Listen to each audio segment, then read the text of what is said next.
It's really enjoying. It's something else than just playing every day. And it's really nice to go out sometimes. And I really enjoy it here with all the other teams. Yeah, we are friends with everybody. And obviously doing things like this makes us more friends. But of course, we got this competence, you know. And it's always fun. I love it when the players actually come out and have a good laugh. Like whether it's just having beers at night or coming out and doing go-karting, it's so much fun. It's fantastic. But I don't think anyone's really friendly at this. Like everyone wanted to win, and it was great that one. I feel like tricked because I didn't know the rules, and I hate losing. So I know it's just a game, but well, I'm really happy I won. Absolutely exhausted, to be honest, but I feel good. My arms are like completely tense. It's unreal. But look at that. We face EG tomorrow, and it's gonna be not the same.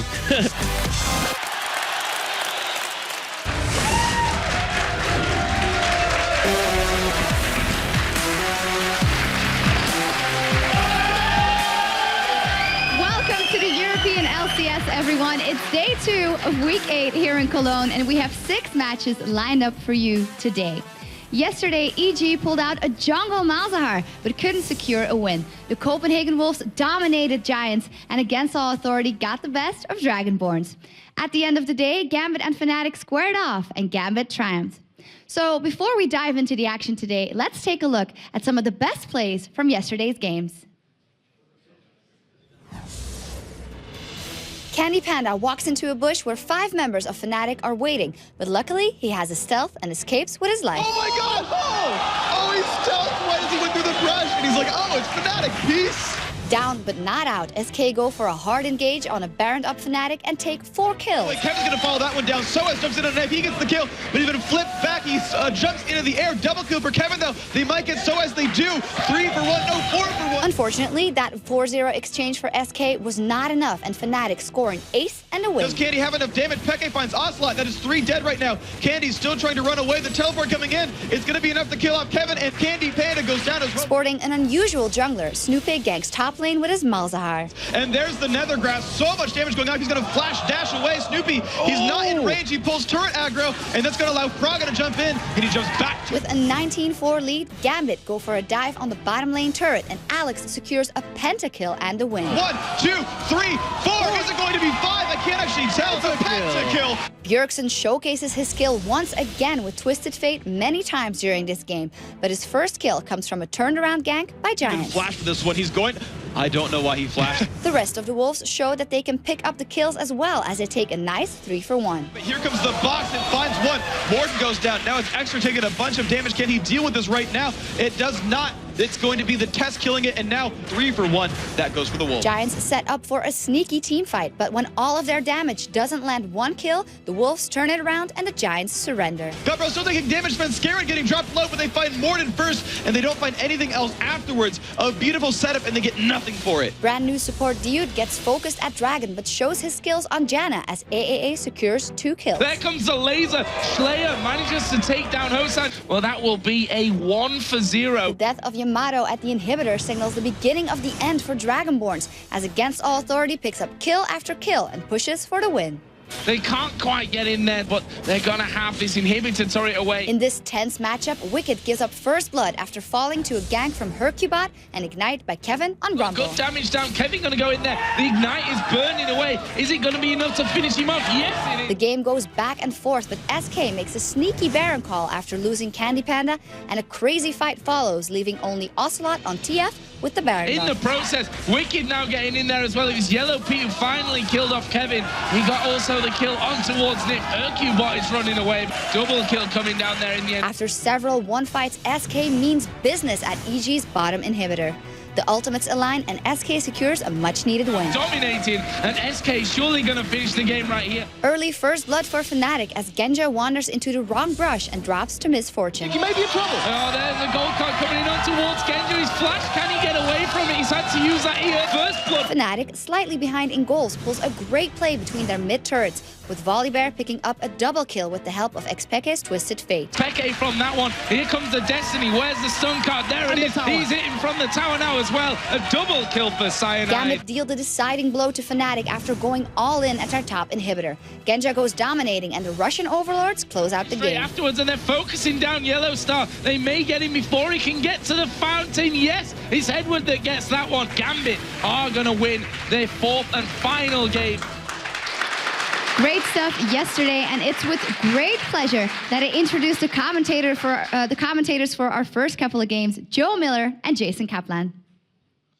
Thanks a lot, Shocks. Yesterday, an awesome day, Jason. We just saw the recap video there, and honestly, one of my favorite days so far here in the European LCS. I'd say the highlight for me yesterday was the pentakill we saw on Alex. It was just hilarious, just watching him Goomba stomp every single person on the other team right there, and it was quite nice to see the second pentakill of LCS. Yeah, we just saw that again in the highlights, and there you could see when we wanted to do a replay of it yesterday. Sorry, it didn't actually work out, but you could see, jump into each person as they all died. Really awesome. But let's have a look at yesterday's results. We've just seen them there in that recap video. But starting off here, of course, Fnatic managing to take down SK Gaming. Gambit then going on to beat EG. And, of course, the Copenhagen Wolves taking down the Giants. And in the last 3 games of the day, Against Authority took a much-needed win over the Dragonborns. SK took a nice win in a very close match over EG. And Fnatic losing out to Gambit.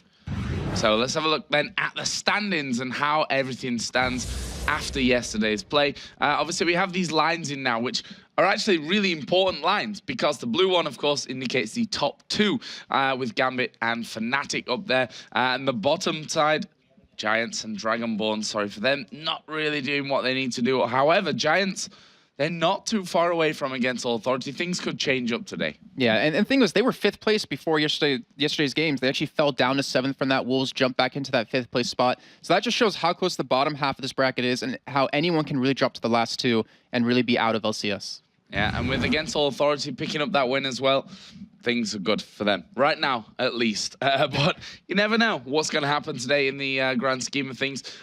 Jason, today we have another 6 games. It's almost a super week here. We have 6 games each day, so 12 in the weekend.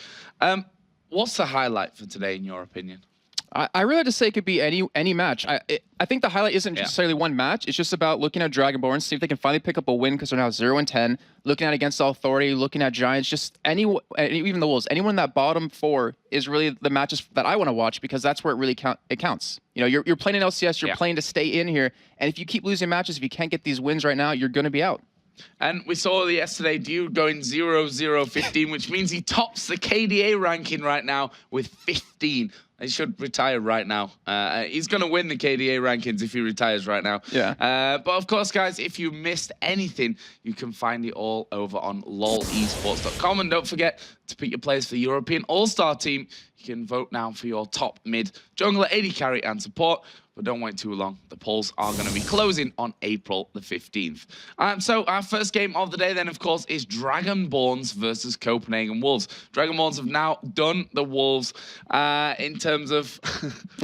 they've done the Wolves. That's what we're going to call it. They've done the Wolves at this point. They've even outdone the Wolves. They are 0-10 at this point since their last win in week 4, which is...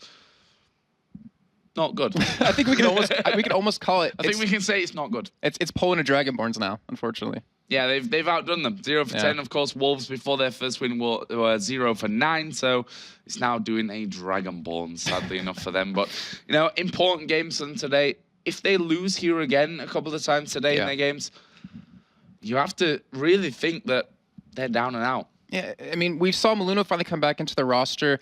He didn't do amazing yesterday, but that kind of, it's just getting back in scene. Like we saw him the first couple of weeks, didn't do too well, but as week 3 and 4 came around, he finally did play exceptional. But it's pretty much, if Dragonborns loses like another 1 or 2 games, like it's almost, I don't think it's almost mathematically impossible for them to stay in LCS, but it's very close. Yeah, it pretty much is. And the end of things, I mean, this first game against Copenhagen Wolves, if you have to think of it this way, that Copenhagen Wolves were the team that everyone beat. They were 0-9 before they had their first win. Obviously, the whole roster changes kind of changed things there with Bjergsen coming back. Obviously, when he hit the grand old age of 17, so that he was able to play here in the European LCS. But Dragonborns, they've had their changes, and to be honest, up until now, they've not really worked out for them. Yeah, we could probably argue, actually, if it was better to keep Spontex and Ludo on the team because they were actually getting wins back then. But, you know, even if they look at it right now that they're not going to win a couple of matches now, like in the next couple of weeks, they can look forward to the relegation matches and really come together as a team and try to get back into the LCS. Yeah, but I think they need it now. Basically, they need it now. And with those roster changes, it just doesn't meld very early on. That's just how it is, sadly enough. But of course, against All Authority, they also have that new support in there with Dude, who is top of the KDA rankings now with 15 KDA. Pretty strong. But there are our games for today, of course. Dragonborns versus Copenhagen Wolves first up, and then moving into against All Authority versus the Giants. Two bottom of the table clashes, which, you know, a win there can really help you in the grand scheme. Yeah, that's true. And then they need those wins, as we keep talking about, because we're so close to the end of the first half of LCS. Then in match number 5, we have Ozone Giants versus SK Gaming, and we're going to end the day with a really exciting match with the Wolves going against Gambit Gaming. Yeah, and that's a game, honestly, that Copenhagen Wolves could win. I mean, they're in form right now. They're doing very, very well. But of course, our first game is really the important one. For Dragonborns in particular, do they have really what it takes to win here? I think in LCS you can't count any team out.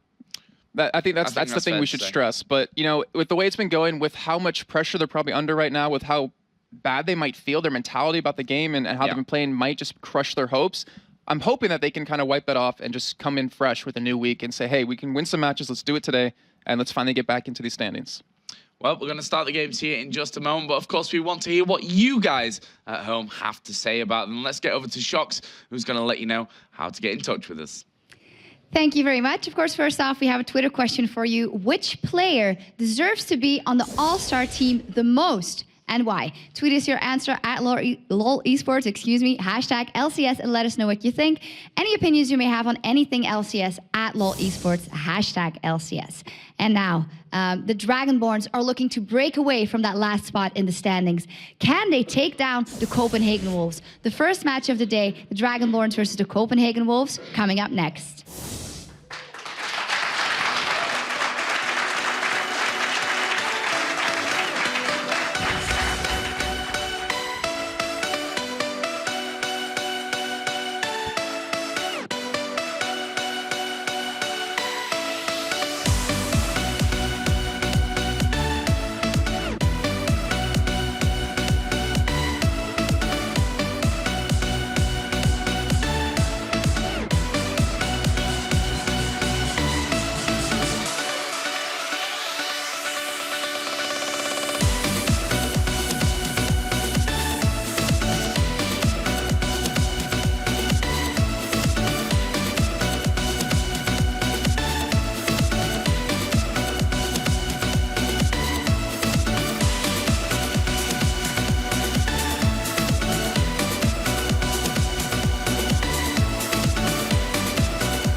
Welcome back. So let's check out our first game of the day. Of course, it is Dragonborns versus the Copenhagen Wolves. And right now, Dragonborns, they're not doing very well, I think is a bit of an understatement. 0 for 10 right now. They need a win here against Copenhagen Wolves. They do, and the hardest thing is that you're against a Wolves team who's kind of has a lot of momentum behind him. Bjergsen yesterday played phenomenal on that Twisted Fate. You know, he would always gank every single lane, come in and pick up those kills, and they have a lot of work cut out for them if they want to pick up that win. Yeah, and I think a big problem for them as well, of course, is these roster changes. Yamato Cannon coming in.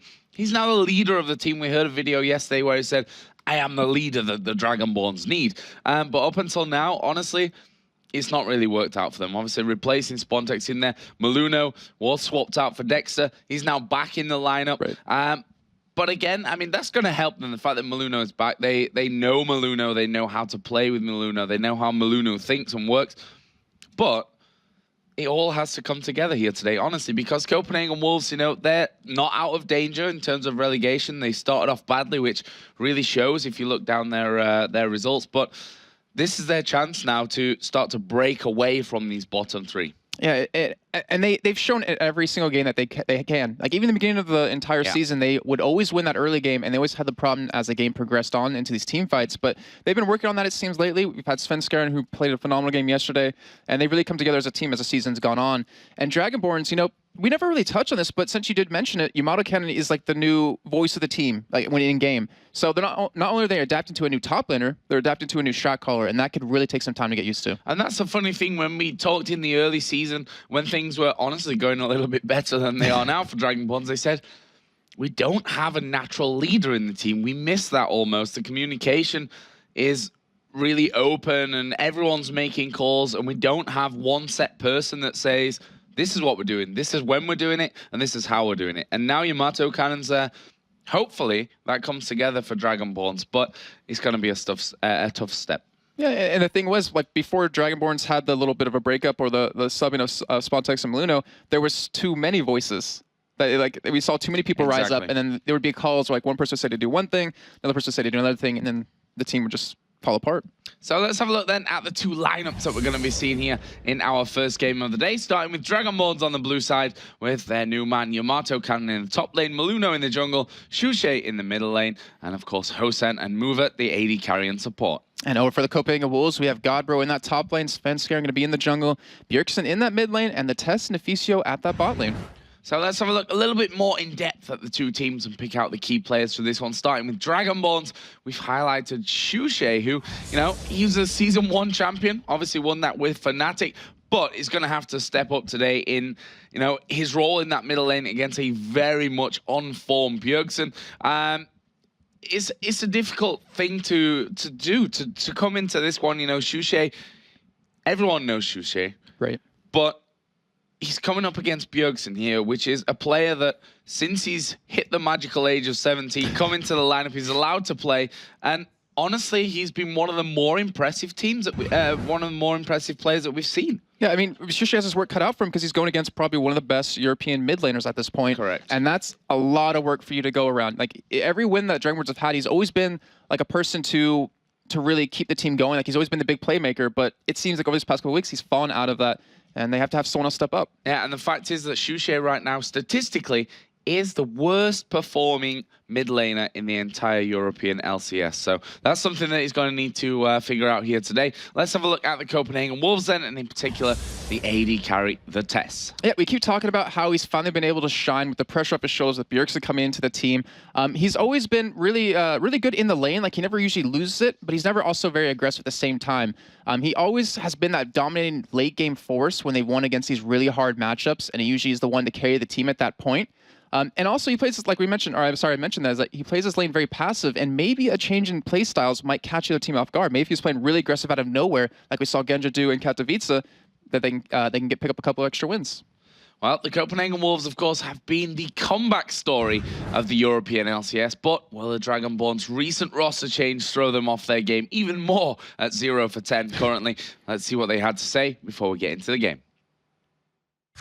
Copenhagen Wolves, they've really improved past the weeks. They've really developed a team spirit. I have a hard time figuring Dragonborns out now with the new roster changes. I don't know exactly where they are or how they want to play. They seem to like be in a bit of a position where they actually don't know themselves how they want to play. I don't know what to expect of the match because I think they are a top contender in Europe right now. Shushe might be able to handle one wolf, but he's not able to handle an entire wolf pack. So a little bit of a cheesy line there from Deficio to end the video, but he might be right, you know. Shushe, we had the player conference this week, and Shushe brought his dog along, or his wolf along, actually, as we probably should call it, as it's the friendliest wolf I've ever met. I've never actually met a wolf besides the 5 that we have out there playing in a few couple of minutes. I see what you did there. Yeah, but it's going to be an interesting matchup. And Mono Cannon, he was talking about how they're going up against probably one of the better teams in European LCS. And we keep mentioning that he's new to the team and stuff, but I would not want to be in his shoes because the amount of pressure you have to research the teams, to know how they play, to make the calls that he has to do, and really help get your team back in the game. I mean, look at Shushe. You can tell he's kind of like slightly worried and really focused at the same time, that he knows they need to pick up wins. Well, he's not yawning today, which means he's at least more awake than he was yesterday. They weren't looking very good yesterday, and hopefully they've prepared here nicely for the game against Copenhagen Wolves. So we are going to be getting here into Champions, like you can see there on the player screen, that we have in fact just hit that one. So Jason, what are we expecting here in terms of bans and picks from the Copenhagen Wolves versus Dragonborns? I expect Jarvan to be banned out. We saw Sven Skaren yesterday just do phenomenal on him. He was, I think, like 7-1 at one point. He was actually even 5-0 earlier in the game. Draven most likely as well over on the Dragonborn side, or against them, because why would you not ban Draven against Hosan? Yeah. And even a couple of bans targeted at Bjergsen, because they even mentioned in their video that they have to go up against him. They have to shut him down somewhat. And by banning out a couple of his champions might be the key to that. And there is the Twisted Fate ban we saw yesterday. Twisted Fate was a very successful champion, winning actually 100% of the games that we saw from Twisted Fate until we hit that final game. So obviously that's not going to play a role here in this one. Let's see what Copenhagen Wolves ban out second. And there is the Jarvan ban, which is interesting. The fact that Copenhagen Wolves ban out Sven Skaren's go-to champion right now. Well, they know Malunu can play Jarvan, so they kind of don't want to go up against it, but that leads me to think that if Sven Skaren's going to jungle anyone, it will be Xin Zhao. That's his 2 most played junglers. So Dragonborns could take that away from him, force him to play something he's not comfortable with, but it's still a solid ban overall, and we have seen that, 2 bans so far. I wouldn't be surprised to see Zed banned out, actually, as a potential, or at least for the Wolf side, because you can't let anyone Dragonborn side have it, but you also can't let Bjergsen have it on the Wolf side. But Lux is taken away. And obviously that will be one of Shushe's most played champions, and Bjergsen as well. So he's taken himself out of the game, but as long as he takes himself and Bjergsen, it's kind of okay. It bounces out. So what's the final ban going to be here for the Copenhagen Wolves? Where will it be aimed? Draven and Jarvan, their first 2 bans up until this point, and taking a little bit of time for it, which tells me that usually there is the Z ban finally, which we were just talking about. But usually when you see the slower bans coming in, that means they're more reactionary. Yeah, and because of that, I was going to say that they were looking to pick up Thresh, I thought, since Defeats just played a very solid one. But Dragonborns do take that away instead, so we're going to see Movert on him, and it's always one of those really aggressive supports that people haven't really caught on to on how to completely counter. We even saw in the Curse TSM game 2 days ago that there was an interesting play out of Xpecial where he would wind up his Q, flash into the other person, and would instantly grab them because it still actually goes off when you pop that flash. So we could see some amazing plays coming out of that, and not to mention the box that it gives you. It can really shut down a team that tries to dive you all in. Yeah, we'll see then if Movert can bring a much-needed breath of fresh air into this game. So the next pick's coming in then. Shen obviously left open in terms of the bans, and Godbro gonna say thank you very much. I'll have that. Shen and Varus, which right now is one of the most picked AD carries. Yeah, he is, and we will see why here with the test, because he's always played phenomenal on him. It's one of those champions that you can have really nice poke with that Q, with that E. And not to mention, as the game does progress, you run into that problem of teams stacking health, stacking armor, and with your passive off W, doing that % health damage, it can really kind of counter that. It looks like Malunu might potentially go for Nasus here. He's done a phenomenal job of adapting to the Season 3 junglers in LCS, I have to say. Because his kit, originally was mostly around a Mumu, which we did see the first couple of weeks, but he's really changed it around to Volibear, changed it around to Nasus. And he's kind of really done, really adapted, which is the way he needs to do. And we see a Graves picked up for Hosan here. I want to be ballsy and say that could potentially not be on Hosan, because we haven't seen him on Graves too much, but most likely it will be him. I would imagine so. If you're right about that one, that's an incredible call, Jason. But we'll see where that ends up going.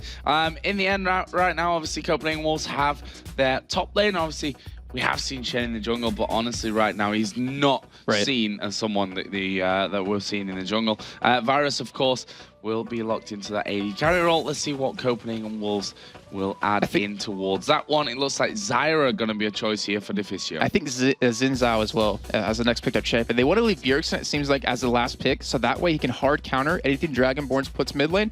So you always get that, ability to run Kassadin, which is always a great last pickup on the purple side or the red side. And they do lock in that Xin, and the Zyra going to be a nice little counter to that Thresh combo, because your Grassroots have a longer range, I believe, than the Q off of Thresh, so you can really hold him back. And not to mention Graves, you can really lock him down if you land a perfect route on them. I would call you a bit of a prophet for calling that Xin Zhao pick. However, Svenskeren, he plays Java and he plays Xin. Mostly. Yeah. That's what we've been seeing coming out of him.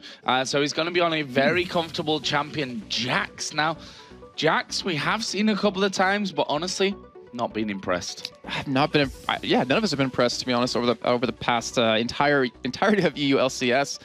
Even in Extreme Masters World Championships, we weren't that impressed with it. We saw even the Korean teams pick it up, didn't do too much. We even saw Gambit pick it up, didn't do really anything right there. But, if they do lock that in, we'll see how well Yamato Cannon can use him in that top lane.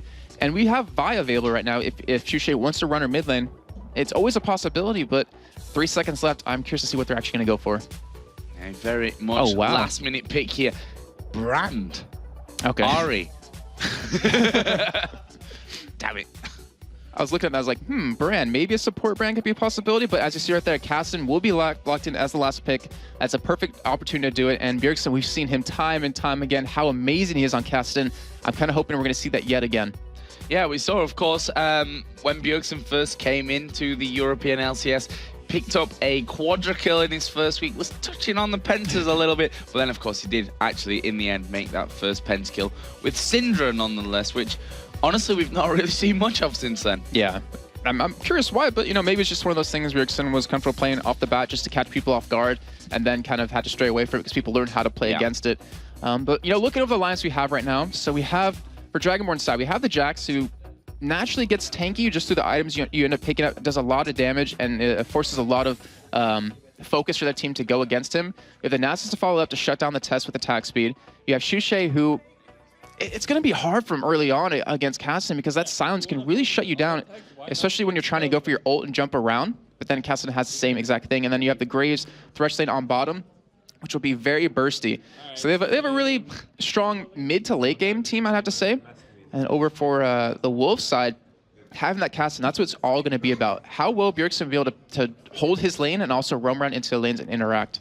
Yeah, and generally Bjergsen has been on form. We have to say that. He is right now one of the best mid laners around, that's without a doubt. And at the ripe young age of only 17 years old, coming into this one, obviously only turned 17. I think in the second week of the European LCS, he turned 17, then was here for week 3 or week 4, if my mind's not failing me completely on that one. There's Svenskeren, of course, who this time around will be playing Xin Zhao, another comfortable champion. They banned that Jarvan out, but Xin is another one that he is very comfortable on. Yeah, and we'll see how well he can use it, because that was actually key to one of their first wins, his ultimates. He always placed them perfectly, really dispersed the team into his own team, like the right targets in his own team, the right targets away. And we'll see if he can do that yet again here.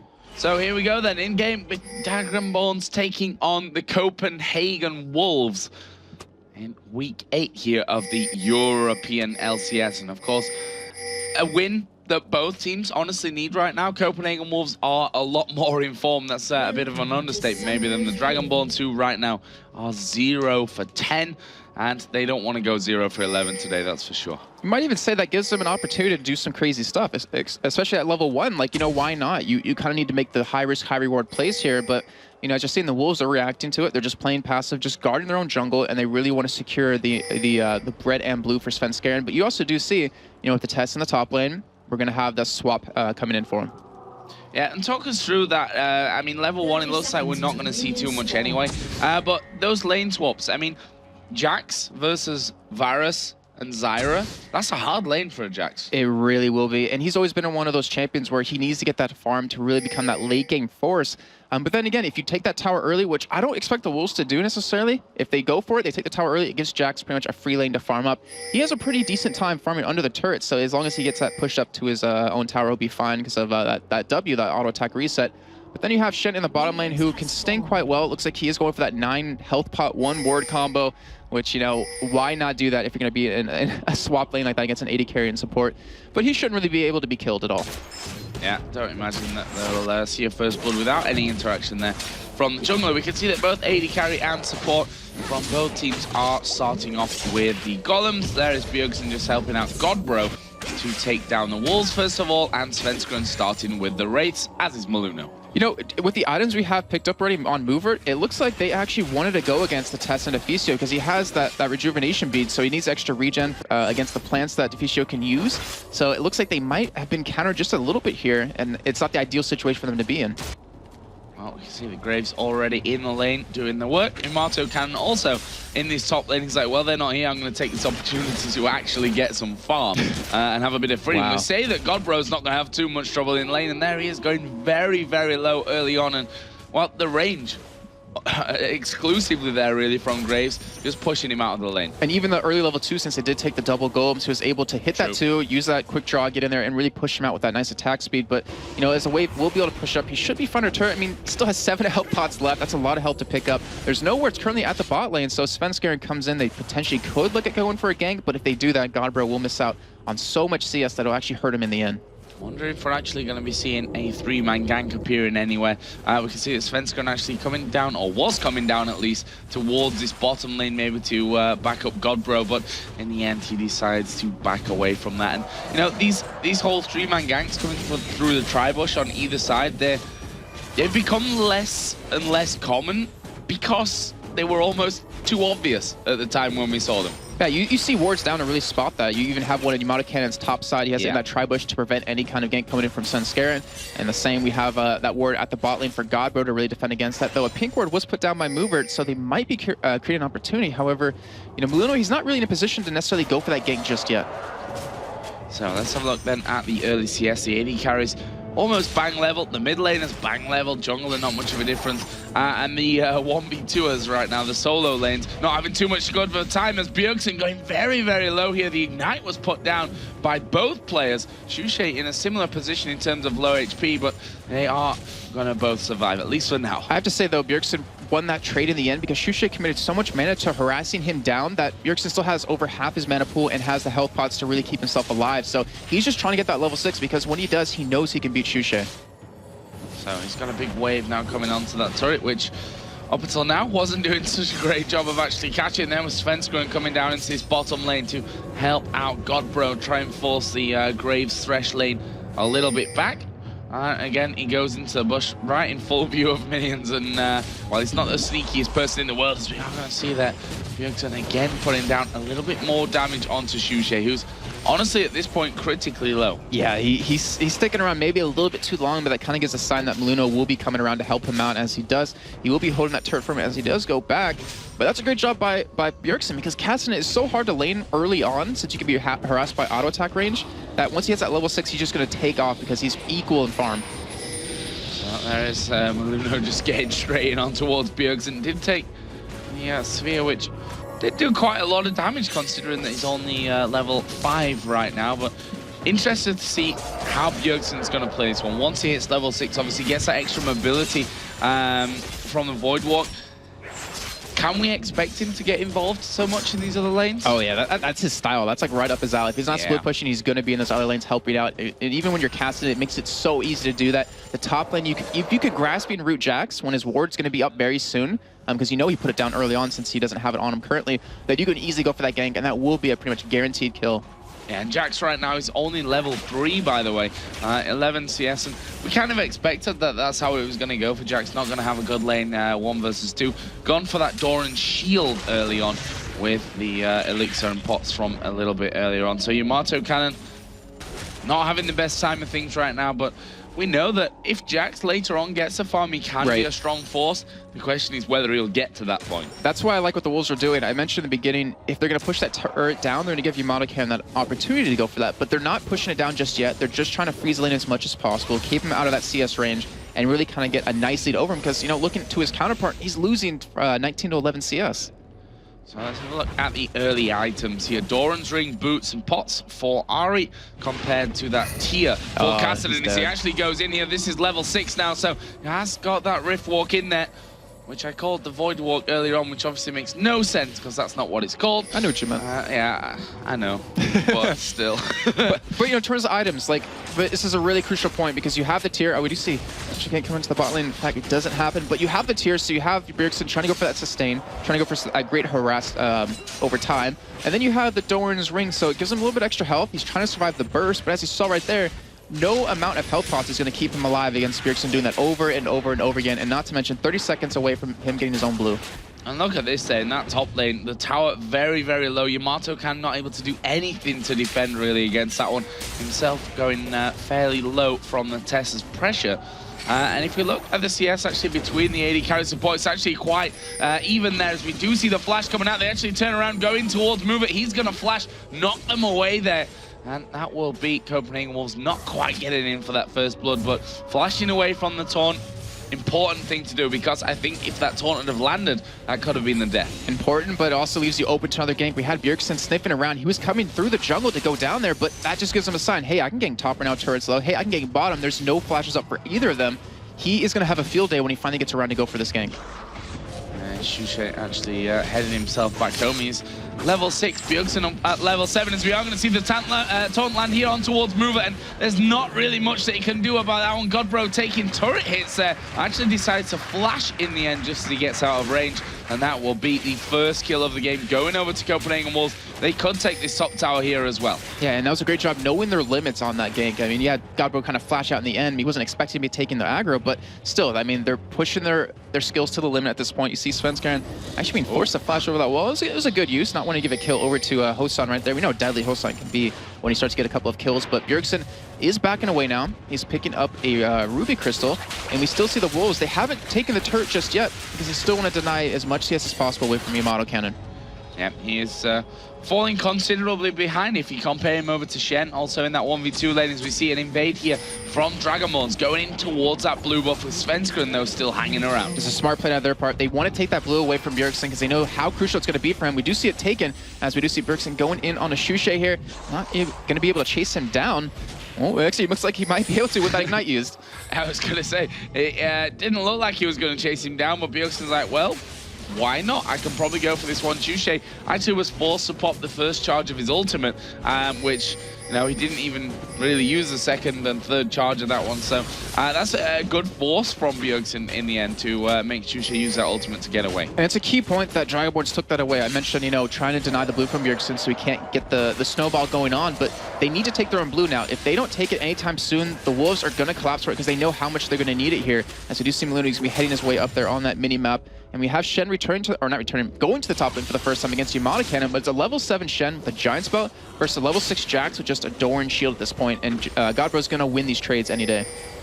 Yeah, you can see that Yamato kind of knows that, as well as the blue buff is going to go over to Shushe. So you were just talking about how important it's going to be to secure that one, because Svenskeren would have come around to try and take that one away. As it is, though, Dragonborns having both blue buffs in their team right now, one with Maluna, one with Shushe there on Ari, as we see now finally things returning to somewhat normality in this bottom lane, with the AD carries and supports going head to head. Yeah, because of the early turret that Copenhagen Wolves got, because of the easy amount of farm that the test to pick up, he's just out damaging Graves at this point. He has a BF sword, which, you know, they're both equal on, but he has a Vamp Scepter on top of that, so that sustain is going to be very crucial for him to really harass Hosan down. And again, they're pushing that through with that extra damage that they've got. We've just seen Bjergsen actually starting to come down. The charm will land there, I think, just as he hit the Rift Wall. That was a bit of a strange situation, both skills being used at the same time. And Shushe again gonna take the damage. That's the danger about casting. It's something that we don't really talk about too much, as we do see the charm land. We talk about the Rift Walk and his mobility, and that's how, you know, that's the whole thing about casting. We don't really talk too much about the silence that he has, which, you know, against a bursty AP is actually really, really important. And it makes it easier for you to lock down Ari. If you land the silence onto him, Diffuser can follow up with the Grasping Roots. You could have Godbro land a nice taunt. Like, it gives that ability to lock her down, and that's what Ari thrives on, is that mobility to get around, to dodge all your skill shots in the middle of a team fight, and they should be able to shut that down if they play their cards right. As Yamato kind of actually going in on towards Godbro, which You know, Chen is just not scared of anything at this point. Got a Giant's Belt in there with the boots and still a couple of pots, which I'm not sure if he bought pots up before. Obviously, he did start with the Ward 9 pots. He's still got a couple in there. I don't know if he actually bought them again coming back in towards the lane, but he had a fairly easy time. Apart from that level 1 where Hosan actually quick drew in towards him. Just making the skills up as we go along. Quick drawed, I've been told. Quick sketched. See what he did there. Quick drawed, which actually is definitely quick drew, by the way. He quick drew. So he eat into him. He eat into it. And then he did a lot of damage, which forced him to burn through a couple of those. So I think that he bought them afterwards. Not that it's really that big of a talking point at this stage. One thing that is a big talking point is we are going to see a lot of damage coming in here. Shushay coming down. There's a Stranglethorn's going to knock Shushay in the air. And Copenhagen Wolves will be safe from that one. But what was burnt? A flash from the test, a flash from Deficio, plus that ultimate coming out of Deficio as well. Oh, more importantly, they didn't die in that in the end. That's the main goal. And we saw Deficio channel his inner Babetta right there, landing a perfect ultimate on those 2 members of Dragonborns. And, you know, something that we didn't talk about too much earlier is that since Bjergsen didn't get blue, we saw Svenskeren kind of sticking around mid quite a bit, trying to go for that gank on a Shushay to give him that blue.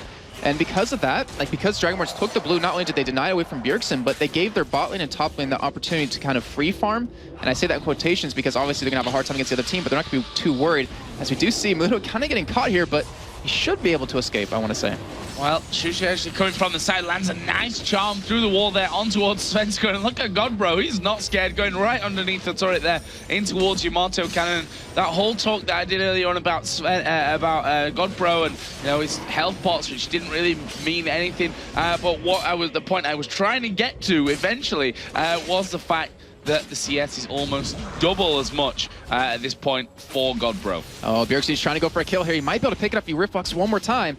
But instead, I guess you just push a Shushay out. So in the end, he still wins from that. He might be able to get a little bit of damage on this mid turret. And we see the top lane actually a fight breaking out. Yamato Cannon getting very low. Oh, there's a great taunt landing from Godbro. There's the ultimate from Svenskeren. I thought he actually just saved him there for a second, but actually managing to land in there. Maluno actually getting the wither down on towards Godbro, but not sure this is exactly what Maluno wants. And in the end, just decide to back away. There is movement down in the bottom lane, and the test just destroys him. And yeah, use the ultimate, perfect timing on that. That's the damage of Varus. That's why you see him banned out so often. Bjergsen, he's trying to go in for a kill on Hosan, and he should be able to pick it up here. Yeah, Hosan trying to get away, slowed there. Actually flashes just about away from the grasping roots. Bjergsen, though, doesn't care about that. He's going to go in. There's the barrier used. Bjergsen tanking up the turret and will go down. Varus did get the kill, though, onto Graves. That's what Hosan's so damn good at doing, is he gets people under the turret. Even though he'll die, he'll still pick up 1 or maybe 2 kills. So he picked up 1 there. It gets him a little bit ahead. Well, not a little bit ahead. He's still a bit behind, but it helps get a couple of items that he's going to need because with the way all the other lanes are going at this point, with Shushay behind in CS, you have Bjergsen who has an assist under his belt, they're going to need his damage, even when Yamato Cannon, who has 48 CS at this point, is not a threat at all. Here we see Shushay landing the charm, plus the Q over on towards Godbro, but you saw exactly how much damage it did, which was almost 0 at this point. He's got double Doran's ring in there. Obviously had a bit of a hard time against Bjergsen in that lane. The health was pretty much needed from Shushay, to be honest. He could have died. And the thing is, he's sitting on 400 gold right now. You would imagine with those items to be like, oh yeah, he could pick up like a nice large rod when he goes back. But he went straight for those home guard boots. He knows how quick he needs to get back to lane because Bjergsen was harassing him so well. He's pushing him out of lane consistently that would benefit him way more than picking up an item. But he needs to make that worth it. He needs to be getting a lot of farm because of it and really kind of get some items that he's going to need for the damage. Just like you mentioned, against Godbro, it did pretty much none to him. Yeah, and we see there how important that blue buff is to Copenhagen Wolves. There were 3 men there. The test came down. Svenskeren was there just to make sure that Dragonborns, upon its spawning this time around, weren't going to get too involved in it. There is a blue buff being taken away by Dragonborns as well, and that's going to go over to Shushay. And Wolves did have a timer on it. We saw Svenskeren come around and spot it, but it looks like they don't want to try to commit to it. Don't want to get in a bad position because they're up 4-1 at this point. It's 21.7 thousand gold to 18.4. No dragons being taken just yet, but they have a nice, comfortable lead, and they want to keep that. Yeah, and honestly, Dragonborns again, it's not looking super for them as we see Bjergsen there just walking away. He was actually stood on top of a ward. Actually, there's a lot of men coming in. There is a wither going down, but Riftwalk, it's just an amazing spell to have at this point. And we can see there, Bjergsen how ballsy he is in that situation. There's 4 of them there, and he comes in and does some damage onto Xuxe before he actually leaves. That's what he's so good at, though, knowing his limits. Like, just like Frogger, just like Alex, just like Ocelot, Expecate, any really amazing AP mid player, he knows his perfect limits and is able to kind of bounce around them. And, you know, I'm kind of looking at this as the fight progresses, as you saw, because you pointed out that he could not be locked down. The only person who could potentially do that is Xuxe landing a Charm or Movert landing a Q. Like, you know Bjergsen won't be locked down by a Counter-Strike by Jax, so it's up to them to land some sort of skill shot to kind of hold him there. If they don't, he's just going to run around and just see the Grace ulti going in, but it's not enough. And Bjergsen, he's got some blood in his eyes as he even wanted to chase him. Actually, they are going to be going down towards Graves here in this bottom lane. There's no vision, and we are going to see Bjergsen going. Actually, the Varus ultimate completely missing there, and there is the Lantern, but Copenhagen Wolves don't care. They're going to flash in here, and it's the Test that picks up the kill. He's now on a killing spree at 3-0-0. He was our highlighted player. We talked about how with the pressure off his shoulders, he can really step it up, and you're seeing in this game he's doing that perfectly. Great job shutting Jax down top lane, and now bot lane picking up 2 consecutive kills, 2 on a mover and 1 on a host right there. He's really growing as a player, I have to say. And Svenskron just covering the middle lane as well, but all in the name of taking in inner turret down in this bottom lane. The Test, Officio, and Bjergsen all down there, and that will be 3-0 in turrets, but maybe not for too long. Svenskron actually going in. Here comes Shen as well. Is he going to land the taunt here on towards Maluno? Yes, he is. No help from the tower on that one. And you can see Xuxe off to the side. No one cares about Xuxe right now. They go in, take down the big tanky dog, and now Xuxe going to be the one that's all under pressure. Bjergsen takes him out as well. And what a fight for Copenhagen Wolves. You saw there, Jason, how Xuxe's at the side. They just didn't care about him because he's got no damage. And also on top of that, you mentioned the silence coming out of Cassidy. You saw right there, he had one more charge as ultimate to get away, but with that silence, it locked him down. They were able to pick up that kill, and now they might be able to pick up 2 turrets off of that. Yeah, amazing play again from the Copenhagen Wolves. We've kind of expected this from them as well. I feel like I'm boring myself with how much I've talked about it, but Copenhagen Wolves earlier on in the tournament, they were never a bad team, even though they were 0 for 9. If you compare that with Dragonborns right now and their 0 for 10 run, in these bad times, Copenhagen Wolves have looked still the better team throughout it. And the thing is, like, with the way LCS is gone, like with people being able to, you know, get a gaming house, with being able to get into a 5-man team, not have to worry about a job or not necessarily school, they were able to pretty much step up their game in general. I think if you compare them now to before LCS, with, you know, back in DreamHack, they are leaps and bounds beyond better than, or better now than that. Oh, Yamato Cannon here getting caught out on the turret itself, and we are going to see Deficio coming in, throws down the grasping roots. Nice prediction, actually, but in the end, we see Yamato Cannon having to flash away from that one, and even we see Cassidy going a little bit deeper on that one. Wise not to chase. Maluno was hanging around there. And Joe, we're seeing the Wolves do something very smart right now. We talked about, you know, taking an early turret against a Jax, you leave them open to farm, but what they've done is they took that turret, they took bottom turret, they took mid turret. They're being so aggressive, they're forcing Yamato Cannon to be there to fight, and because of that, he's still down about 50 CS at this point to his counterpart Shen, so they're keeping him out of this game right now, and they're doing a perfect job of doing it. Absolute massive damage coming here on towards Xuxe, who's going to use his ultimate to try and get away, but honestly, that's a Kassadin that's chasing him down right now. Hosan going to be waiting here. Let's see what Bjergsen can do, and as he comes in there, not really too worried. The charm is going to land though from Xuxe, but again, we're talking about Cassidy here, hardly any damage as a Varus ultimate comes in. They are going to go for this one completely. Svenskron coming in. There's a knockup from Deficio. It lands onto Movert. That may well be another kill. Flash was used. Bjergsen comes in, but they are absolutely decimating the Dragonborns right now. Bjergsen still manages to survive. There's a double kill, and in the end, an ace for the Copenhagen Wolves. I really hope the analysis desk looks at that fight in particular, because we saw Bjergsen, his perfect positioning. He went over the wall, but he went in position away from Jax, so Jax had to jump the other way, and it kept him able to just do as much damage as possible. Wolves taking a 5-0 right there, and Godbro didn't even have his ultimate up, but they're still going for a push on the bottom turret. They're going for a 4-man push on the mid turret, and they're going to pick up, they should pick up 2 more turrets here, and that's at least a 10,000 gold lead. Yeah, the inner turret going down in that middle lane. Look at the score, 12-1. 10,000 gold is the difference. Let's have a look here at the individual gold. I have to say, and you know, we were right to call out the test here and say that he's got less pressure on his shoulders now than we had earlier on. He's now 5-0-4, got 20 CS ahead, and that's 8.6k to 6.4 thousand gold. Like, he's massively in the lead right now. And that was all due to the picks and bans. Like, they gave him his comfort champion. It used to be Ezreal, but now it's switched over to Varus, and we've seen him do it time and time again, where he would just not die in these games.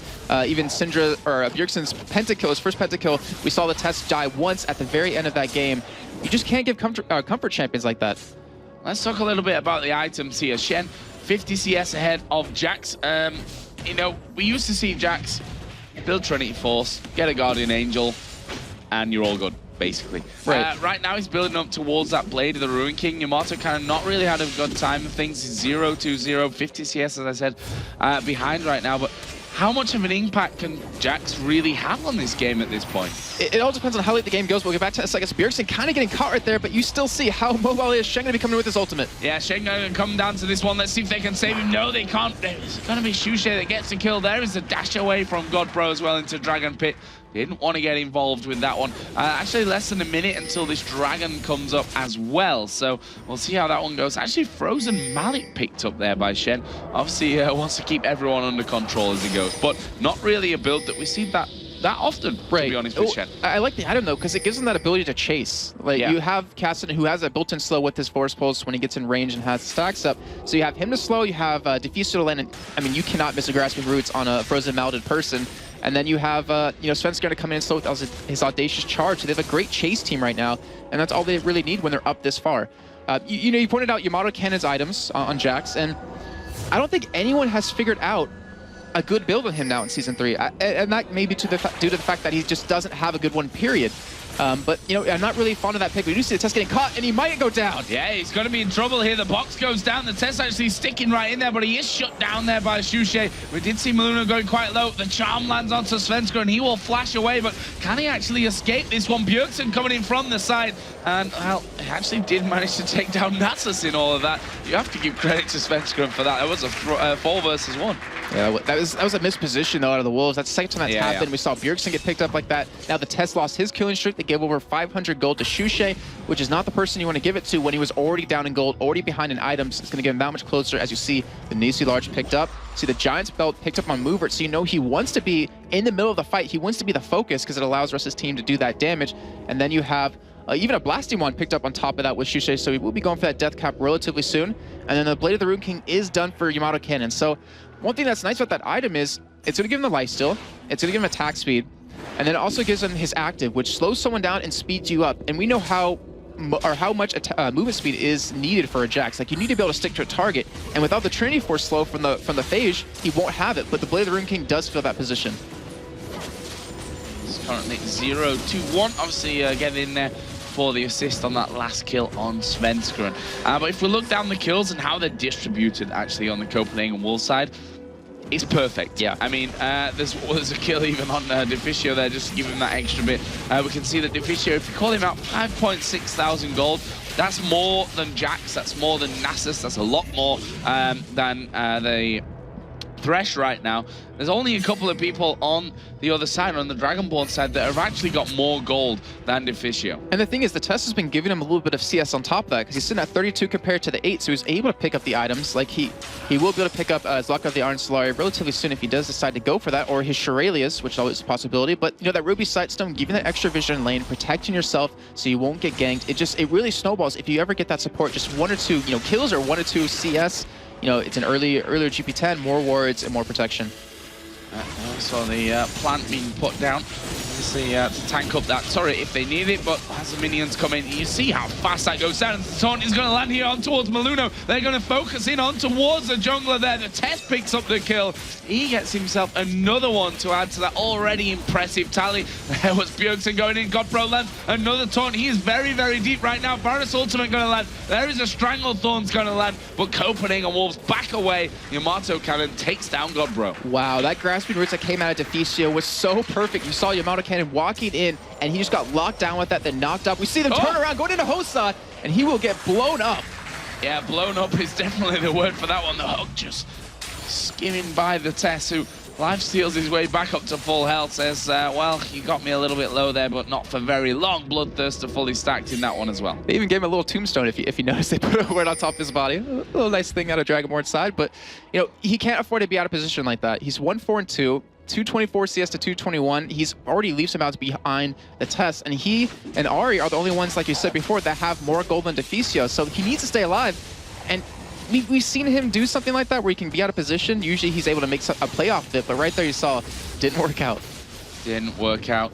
And blue buff here going to be going over towards Shushe, who has got now DFG. Talk us through the whole DFG build here, coming in for Ari. I mean, at this stage, obviously that DFG, you know, you've got that initial burst, plus the fact that the damage is then amplified. But what damage is amplified? It's magic damage, but I'm not a big fan of that item picked up because you see these double AP comps is where it really comes into effect because you use it. It does the, you know, percent damage of max health, but it applies that 20% buff or amplifier to any magic damage taken. So if you're on that double AP comp, you can blow someone up, even if it's a tank that gets in your face. But it seems like almost a desperation item. But then again, he was so close to having his death cap, and yet he didn't go for that item. So we'll see how it works out for him. I mean, the cooldown reduction off it is going to help out quite a bit for his ult and his abilities since he's going to need them during the fights. But to me, it's just personally not a great item to pick up. And the funny thing is, you know, we talked about Bjergsen being involved a lot, and he's got the 9 assists to show for that one, but he's actually behind on kills right now when you compare him to Shushe. Both got a couple of deaths, but 3 kills to the 2 of Bjergsen there. And Scott Bro, he's, well, doing a shed, I think we can call it by now. Pushing straight down this bottom lane, going to be trying to split push that one off. We see Bjergsen coming around through the jungle, just trying to close off here the Dragonborns as they come in, and Godbro not going to want to get caught out, but that turret is not there, don't forget. And look what's happening right now. We see 3 members of Wolves going for Baron. Bjergsen went down to help Shen, just to help him escape with his silence and with his slow, and they should be able to pick up that Baron quite easily, but then we see Dragonborns in hot pursuit. They're rushing towards that Baron. They have to stop it here, and the Wolves already have it down to under half-life. Yeah, already down very, very low here, but will they be able to finish it off? Maluno puts in that Wither on towards the Tetsu. And isn't going to be able to get away that easy, but here comes Shen. We see everything going down here on towards Dragonborn, but can they get the kills? Bjergsen going to get the first one here on towards Jack. That's Jax. That's a lot of damage taken out of this fight already as Hosan gets knocked up through the wall, even though he'd flashed away. Not going to save him from this one. Thresh did get 1 kill there in it all. And that was onto the test. A valuable kill nonetheless, but we are going to see Copenhagen Wolves turn back around. The Baron did reset itself, but they're going to take it. That was still a beautiful play out of Wolves right there because Bjergsen and because Godbro were down at that bottom lane. You saw Shushe there trying to defend. And then you have Bjergsen with that Rift Valk. He's able to get to that Baron very quickly. You had the Shen ultimate to get there as well. And Shushe was left there, and it was a 5-on-4 in the end. Wolves come out those 4 kills for 1 death, and the Baron buff on top of that. They could easily go for that push on the bottom inhibitor, or even let Godbro do that while they push the top lane and really split up Dragonborns. But Wolves looking very solid right now to take this game. Yeah, 19-6. They've got a big kill lead from this one. 48,000 to 36,000. 12k gold lead. 12.7 if we're being accurate. It's just a massive amount of gold for Copenhagen Wolves. They've got all the kills nicely distributed. 2-1-12 on Shen, 4-1-12 on Svenskeren. Like, they've been involved so often with all these kills, which you can understand with the Shen anyway, because of Stan United. You get it there, you say thank you very much for that assist. But on the other side, you know, Svenskeren, he's been so impressive. Yesterday, obviously, we did give the MVP over to Bjergsen from his play, but honestly, Svenskeren was a highly contested one. We saw him finishing off a few kills with the flag, with his Jarvan, which is, I think, almost why we didn't give it to him. Yeah, he came in a little bit late there, threw the flag and got the kills. Thank you very much. But he has been so impressive. We talk about Bjergsen, how he's a star player. Bjergsen here is going to be getting caught out. The Wither does go down, gets a slow onto everyone. Maluno just backs away from him. They are scared of this one. But again, my point, we talk about how good Bjergsen is and how he's changed his team. Honestly, Svenskeren is another one who has stepped things up brilliantly. Godbro as well. I mean, he didn't really do much at all in the first half of this first half of the season, but he's a different player right now.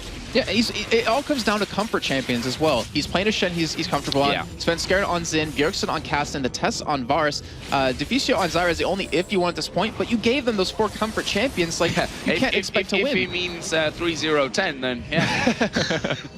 But yeah, that's the whole thing. Like Svenskar, he stepped up for his team quite a bit. Bjergsen, I mean, he didn't even need to step up. He was already there. But the test has come back and see Bjergsen getting caught. Yeah, a lot of damage coming down there. We see the Stranglethorns coming in there. Yamato can actually wasn't really the focus. They decided to back away from that one. Bjergsen again getting caught out, but it's all in the name of Godbro, who's pushing again down towards this inhibitor, which at some point he's going to take away. And right there, we saw it may have been too much of a focus for him because he let Bjergsen die in the end from that. If he was top lane with them and they pushed up, they might have been able to save him, might have been able to pick up a couple of kills and that turret inhibitor, but you know, that's a lot of time and a lot of focus to give to that without picking up any objective there. Now we see Godbro starting off the Dragon. He's got a ward cleverly placed there at the back of that Dragon Pit. Sees that Hosan is coming in, and if anyone's ballsy enough to just go in for that one, it would be Hosan. We see there, Mover. He's like, I need some health, guys, but I'm not sure I'm going to finish off a Warmogs or anything similar, so I'm just going to buy a second Giant's Belt.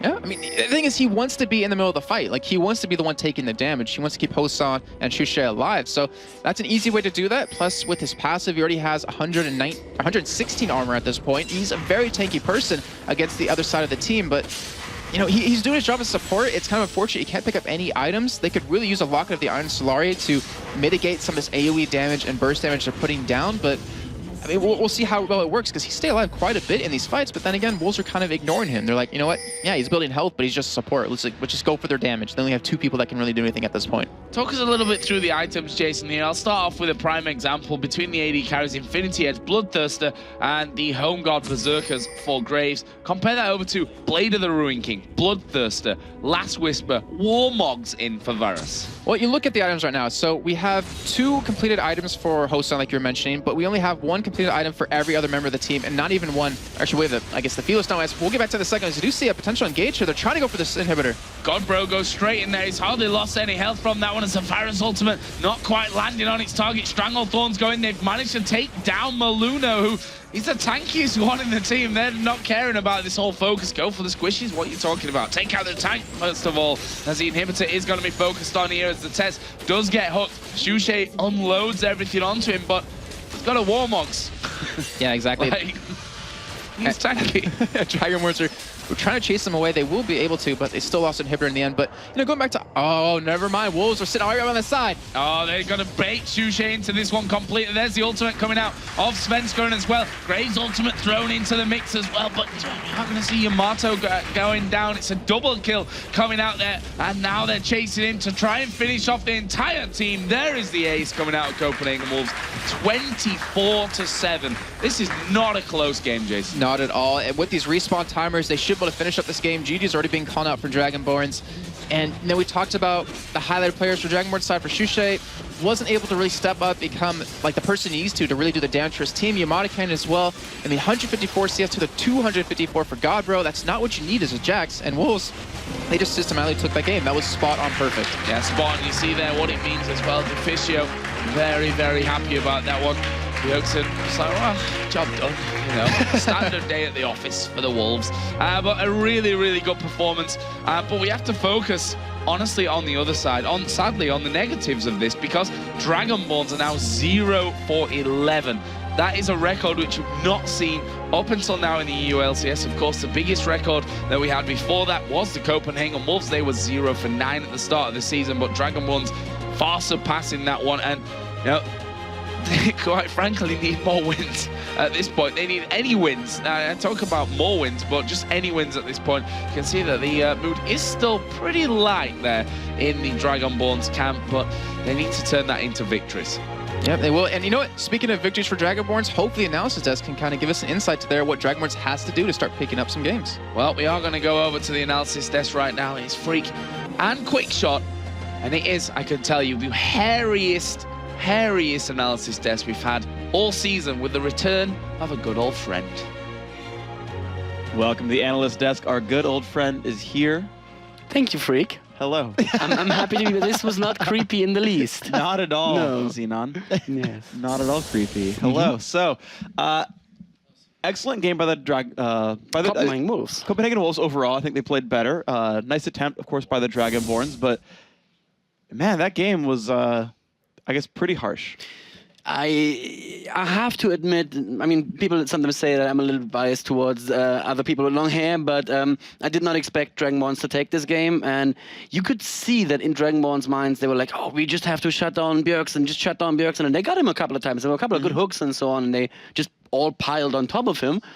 But you know what? There's a little guy called the Tess who didn't do too bad a job on Varus there. Yeah, he was completely left unattended for the majority of the matchup. They simply couldn't break through the front line of that Xin Zhao and that Shen to even get to the Tess. At no point did you feel like the Tess was under pressure of being, focused down or taken out. And from the very get-go, Xuxe started out with AD runes in his reds. He had a lot of attack damage. He opted to go for Home Guard boots first, then Fiendish Codex. So it felt like he was struggling a little bit itemization-wise. Didn't really find his groove in that matchup. He did a couple of strange things that we remarked on as we were watching the game as well. So he went up against the Kassadin with 9 healing pots. And for those of you who didn't watch the stream yesterday, Feral Pony was actually on here and he was talking about our plans around health potions. We are going to limit the maximum amount of them you can have in your inventory at one time to 5. So that's 9 the current potions. plan. Could always change. Yes, absolutely. That's what we want to do. We've been talking about it for a while. Obviously, there are different opinions within the design team as well. But I think just my gut feeling is the consensus is swinging that way. We'll see what will happen. Yeah. So the question is, if you're going up against the Kassadin who has all that sustain, why would you trade? Why would you favor trading over CSing? And the answer is because you're Xuxe. Try to set the kills up. So let's talk about some of the gameplay moments because, of course, it was fairly one-sided. The Copenhagen Wolves set up a number of plays. They really got a number of very good kills. I'm highlighting one of the double kills around about the 17-minute mark where Svenska went aggressive in the mid lane tower. He called for Godbro Stand United. That came on. And from the bottom lane, you had the Tess and Bjergsen roaming top after that. Actually picked up some kills in the bottom lane as well. They managed to get 2 for 0 plus the mid lane tower for free. And it was purely just from coordination, positioning, and from calling.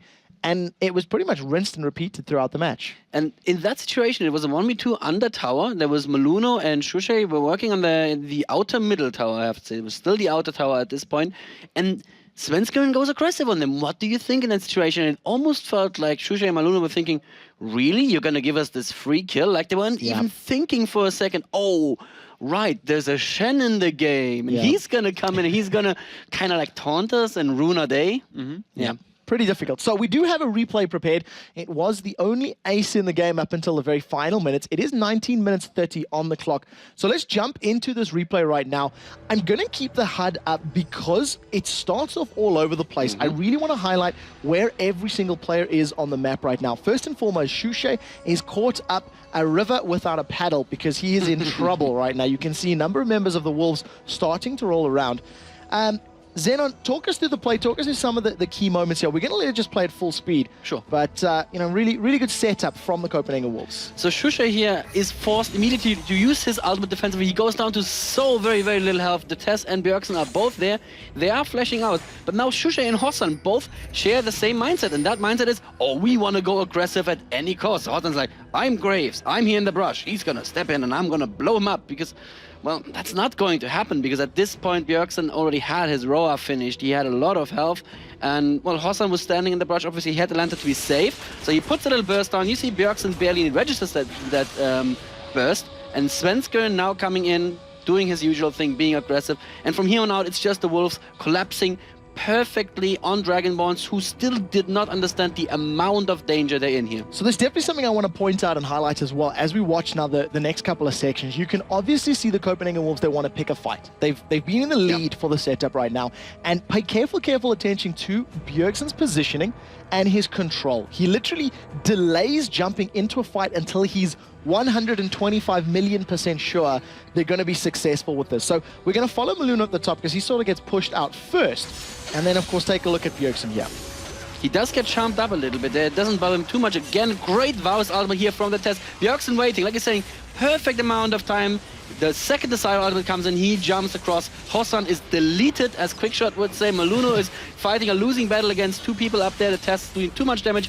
And down bottom we see Bjergsen now absolutely safe with everybody running, going in, picking up one kill, allowing Sensgren to pick up the other kill. Maluno not going anywhere but to the death chamber. It was such a good play, and you actually see in there that, Yamato Gannon did the best that he could in that situation. He jumped onto the test. It was his responsibility to try and force him out and shut him down. But immediately, Deficio turned around. He peeled off from the rest of the fight because his Stranglethorns had knocked everyone up. And he was backing up the test the whole time, holding his hand and saying, no, you shall not pass. So, really good play, but it was the story of the matchup. The fights that Copenhagen Wolves picked, they won. And the accidental death sentences that they caught, they got taken out hook, line, and sinker. They got deaths from them. Yeah, that's the sentence. Death. It's a 5-4-0 exchange here as well. And it's just, at this point, it's 12-1 with the kills at this point, and I have to say Dragonborn's probably not the best team for keeping a positive mentality. And you just saw from that point on, the only times that they rallied at all was when that death sentence, as you pointed out, landed on Bjergsen. But even that was nothing at this point, because we saw in this fight again, the test, the ultimate placement was perfect. He put the ultimate down in such a way that they were stuck with two choices. Either get like 3 or 4 members rooted, which is kind of bad if you have people like Kassadin who can just take you out, or spend all the time running away that you would otherwise spend doing damage. And that's a lose-lose situation. Yeah, so of course we did manage to name the Tess as our MVP for this game. The AD carry for Copenhagen Wolves played phenomenally. You can see him up there. Though he had the lowest KDA on his team, he's certainly having a better and better game overall. Went 9, 2, and 12 in this game with the highest CS as well. So certainly an all-star player there and great performance from him. And of course, speaking of the test, we do have an interview with the man himself. So let's send it over to Shocks. Thank you very much. I'm here with the test. Now, in the pregame interview, Deficio said Dragonborns are kind of looking for the way they want to play. So how do you prepare against a team like that? It's difficult to prepare something specific for them because we don't know if they're going to pull out something crazy. We were kind of expecting them to pull out something crazy because I think when they're backed into a corner, they're gonna. But to our surprise, they didn't. And for preparation, we just focus on our own play and what we want to do and what we want to make work. Played quite aggressive. Is that the style you had before coming to LCS, or did you just get it back because you're very confident after getting so many wins now? I think it's confidence as well as we got better, and now we just see a lot more openings. We grab them basically. So it's more aggressive because we go hard now, I guess. It was going very well, and then at the end, you didn't quite close it out as fast as you could have, maybe. Yeah, I mean, everything was executed so well at the start. Then kind of towards the end of the game, it got a bit sloppy, and then we picked it up again. Talking about the all-star voting, you're not in the top for the voting for the AD carry. Do you think that's normal, or do you think you deserve a spot there? I think there are other AD carries that deserve the spot more than me, so I'm completely fine with it. We're like number 5 in the rankings right now, so it makes sense that we wouldn't be in the top of the all-star voting. And there are teams that have been around for a lot longer than we have, so maybe in the future. Now you're number 5 in the rankings. You've come an incredible way, and you have a test up ahead of you because you got Gambit again. So how will you beat them? And you failed last time around. Well, it's hard with Gambit. They're arguably the best team here, and they're looking really strong right now. So we're just going to have to do our best, try again, and see if it works this time. Thank you very much, the test. All right, now it's time for a short break, but when we come back, the Giants are going to take on Against All Authority. Giants managed to beat Gambit last week in a crazy game. Let's see if they can recreate some of that magic versus Against All Authority. AAA versus Giants in just a minute.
Well, the Giants LoL team, it's the first Spanish team having a gaming house, so it's a big step for the Spanish gaming community. The guys are really easygoing. Basically, the problem they have is that they like to play really aggressive. I was in a meeting with all of them. They were developing new ideas to improve their gameplay. After the meeting, they got pretty much motivated. I think they can improve really their playing style. Welcome back to the Analyst Desk, everybody, for day 2 of week 8 of the European LCS. We are, let's see, it's 20 games in week 10 and 8 in week 9, and we've got another 5 games left today. So 34. 5 plus 8 is not 4. Is it 33? There you go. 33. 30 plus 23? games. No, because there's 20 in the last week. It doesn't 20 matter. in the last There's week. 2.5 weeks of games left to play. 33 games left to play, guys. I don't know why I decided to do math randomly in an intro, but it felt like it was the right thing to do. My feelings are wrong. So, guys, 33 games left. And, they talked a little bit about having a gaming house, the little Giants intro right there. I want to actually talk about something else that teams have now in the professional scene, which is managers and coaches. I know we've talked with a lot of them already in general. I mean, what are you guys' feelings about the roles that managers have to play with these teams? So when you are in a professional team, you want to be able to concentrate on playing the game. We saw a post from Wicked on Facebook yesterday where he said, well, we all became individually worse because we are now only playing 5 hours. And, people like me look at it like, you're only playing 5 hours a day and you feel that's not enough. I play 5 hours a day. I don't have to be good at this game to do my job. Yes, neither do I.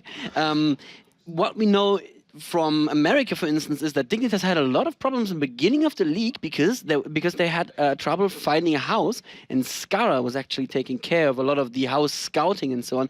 That is not something you want your players to be doing. Yeah. You don't want any of their mind share even to be occupied by that. So you have teams that have managers that just do silly things like make sure that there's an internet connection at the house, make sure that people eat. But also the coach role often overlaps with what a manager does. So you play against a team you may not have played against before, so they go and they do as much research as they possibly can. They prepare you with this stuff. I don't remember which team it was, but I heard about one team that I think it was Curse, yes. They literally had binders of preparation at the NA qualifier, and their manager, Liquid, of course, just prepared them for about all of these amateur teams that they were playing. There's this is what they've picked in the last month in scrims. Here you go.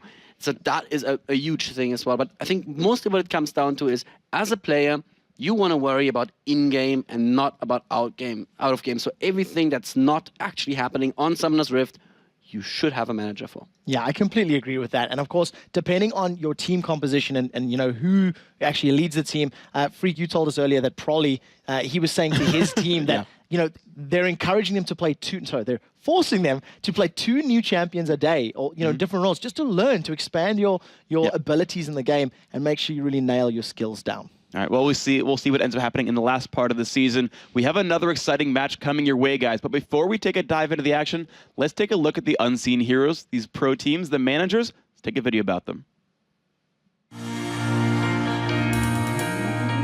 My name is Harry Wiggett, and I am the Fnatic League of Legends manager. My name is Minzik Ko. I am known in the scene as Rice. Well, I'm the manager of SK Gaming. So having our former manager, Deficio, playing support is actually surprisingly good. I created the team and wanted to be the manager, so started from scratch with it and built it up.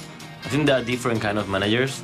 You got the managers that take care of the business only. You got the managers that take care of the players. I'm not sure what the manager does. I'm not sure about everything he does. I just told him, manage it, man. I'm not gonna do it. Team manager is basically supporting the whole team at any time. Part of his job to solve things and to keep things away from us.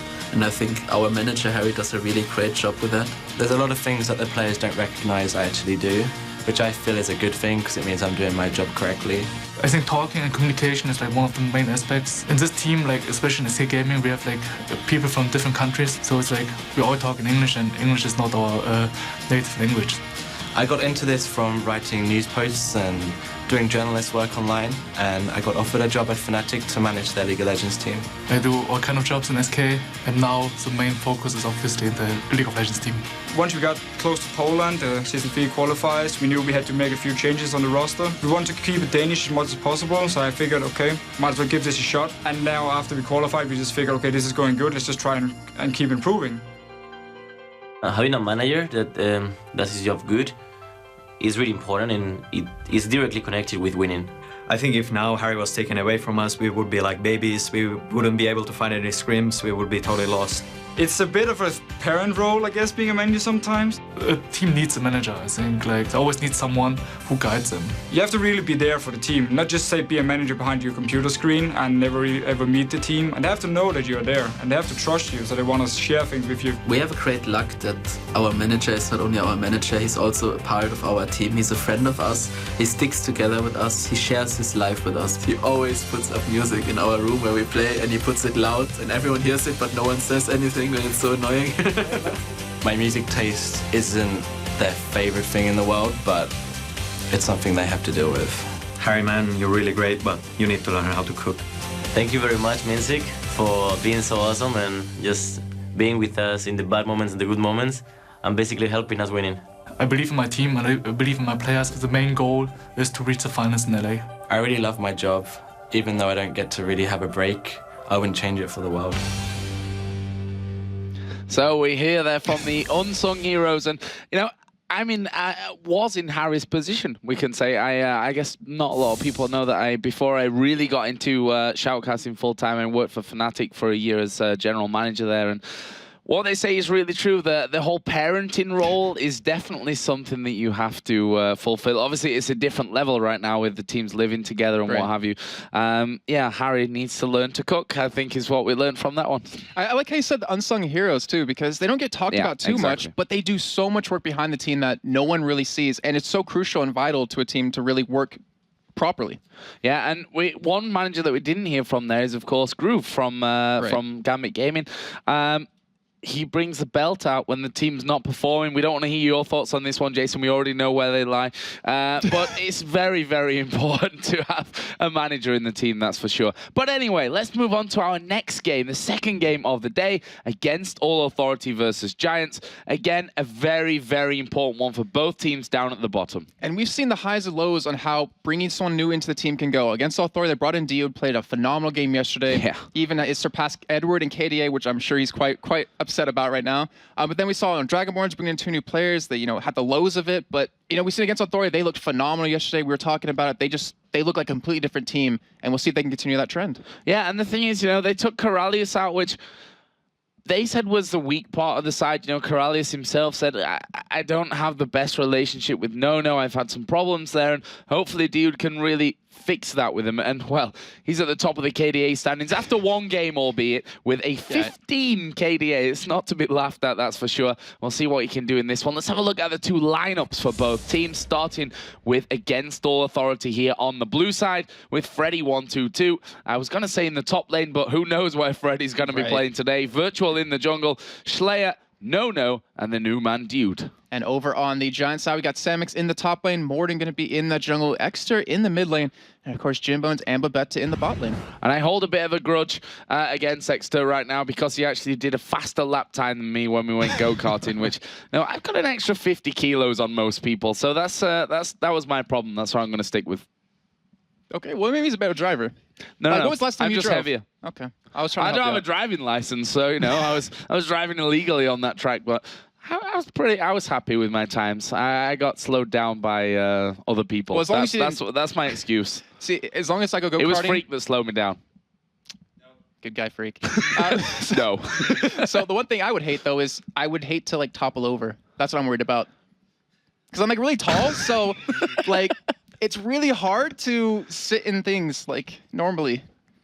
Right now, my chair is so low to the ground. Well, that was the funny thing, seeing Wicked sit in this little go-kart, folded up. His knees to his face. And after he's like, I'm just too tall for this. I'm like, you can put the seat back. He's like, no, I didn't know that. No one told me that. So anyway, let's get back on topic. Against All Authority, let's have a look at their key player for this one. We've picked out the top laner or mid laner or bottom laner. Who knows where Freddy's going to be? The only place we know he's not going to be, hopefully, cross my fingers, not in the jungle. He's proven he can play a wide array of champions. I mean, we've seen him on Karthus, we've seen him on Kha'Zix. Yeah. If you name it, he will most likely play it. And also, there's a downside to it. He's died more times than every other top laner coming into week number 8. It's kind of a bad thing, but look on the other side of that coin. It could also be a good thing. It means he's taking risks and he's trying to create plays for his team. And we can see that down at the bottom, Dude, KDA ratio of line, too high. It's just too damn high. We just can't get those double figures in there. He's on a 15 KDA after 1 game, though. There's a disclaimer on that one. We'll see how he does here today and how that changes. And for Giants, then, the man that we've picked out, their jungler, Morden. Yeah, he's actually been considered one of the top junglers in Europe by quite a few different teams. He tends to focus on the middle and top lane to really help get those lanes snowballing. Doesn't really go bottom too much. But the one thing that I want to point out for him is that he has a different set of junglers than most players in European LCS right now. He plays, Elise. He plays like Mundo back in early LCS, and he hasn't really adapted to the new jungle champions. But I know he's been working on it, and we'll see if that can help his team pick up some wins. So they're the 2 key players that we picked out for this one, but overall, everyone's going to be key in this one, of course. And interested to see, against Authority, they won their last game, their first game with the new lineup. How that's going to go in the long run, it's a risky change.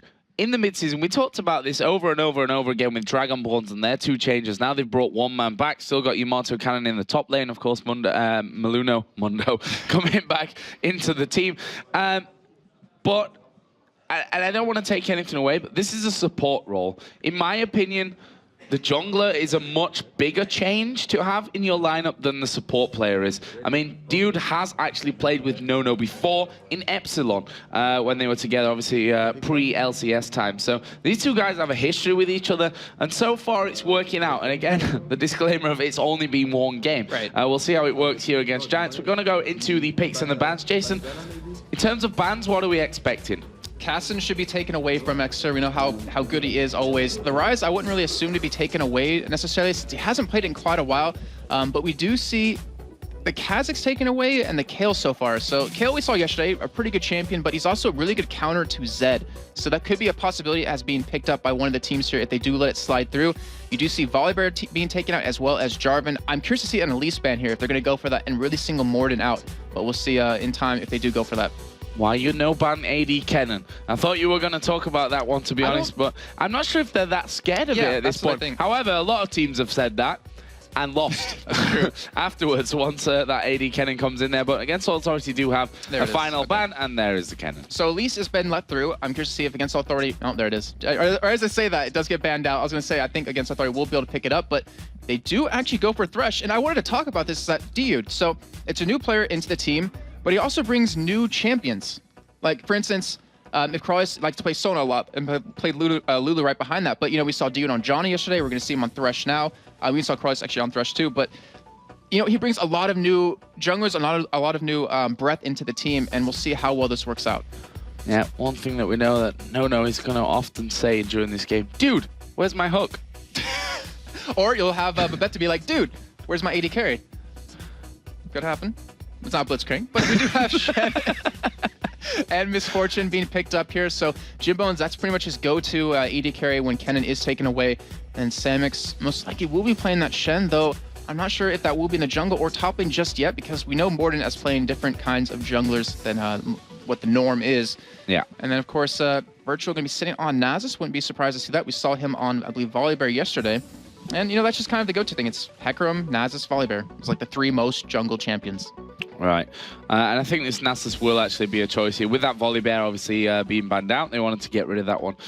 It's very, very strong, especially at those early levels. Like, he's a very fast champion to get in there, especially if you add that in with a Thresh and you can get those Lantern ganks off, for example.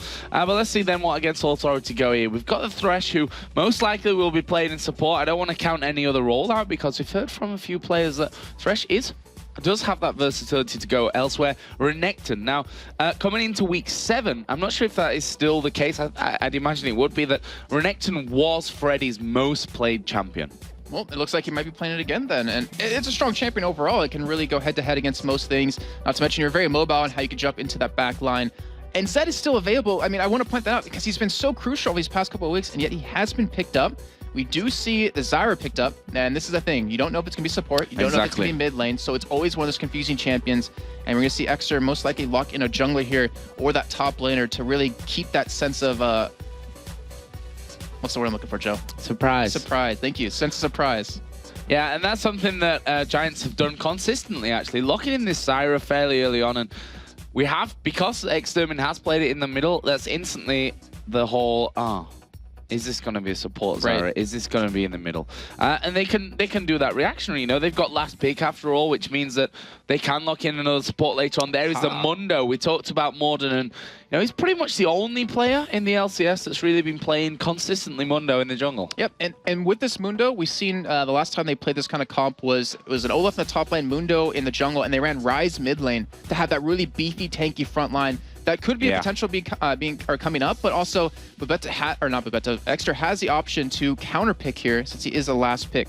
But we do see against Authority their next two pickups. They're against a very tanky lineup right off the bat.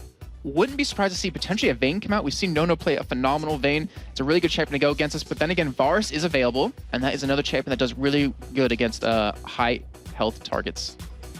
Well, let's see here. Against Authority taking their time, you can see focus on Nono and Dude's face. There is a Tristana, and obviously the call was made for that one. Picked up and locked in straight away. And an Orianna. Interesting choice. We're seeing her less and less recently.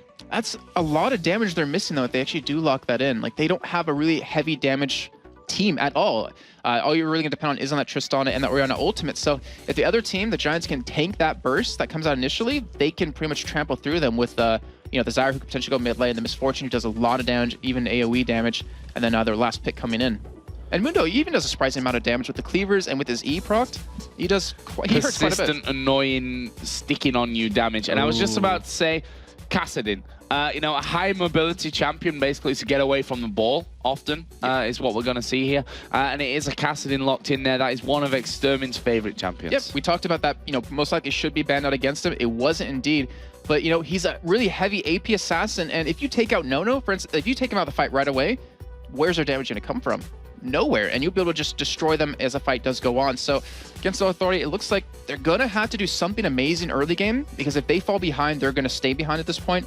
And Giants with Morden, we know how strong he is with Mundo. We know how strong he is in the jungle. He should be able to create some opportunities in the top and mid lane here for some very easy kills. And not to even mention the bot lane with that Zyra. Babetta so spot on last week with his ultimates. He could even come down there and get up some free kills. So Dude, for example, obviously is going to want to get in there with the hook. If you think about, you know, where the ball's going to be in terms of getting those shockwaves off, getting those ultimates off, you've got Renekton who's going to slice and dice his way right in towards that back line, trying to get in there onto the carries. But you've also got Thresh, who, when he lands that hook, he wants to get in there because he wants to drop the box in the right position. And then with that Orianna ball on top, you can shockwave them all in to the box. And that's the setup that they're going to be going for here for this one. Yeah, I'm glad you pointed out, because that is so spot on. You don't really expect the Orianna ball to come in from that kind of person. Like, you expect someone that's going to dive into the middle of your team and then use it then. But if you see Thresh land that hook, go into the team, like you just said, it's going to destroy the Giants. But then again, it all comes down to, are they going to have the damage behind that to really back it up? Well, we're going to find out here. And Giants and against Authority, you know, these are two teams that are in, I'm not going to say desperate need of a win, but in much need of a win. This is an important game, bottom of the table. I've referred to this already. These kind of games are 6-pointers, which Jason doesn't understand as an American, but I'm starting to understand a little bit. It comes from football, and that's not soccer. Before we get, I can try explaining it if you want. Go on then. Okay, so what it basically means is that it's not necessarily worth 6 points, but because you're taking a win away from the team and forcing a loss on them, it's like losing 2 games. I am very impressed with that one. We're teaching Jason here the laws of the footballs here in Europe. And yesterday, Freak described what El Clasico is. So, you know, overall good education here for the Americans in terms of football. But we are in game then against Seoul Authority versus Giants here, a bottom of the table 6-pointer game.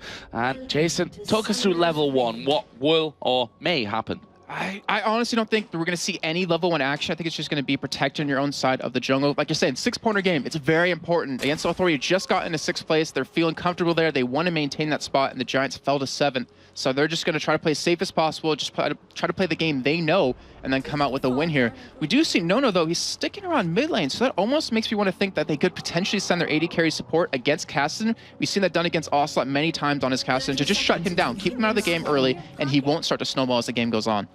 Yeah, when you have to start farming up with the Sphere, then you know you're a little bit in trouble with the Cassidy, who obviously is, at the end of the day, is a melee champion when it comes to those auto attacks. So we'll see how that one all goes down. Lots of pings going on here early on, and that's just about positioning, trying to get the wards in there. But Better actually looking like he may go for that ramp ward, trying to get it as close as he can in towards the race, and there we go. What worries me, though, is that Giants, okay, we do see the pings coming in. I was about to say, if they don't get any creeps onto their AD carry and support, like get that early experience, then they're going to have a really tough time in lane, because you see Nono and Dude going for their own double golems, and that's to give him that earlier level 2, and with that, Nono will be able to jump on top of you, will be able to use either his attack speed or his E to reduce healing, obviously, and they should be able to push you out of lane if that does want to come to term. So we see Virtual starting with the Wraiths there, already having to get those pots running to keep up at full HP. Morden going to be kicking off here. Already did the Wolves, of course, on towards the red buff. Samek's going to be taking Wraiths away. They will be back up by the time that Morden comes around on their second spawn here of the game. Virtual is just going to be taking down the red buff as well. So pretty standard start overall. And speaking of standard, look what Cassidy has yet again. 9 health pots, a ward, and 2 mana pots. I mean, that's what the meta's come to. Pharaoh Pony talked about it yesterday when we were interviewing him, saying, you know, Riot's not a big fan of that. We might see some potential changes coming in with, you know, limiting how many pots you can actually buy early on. But that's what's keeping Cassidy in the game right now. Those 9 health pots to just stay alive to level 6 where you can really become effective. Exactly. He knows that Oriana's going to spend the time when she's not CSing is just harassment. Right. That entire time, trying to stop him from getting in there to pick up those creeps. So early on here in this bottom lane, talk us through it. Tristan and Thresh versus Misfortune Zyra. Well, Misfortune's always been one of those champions pre-6 that is just so deadly. She has like one of the highest DPSs until as the game progresses a little bit further. Tristan's gonna have a tough time, to be honest. Like, yeah, you don't have your attack range built in just yet. You get that as you level up, so he's not gonna be able to go head to head. But the thing is, as long as he farms up and gets the items he's gonna need, he's gonna be way more effective than Jim Bones will be at the end of the game. Exactly, Tristana now got that whole U-curve of performance in terms of how she goes through the game. And the game definitely not the strongest point, whereas Misfortune's definitely not got a U, I'd say. It's pretty strong throughout the entire game there. So we'll see how that obviously all breaks in, but I think we're going to need some good interaction here as the hook is going to land there on towards Jim's. A jump in from Nono. Are they going to be able to lock down the first kill? Yes, they are. It's Thresh that secures it. There's another one for Dude. Can they get a double here? But Better going low. One more hit. There we go. Flashing from Nono. They take a couple of turret hits, but it's not going to matter. Double kill in the bottom lane. The AD carry and support getting killed. And, well, a kill going over to the AD carry and support as well. First blood Thresh. And yeah, just as we were talking about Dude being like the breath of fresh air into the team, you saw right there, look at that coordination they threw off. I was going to say Thresh air, but I was like, no, I'll leave that to Joe. But you saw the coordination they pulled off. You know, you mentioned Crawley saying that they didn't really have the greatest relationship, him and Nono, but right there, that was ridiculous. Against Authority, their bot lane is a terror now because of those first 2 kills. And Johns, I don't think they really expected that. Well, definitely not. I mean, judging by the response of what happened afterwards, I'd say they probably didn't. As we are seeing Morden actually doing a bit of counter jungling here. Even gets the good old briefcase off onto Virtual as he comes through there on top of that ward, and a second one in a row. And that's the annoying thing about Mono. You know, he is fast. He can get around there. He's very much Shyvana-like. If you think back to the whole the times where Diamond was exclusively playing that Shyvana-like. Very, very quick to move around. Good movement speed to get into the lanes. Got a good slow from the briefcase as things go on as well. So we'll see how powerful his actual ganks are. But in terms of counter jungling, his clear time is not bad at all. And I actually love that you pointed that up, because I looked at his skill bar just on your screen right now. He's 2 points in Cleaver. Normally you take your W to level it up to go quicker through the jungle since it's mostly AoE, but with that Cleaver, they might go for a very early Dragon. Like, that Cleaver just destroys him, and that might give them a nice amount of gold that they're going to need, especially in that bot lane. Let's have a look at the early CS here. Orianna winning out against Cassidy, and that's to be expected. Obviously, a range versus a melee champion. Cassidy not wanting to get to her, has burnt through his entire pots here as Morden going very, very low. 3 men coming in. Freddy actually going to pick up the kill with the Ignite, and Morden, I'm sure, is wondering, what the hell just happened? I am not convinced that he would have died if he didn't throw that briefcase. That you lose health when you use that, but when you hit it, you get half of it back. And I think he would have stayed alive if he didn't use it right there. The Ignite was able to finish him off, and that might have been just a misplay out of Morden. Well, misplay or not, that is kill number 3 for Against All Authority. Going this time over to Freddy and his Renekton. Talk us through that lane, because this is actually the first time we've really looked at it. Freddy versus Samux, Renekton versus Shen. All right, well, Renekton is just a very strong early game champion, pre-6. You're like a caster, AD bruiser at the same time, and you can just destroy Shen. You can shred him. That's why we see that Cloth Armor picked up on him. So Freddy 122 should win this lane up to the point that Samux gets a Sunfire Cape, and then it becomes just a bashing of heads and a free farm for both sides. See the Elixir started off there with Freddy as the hook is going to land here onto Babetta. Is he going to go down? There is the rocket jump, but here comes Shen. Against All Authority might have gone too deep with this one. No kills coming in as of yet, but in the end, Shen actually was stopped there with Freddy, actually, who stopped him from going in there. Yeah, it was a nice interaction. We even had Virtual coming around from the Tribush trying to go for that 3-man gank. They were all able to escape with their lives, but it just really creates fear in Giant's eyes. They're like, holy crap, you know, they're destroying us bot lane right now. I mean, not in terms of CS, but that aggression they're going to come out at you with, they're not afraid at all, and they will get down and dirty if they need to. Yeah, and Dude just showing once again, I mean, we talked about his 15 KDA was 0-0-15. He's got a kill and an assist. He's keeping 17. That one up here. He's going for most greedy player of the year. That's the award that I'm gonna call it at least. I want to see how obviously you get no bonus for being the highest KDAs, but everyone wants it anyway. As I would as well. Yeah, you just gain the hatred of Edward. The further away you get from him, he's just gonna get more and more angry at you. But still, so it just means when they play Gambit, they're not gonna finish the game until they've killed him over and over and over again. They're probably gonna run Blitzcrank then to pull him out of that fountain to go for those kills or something. But you know, he's been playing phenomenal. We cannot say anything to the contrary. He's been doing a great job. The synergy in that bot lane has completely changed around, and they're looking like a completely new team, looking like a very strong team right now. Yeah, 3-0 up, 2,000 gold. It's almost 8 minutes in. This is a good total that they've got, as we are going to see Morden here under pressure. Actually, we will see that red buff being taken away. Morden again throws the briefcase in. This time, though, it won't lead to his death, as well, he needs to be careful. Schleyer and Freddy are both there here, as a ward is put down. So they're going to have vision there.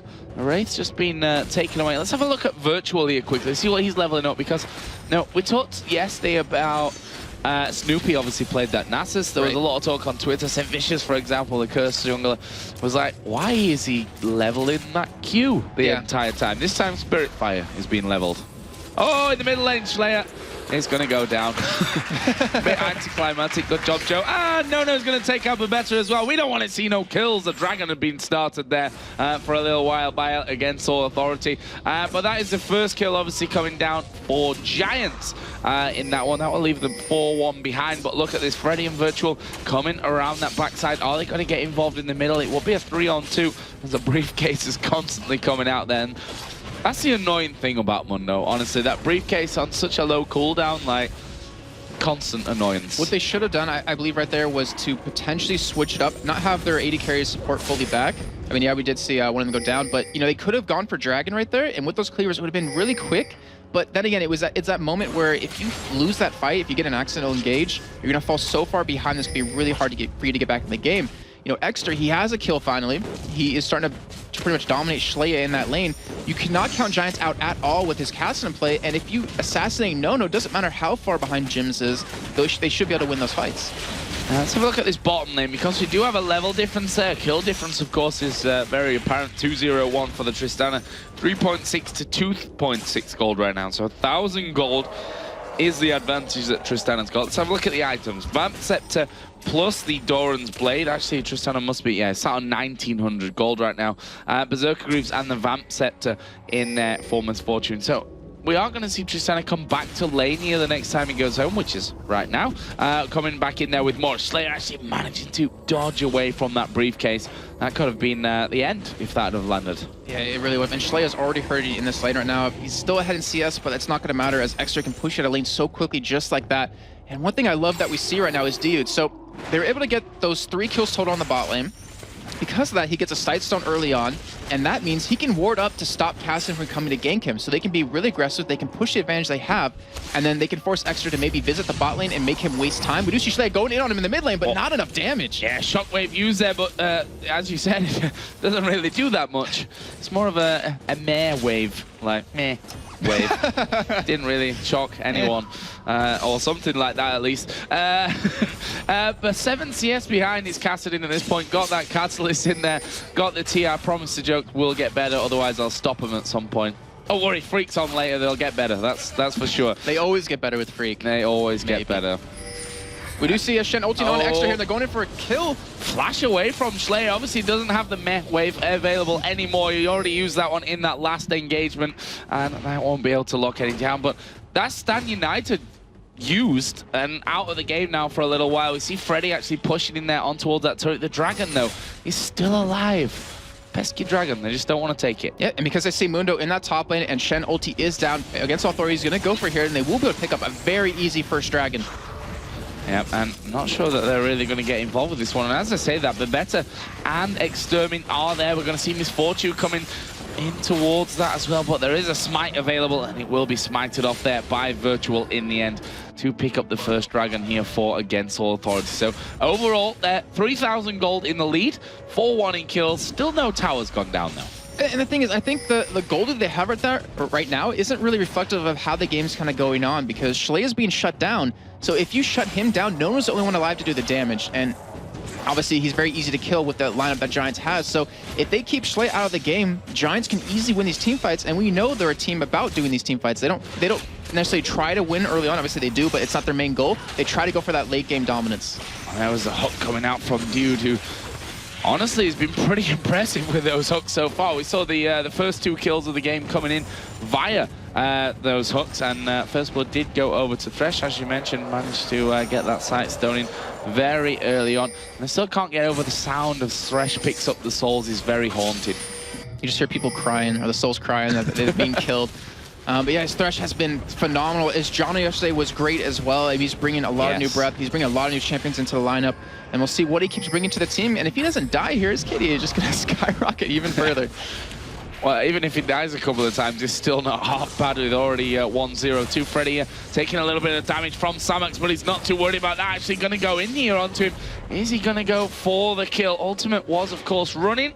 And Samax just backed away. This is very much that scenario that you talked about. I mean, look at Shen's items. Giant's belt, Doran shield, double cloth armor. Like, you're not going to kill him very easily, that's for sure. He has 108 armor, 13 minutes of the game. He will be picking up a Warden's Veil, most likely with those 2 cloth armors. So we'll be able to shut down Tristana as well. But, that's the thing. They're just going to butt heads. But, Freddy's been keeping a CS advantage over him, and that's what really matters. There's Extermin just getting withered in that middle lane.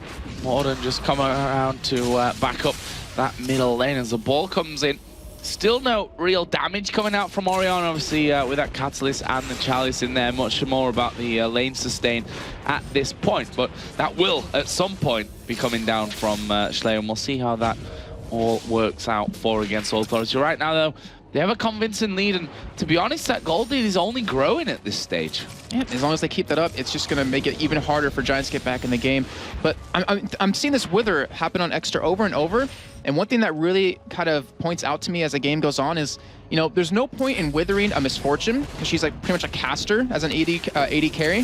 She has a double up to use, she has attack speed from her W, she has the ultimate, and it looks like they might be committing that wither every time to Extra just to make that hook have an easier chance of landing.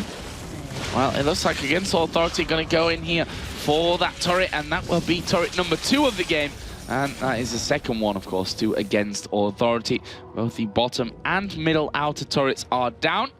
They took that last Dragon, and we have a good 5,000 lead for them at this stage of the match, which, as I said before, just a few minutes ago, I was saying it's a 3,000 goldie, then a 4,000, now a 5,000. If you look down the CS, 137 to 114, as we are going to see Morton getting closed upon here. There goes the Strangle Thorns. A good grasping roots came down as well. Everything landed there by Bebeta will save the Mundo. And that's Bebeta Zai right there, just showcasing how good he is with it. But that hook out of Dude was so perfect. They even went for the tankiest member of Giants at this point. Weren't able to kill him, but still, He popped his flash, popped his ultimate, and he used the Zyra ultimate on top of that as well. So they could probably go for a push. We'd have Nono going head-to-head against Extra in the bot lane. I'm not really sure who's going to win this trade. Yeah, I don't think Nono really knew who was going to win that trade. He kind of jumped in and was like, oh, I probably shouldn't do that. Uses barrier there, actually. Nicely forced out by Extermin, who's going to keep going in. The flash is used. Gets the Void Sphere off. The Null Sphere, sorry. Everything's Void with Kassadin today, apparently. Void Walk. And didn't quite get the kill there in the end onto Nono, who's going to lifesteal that back thanks to his Vamp Scepter. Well, Extra's sticking around. He is staying inside of a ward right now. If he goes in for that Rift Walk, they might be able... Oh, he puts a ward in that bush. I was going to say, but we do have Freddy going in on Jimbo's here. Virtual coming in from the side. Yeah, we see the cleanse being used there by Jimbo's trying to get away, but he's not going to get away. And now Babetta completely isolated from the rest of his team. They can dive this one. We're talking about a Nasus and a Renekton here. They're going to go straight under that turret, get the 2 kills. And Freddy saying, thank you very much. I'm now 3-0. Morden coming in from the side, but honestly, not sure that he can really do this one. Freddy will slice and dice his way back towards that turret anyway. Samux was coming up there, so they didn't want to risk anything. And that will be 6-1 in kills now. And that gold lead, as I mentioned, just getting bigger. Yes, it is. And speaking of the gold lead, look at Nono and Jimbo's right now. It's 150 CS to 123 right now. So he was able to get those first kills. He was able to deny a lot of farm to Jimbo's. He's now 1 level ahead, and he has an Infinity's Edge built already. We don't see any item built just yet for Jimbo's. We need some Virtual going in on the top lane. They do have that Med Shockwave, or Med Wave upcoming very soon. Fail. Not as cool when you say it, nope. Is it?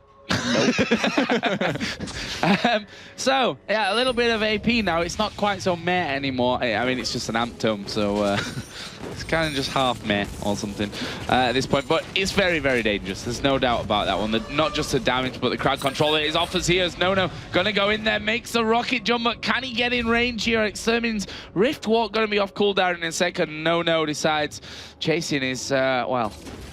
No. Sorry about that. Slayer now getting caught here in the top, but look at that hook. Max range coming out. The Flay comes in as well, but Samux is Shen, and you just can't take him down that quickly there with the damage coming out of Orianna and Thresh. And you do have Renekton coming up towards this top side here, so Morden, if he sticks around, he will be dead here, as he does, in fact, back away. But this will be another turret going over against Authority, 3 in a row now. 3-0 for them. And they're really putting a lot of pressure on Giants right now. So you do see Freddy go in on a Morden, but he should be able to escape here. Yeah, stun comes down, but against all that wasn't so well communicated by the looks of things. They'd not pushed up any further. And Freddy just gets in there, stunned, Morden walks away from it. But Dragon has been started here by Virtual. The dog is going to be taking out the Dragon now. Extermin here is going to be going head-to-head, but, you know, the silence a lot less effective on Tristana than many others. She's just going to be auto-attacking. Yeah, silence, great stuff. As there is Babetta getting caught out, puts the Strangled Thorns down, which will actually get them both knocked up. There's Nono knocking Samux back with his ultimate, but the rest of them all coming in here. Virtual now going to be the focus. He's not going to escape this one with that Kassadin around. The Rift Walk actually will finish it in the end. And now Morden going in on towards Dude, who knocks him back there, dodges a briefcase expertly, and that will be 6-3. But the Dragon was taken. Was it worth the 2 kills, though? That's what I'll say about that. That little sound. I mean, obviously it's going to be pretty even in the end from that trade, but that kind of shows that, you know, we talked about the goal lead for against Authority, and then we talked about Giants. They want a team fight. They're more about skirmishing than more about winning that laning phase. And that showed right there. They were very, very organized in that take. They will be going for the small turret, so in the end it will be an advantage for Giants if they don't lose anyone right here. But we do have Samux going on to Schley, and he might be going down. Yeah, they're going to go in there. There's a box put down, and there's a shockwave as well coming out. Morden down very low, but he's regenerating that from his ultimate. Can they get the damage off to finish? The Ignite is running, and he will get the kill. Last tick of the Ignite there. Picks up the kill from Slayer. And that was a nice turnaround from against Authority. Yes, they've lost that middle turret, managing to pick up the kill, though. In the meantime, Freddy 1-2-2 was pushing that top lane during the entirety of that long fight from Dragon into the middle lane. He has a turret very low already, so now against Authority is 3 men pushing the middle lane, while we see Nono taking away the blue buff from Exter, so that's very bad for them. We see the hook lane on a gym modes, and now he popped that cleanse, they can wither him, and he will never be able to escape against them. Oh, but here comes Extermin going in there on towards Slayer. Did have the command protect on him. The Ignite is burning. Will go in there with the Rift Walk to pick up the kill. But can they chase down for the kill? Another hook lands from Dude, and they do manage to pick that one up. Now Nono did get himself involved as well, but not sure that they've got really the range to get that one up. And the turret takes a couple of hits before Against All Authority back away. But as you mentioned, Freddy in that whole thing was pushing the top lane, has now taken that inner turret. And he's done a great job of it. Yeah, he is. And he's been just forcing that lane in every single time. And because of that, Samix hasn't been able to split push at all. Hasn't been able to get the farm he needs to build the items. Because you look at the farm between them, 182 to 126. That's a huge gap. You know, 7.6 thousand gold to the 5.4 thousand. That just completely gives Against All Authority a huge advantage. And if they keep this pressure, it forces Samix to not be able to split push at all. Because even his ultimate won't be enough. He won't be able to get in time. And they'll be able to take the game. There's No as well, continuing his farm. He's 30 CS ahead of Misfortune, not to mention those 2 kills in there as well. Infinity Edge, Zeal, Vamp Scepter in there for No, who honestly, Morden can't really stand around there for too long. Yes, with the help of Extermin, if he comes in, he definitely could, but No, not going to be caught out by that. I like how they're leaving him alone to just free farm, get as much experience as possible, because that's when he really starts to, or she really starts to take off, is when you get that level 18, when you have one of the longest... You want to get to that late game as fast as you can. Yep. Doing a great job of that one as well. Both mid laners got that Rod of Ages in there. No, as you can see, taking away the red buff, not taking too much time to get that one done. We see the Aegis of the Legion actually picked up, along with the Locket of the Iron Solari for Nasus. Compare that over to Morden on Mundo, who has the Giant's Belt and the Spirit Stone in there. Yeah, he's trying to work up towards a Warmog. The Spirit of the Ancient Golem isn't really an amazing item for Mundo, since it gives you a lot of armor but not a lot of health, so to take a while to get to that item. But you mentioned the Rod of Ages over onto the AP mids, and I hope Demon's watching, because Exter loves building double, if not triple Rod of Ages here, and he might need it to survive against the damage of No. We have Shen coming in. This might surprise him. Yeah, let's see what No goes for here. Actually will flash away. The taunt not quite landing there, and No actually manages to knock them back. Can he get the kill? Extermin gonna go away. Samux picks up the kill in the end, and No gonna be very unhappy about that one. He was so close to taking him down, but at the end of the day, it's all about the team. And Against All Authority have started off the Baron with 4 men. Oh, he lands the hook! Wow, amazing hook, but, well, they just didn't follow it up. Jason very excited about that one. Against All Authority. Not so excited, apparently, and not going for that kill. They keep on doing Baron. It's down to half HP. Giants coming in from the side. There's a ward down there as the ball will maybe zone them. Jimbone's going to get caught here by the hook. The box goes down. Can they finish off the kills? Giants, all men pretty much down to half HP. Morden going to fall. Samux is not getting away with this one. He actually got over the wall and almost made me look like a fool, but he was finished off in the end. That's 2 kills for Against All Authority. Nice bait on the Baron. And the thing was, that was a perfect team fight out of Giants, but they're just so far behind in gold at this point. Like, that Stranglethorns knocked every single member of Against All Authority into the air. It gave them that time to go for the damage, but it just wasn't enough. They don't have the damage they need. We talked about that earlier, where, you know, Jim Bones was kind of shut down. Well, he was shut down. That's a fact. And Exter wasn't able to really get off the ground since Nono's able to go 1v1 against him. Here's Extermin. Is he going to come in here towards Freddy, who right now, Last Whisper and the Sunfire Cape. Plenty of damage, plenty of health in there, and again, No continues to farm here down in this bottom lane. He's bridged that gap now to 45 CS almost that he's ahead. Still not really picked up any items since we last talked about him, but he's sat on 1,200 gold, 1,300 gold for Orianna as well, who is also 1,000 in the lead over his counterpart Kassadin. And the thing is, these items are really going to come into play as the game goes on, just like in the next 5 minutes, because no one else on Giants has armor except Samix. So you have a 4-0-1 Renekton, who even has a Last Whisper. You have a 2-2-1 Tristana, who's extremely strong, and you don't really have any armor built up to counter that. So they're going to shred through the enemy team right now, and Samix, I mean, yeah, he'll be tanky, he'll be a little annoying with the taunts, but it won't matter in the end. If they can kill Exter and Jim Bones, it's over, and Against All Authority will win that team fight. You know, could take Baron, could take inhibitors, and maybe even the game. And we are now seeing the invade coming out of Against All Authority. They fancy themselves a red buff for No. And, well, it's not going to be countered whatsoever there by Giant. So, will Baron be the next target here? We do have that Oracle's Elixir running on the support dude. But in the end, they come straight back towards middle. And actually, the good thing for Against All Authority is that they've got Giants completely out of position. 2 men off to the right-hand side. Will they try to fight this one? Will they try and pincer Against All Authority in? I don't think so. I don't believe Giants think they're strong enough to really go against them. No, he's so big at this point. Renekton, you can't even kill him anymore. And Nasus, who's like a really support-type jungler, is going to keep his team alive. We do have Exter sitting around the side, though. He's trying to make a play here, but I think it's going to backfire if he does go in. He's waiting off towards that right-hand side against Authority. Already know his position. What you see there, the burst, taking No down to half HP. He's going to lifesteal a good portion of that back.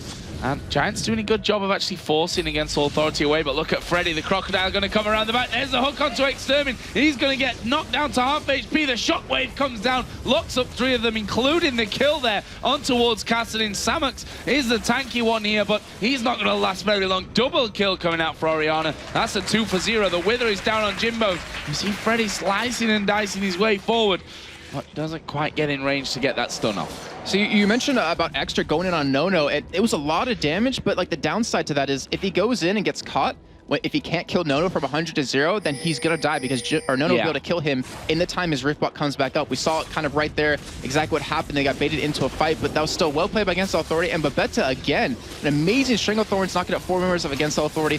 Baron is being started. It looks like Giants will be going for Dragon in the meantime, trying to get a little bit of extra gold, but a Dragon is not better than a Baron. Yeah, and that leaves them, let's say, 13,000 gold behind. Like, that's a big total at 26 minutes coming in. Yeah, Giants are going to get themselves a Dragon, which, not to be sniffed at, obviously, is a good bit of, a good chunk of gold to help them try and maybe come back in this game. But honestly, Against Authority are looking very, very strong at this point. And look what they picked up recently. We have 2 Runic Bulwarks. I mean, obviously 2's not like the ideal situation to go for, but the thing is, it gives Tristana that added magic resist, which he's going to need to survive the burst out of Exeter. All you have to do is keep him alive. You have the Luck Iron Star to do that on top of that. If you do that, if you keep him alive, he will just shred the team down. He's already so fat. He has a Bloodthirster, has a Zeal, and Infinity's Edge on top of that. And Against Authority, I mean, they're playing this perfectly. Items are perfect. They're engaging in correct fights, and they're doing extremely well. Looking very good, and Dude actually extending his KDA lead right now to a solid 24. That is pretty insane for him at this point. So we'll see if he can extend that even further in the rest of this game, or whether he'll spoil it all and end up dying at some point. But let's have a look at the CS here, because, you know, as the game goes on, obviously it's harder to really compare that, but that 40 CS lead still stands between the AD carries. But it's the Shen versus Renekton score, which is 226 to 170. That is a lot, and then you factor in the 4-0-3 as well from Freddy.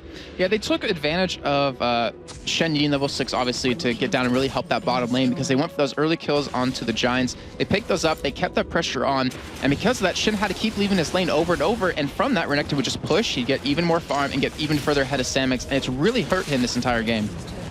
And we see another turret going down. That's turret number 6 of this entire game for Against All Authority. Shen was actually split pushing, but did recall here. Didn't want to use that Stand United to be coming back, when I think he could have actually forced Against All Authority to back away if he'd have kept going there onto that inner turret. I do like, though, that he picked up Home Guard boots, and we might need to see more Giants members do that, because if Against Authority gets any poke down on them, when you have Tristan who has the range, you have Schley with that ball, which can really hurt. You even have the Spirit Fire, I guess, if you want to count that in. They're going to need to get back to these front lines very quickly. That top lane still is pushing, just like you were mentioning. Against Authority, we'll have to deal with it very soon. Do have Giants trying to be a little aggressive there, but if Against Authority can't get this turret, they're going to have to back away. Giants will force them off. That turret is still being pushed, but there's a decent wave coming back from it as well, so maybe not yet in 100% immediate danger. Against Authority, realizing that are still stuck well up by the inner turret, which of course has already fallen a little bit earlier on. But it's all going to be about Dude at this point. When he gets that hook, we will see them go in there. It's Extermin actually coming around the side on towards Freddy. Yes, burst down to half HP, but that half of his HP bar is still a considerable amount of health. Against Authority, they're really hesitant to engage. I mean, Extra, he's sitting on the side every time, so he's really forcing Against Authority to make a move. And most of the time, it's just them backing away because of that presence of him. But he might get caught here as he does start to back away. He doesn't have any wards to smash. You know, he did have one ward in the towards the blue buff, which kind of spotted them. But instead, he's just gonna get some farm. And this is a point where, if Giants are smart and they can kind of hold their lanes, like not let them push out super hard in these giant waves, and they can get a lot of farm and really start to catch up here. We might need to see, they have to pick up an Oracle, which he in fact just did, to clear any vision out in their own jungle so they can keep that gold income happening. Chinbones here pushing out to take their own red buff. Much needed pick up from their side of things. Let's see then what Giants are going to do in this scenario. No now with the Bloodthirster Infinity Edge is going to be hurting a lot. It's up at level 16, so now in terms of range, he is hitting you from a long way away and is hitting you very, very hard at the same time. As Extermin is actually pushing down this bottom lane. May pick himself up an outer turret. Virtual's going to go down and counter that one. In the meantime, Freddy's pushing the top lane out completely as well. You might see against Authority with no group in the middle, push them back and not let them back and defend against that. Freddy wants to continue. You see Samix actually will be going back as Extra is still trying to go for a push onto this turret. I mean, I don't think he can really get it because that Wither over and over can just stop that attack speed, and Virtual's just going to get a lot of free farm there. He's going to need really help from anyone else in his team to take a turret. And keep in mind, they've taken 2 turrets, the 6 now against Authority, so they've been limited on gold quite a bit, and you see it in just the total gold built up. 49,000 to 38,000 at this point. Yeah, big lead for against All Authority. Dragon going to be coming up again in 1.5 minutes. Baron buff has run out now for against All Authority, so not sure exactly on the time of that run up, but it's going to be coming up here fairly soonish. As again, against All Authority are going to be pushing up towards that inhibitor turret. A couple of hits coming out there from No. You just waiting off towards the side. He's going to land the hook here on towards Morden. There is the shockwave going to come down. It drags 3 of them in. Bullet time actually cancelled their mid-channel, and Samux actually will ultimate off on towards Babetta, and no kills resulting from that one from against All Authorities. There they finally do kill out Samux. Can they get the finish here on Jimbones? Wither goes down. Will they go for more on Morden? No, they're quite happy with forcing them back, taking themselves in an inhibitor turret and the inhibitor itself. And that's what they were waiting for. They were always hesitant because they wanted Dio to land that hook and really make that engage happen. They also wanted to bait him into a death, which you see finally happen. So there goes his KDA split in half. But still, that's what they're waiting for. That's their big play. And if Dio can keep doing that and create opportunities, like that's a middle inhibitor down. If they ever land one hook and pick up kills off of that, there will be another turret, another inhibitor, maybe a Baron again. And against Authority, like, they're depending a lot on their new support, and he's pulling through. Like, he's really rising to the occasion. Yeah, that's what we talked about in the pregame as well. The whole combination of Thresh and Orianna, they did exactly what we'd expected of them, which is get the ball on top of Thresh, wait for him to land the hook, wait for him to get in there, drop the box, and then go further. As Extermin going to come in here on towards No. Is he going to be able to get in there for the kill? No, not quite, but you see the danger. No, he won't go in for that kill, and that's just ridiculous. I mean, Extra went in there really confident and ended up being turned around and having to walk away with his head hung low. But that's just how far ahead he is. He has a Quicksilver Sash, so he can get away from that silence if he needs to. If he needs to jump, and not to mention that taunt out of Samix, which is the really only saving grace Giants had to lock him down was that taunt. But with that QSS, he'll be able to get out of that. He'll be able to keep his damage going. And the items are just getting further and further ahead for against All Authority. Baron coming up here in 15 seconds as well, so we may see against All Authority go straight in for that one directly on the spawn. We can see on the minimap that they're starting to close in on that position. They've got the wards down. Now Oracle from Dude has cleared out everything that Giants had to offer there, and as the Baron comes up, they're already ready and waiting to take it down. Watch for this pole coming in here very shortly. We have Extra who's on the bottom side going back towards him. It looks like they will concede this Baron. And that's... I mean, it's a good move to get away because you know if they lose this fight, the game is going to be over. But now you're defending against a Baroned up team when your wave clear isn't that good at all. No. I think it's a case of when at this point for against All Authority. They've been very, very cautious about the initiations. Obviously, they've waited a lot of the time for Dio to really single out that first person, then go all in on that one. So have a look at the items that we're seeing now being picked up. Phantom Dancer finished for Tristana, along with that Bloodthirster and the Infinity Edge and the Quicksilver Sash. But in terms of damage, Tristana right now at her peak. And they're pretty much dead. He's pretty much dead even with Jimbones too. Like, only advantage he has is that his range is a lot... Oh, not equal in damage. I forgot about the Infinity Edge right there. But he also has the range advantage over Jimbones, which is going to hurt quite a bit. And Joe, I have to ask you, Schleia with his items, is that still a mech wave? No. It's the full-on shockwave now? It's a full-on shockwave. All right. Good to see that. But yeah, the items are just... They're very far ahead. We saw Schley actually keep his Chalice at a Chalice because he wanted to go for some damage. He knew he was going to need it. And we saw the Saracen Blaze Embrace picked up for Extra, which saved his life there going head-to-head against No. And Shen still just straight armor. But at this point, once Tristana gets that last Whisper, he cannot even go head-to-head against him either. Yeah, exactly. That's the point that's going to be bad for them. Against All Authority starting to go in. No. Gonna get a couple of hits off on towards the turret. Minion wave now coming in here as well. And watch for Dude here, down on the left-hand side. Let's see how he brings in this Hawker. Samus going very, very low. They actually will manage to get away just about until the Ignite was running the whole time. Freddy is in there as well. Can they pick up the kills? Freddy actually going very, very low. Command Protect Virtual actually running straight in there as well. Puts the Wither onto Jimbones. That's going to cancel out any good effects that Phantom Dancer's having over him. But can against All Authority here pick things up. It's 5 versus 4.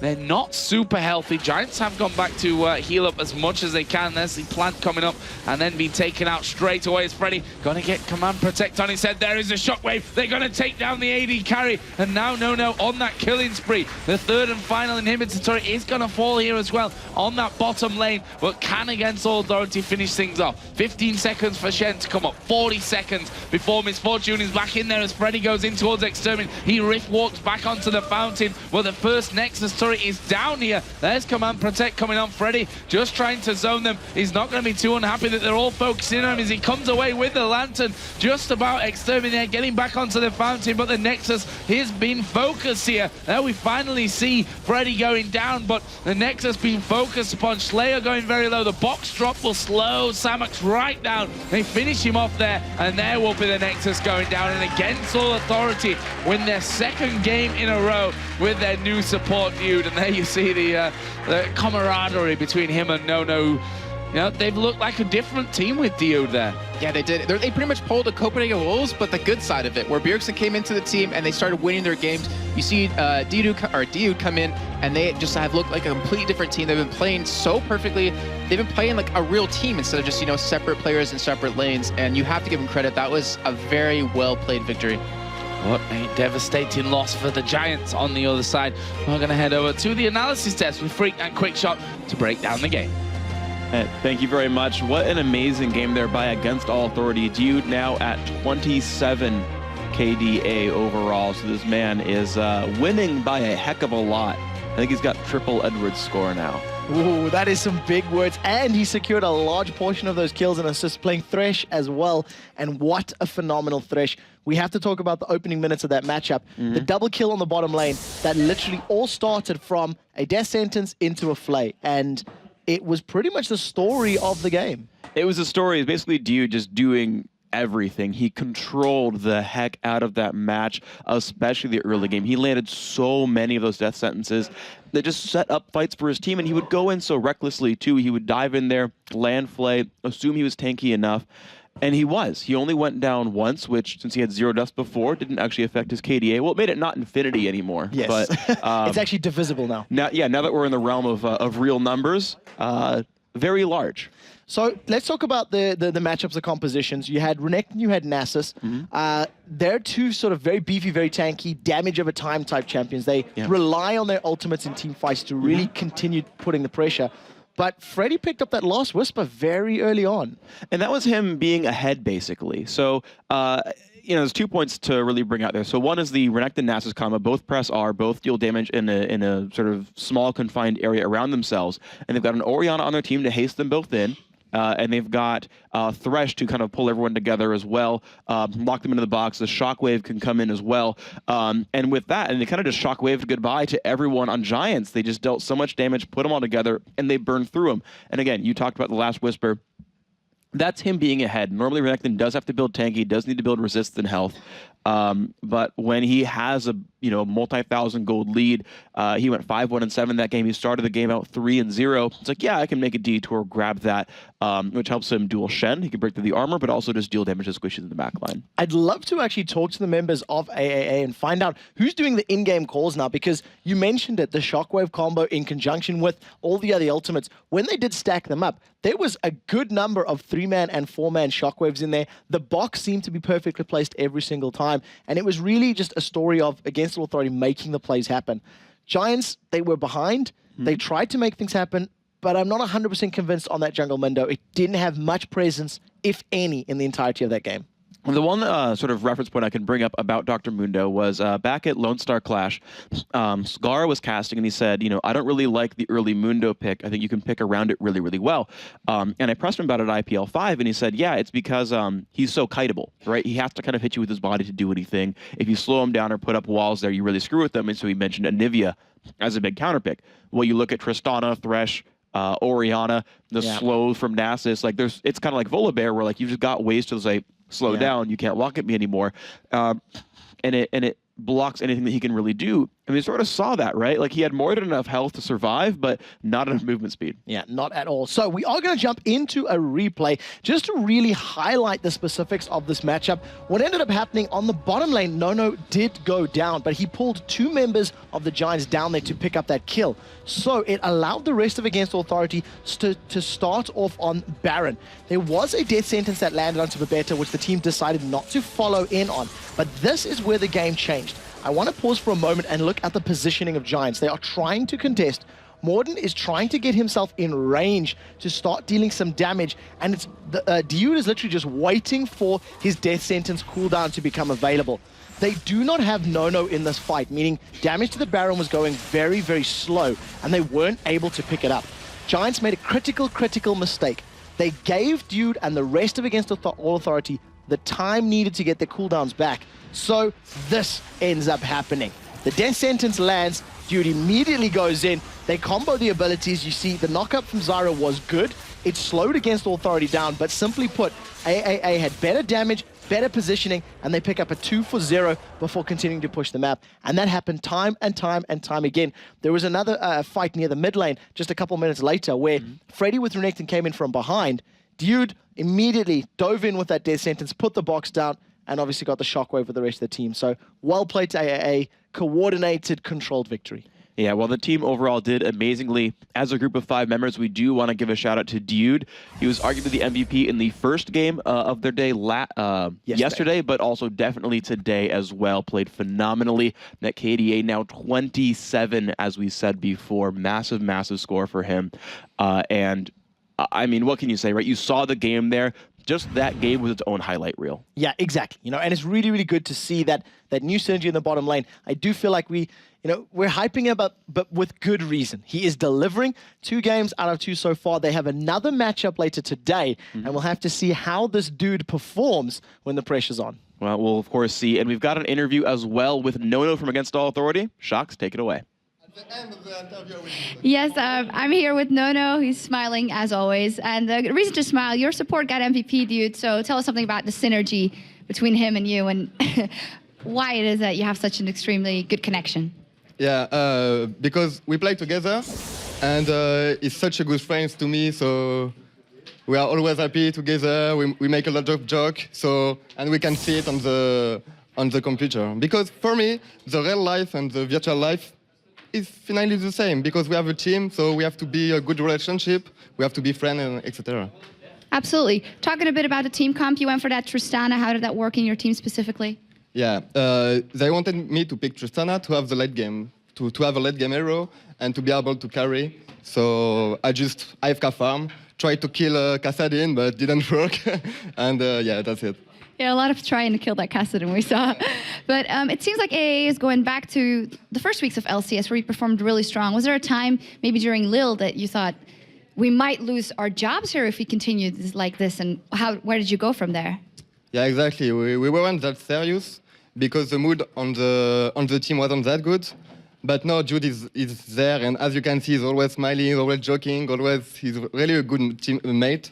And he brings us so much fun and jokes, so I think we are definitely better, and we want to improve. We want to show to the others that we deserve a spot. Your brother's here today, and I heard your mother was watching. Do you want to tell anything, say anything to them? Yeah, I love them so much to support me. Without them, I wouldn't be there because they just convinced me to, and I'm really happy to have them on my life. Really, thank you. I love you. Merci beaucoup, Nono. Maman. Okay, we're going to take a short break, but don't forget about today's Twitter question, of course. Which player deserves to be on the All-Star team the most and why? Tweet us your answer at LOL Esports, #LCS. The same if any questions you might have for the analysis desk. Nono having a little fun here. Okay, now, Dragonborns got off to a bad start in their game against the Copenhagen Wolves, but now face the Evil Geniuses, who also need to win very badly. We'll see them square off in just a minute. EG versus Dragonborns after the break.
Hello, everybody, and welcome back to the League of Legends Championship Series studio here in Cologne. Quick shot, myself, I am Freak, and this, of course, is Xenon the Stoic. Just how stoic are you? The stoicist. Stoicist. Is that a word? Yeah, I worded it. You worded it. That's not even a word either, by the way. It's a day of new words, I believe. We could play this all night. Because we quick drawed earlier in the day, now we're stoicist and worded. So we'll have to keep tabs on that. See if we can get a quick shot as well. Oh, I see what you did there. I see nice. what you did there. Let's talk about yourself. You've obviously had a recent, big move in your life. Many of the viewers don't actually know, maybe, so fill them in. So for some reason, I used to do what these gentlemen do now, and I had a lot of fun at it. But one day I got the opportunity to become a game designer, which is there's still a part of my brain that goes, why? Why do they want me to do this? Apparently I can do it, as it turns out, but it was quite a step to go from a community coordinator position to a champion designer position, which is what I'm doing now. And because all our design happens in the Santa Monica studio, I did move to Los Angeles myself just in the beginning of February, and we have weather there, people. We have blue skies, we have an ocean, and we have sunshine. I'm sorry, you probably want to kill me right now after this European No, I do. winter. Excuse me, I do. Okay, because you two stay there, all right? Yes. I stay in dreary, drizzly Dublin in theory. In theory, yes. In theory. But you so originally moved from Germany to Dublin, Yes. Dublin to the States. How does the temperature and the heat affect your hair? It's absolutely perfect, of course, because I have the correct hair care products lined up there already. Also, I never leave the office until it's very late in the day. Talk to us. What champions are you working on at the moment? I know you're there very new, but what's on your plate that you're allowed to tell us about? So the very first thing I did when I came over there was obviously my apprenticeship, if you want, was that Medler took me under his wings, and I did the Sejuani rework with him. And Medler, one of the smartest people I've ever had the pleasure to work with. Really smart guy. He taught me a lot about game design, and we did the Sejuani rework together. That was a very interesting process for me as well. I came in with all these ideas, and it's great to have these ideas, and we put them in the game, we tried them out. There was one version where she had stacking frost tags that would affect the amount of slow you would get from permafrost and so on. There was a lot of really experimental stuff. And now if you look at the PBE, or if you look at your favorite community websites and look at the breakdown of what the remake actually is, it's very conservative. It's very close to what live is right now. I think the biggest change really is the knock-up on the queue. That was the main reason we put that in. I mean, there is power in it, but the main reason we put that in is this wonderful designer word, which is viscerality. It just feels good, right? You hit a dude, and they get knocked up into the air. Bristle hits the dude. A gigantic boar slams into a guy, maybe more than, oh, I'm a little bit slow for a second. Exactly, yeah. And inspired by Pumbaa, kids. Inspired by Pumbaa. and Sean, our animator, did an outstanding job with the bristle animation as well. If you ever do this in game, make sure to zoom all the way in and look at Bristle as he gores them. It's a pretty amazing animation. And so that was the first thing that I did there with Medler. And mostly it was a lot of learning experience, and something I posted on Reddit last night because I just couldn't help myself. One of the very first things I did when I learned our scripting language was I took Xin Chao and I made his Q actually spawn a talon with each attack. So I felt very good about myself there. Nice. And, yes, you know the skill video for 3 Talon Strike is against Talon, so 3 Talon Strike. Anyway, guys, I'm sure that was your doing. I was glad to have done it. I am the performer there. Anyway, it's very nice to talk to you.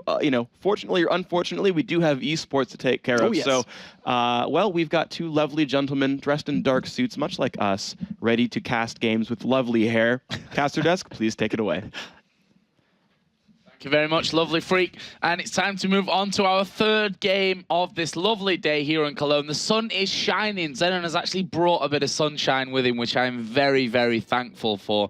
As we see there, Maluno, I could almost not recognize him with his hoodie up there over his eyes. But honestly, it's Dragonborns. Yeah, the sun is shining in his eyes, not quite. But EG versus Dragonborns, our next game. Now, on paper, EG are the favorites for this one.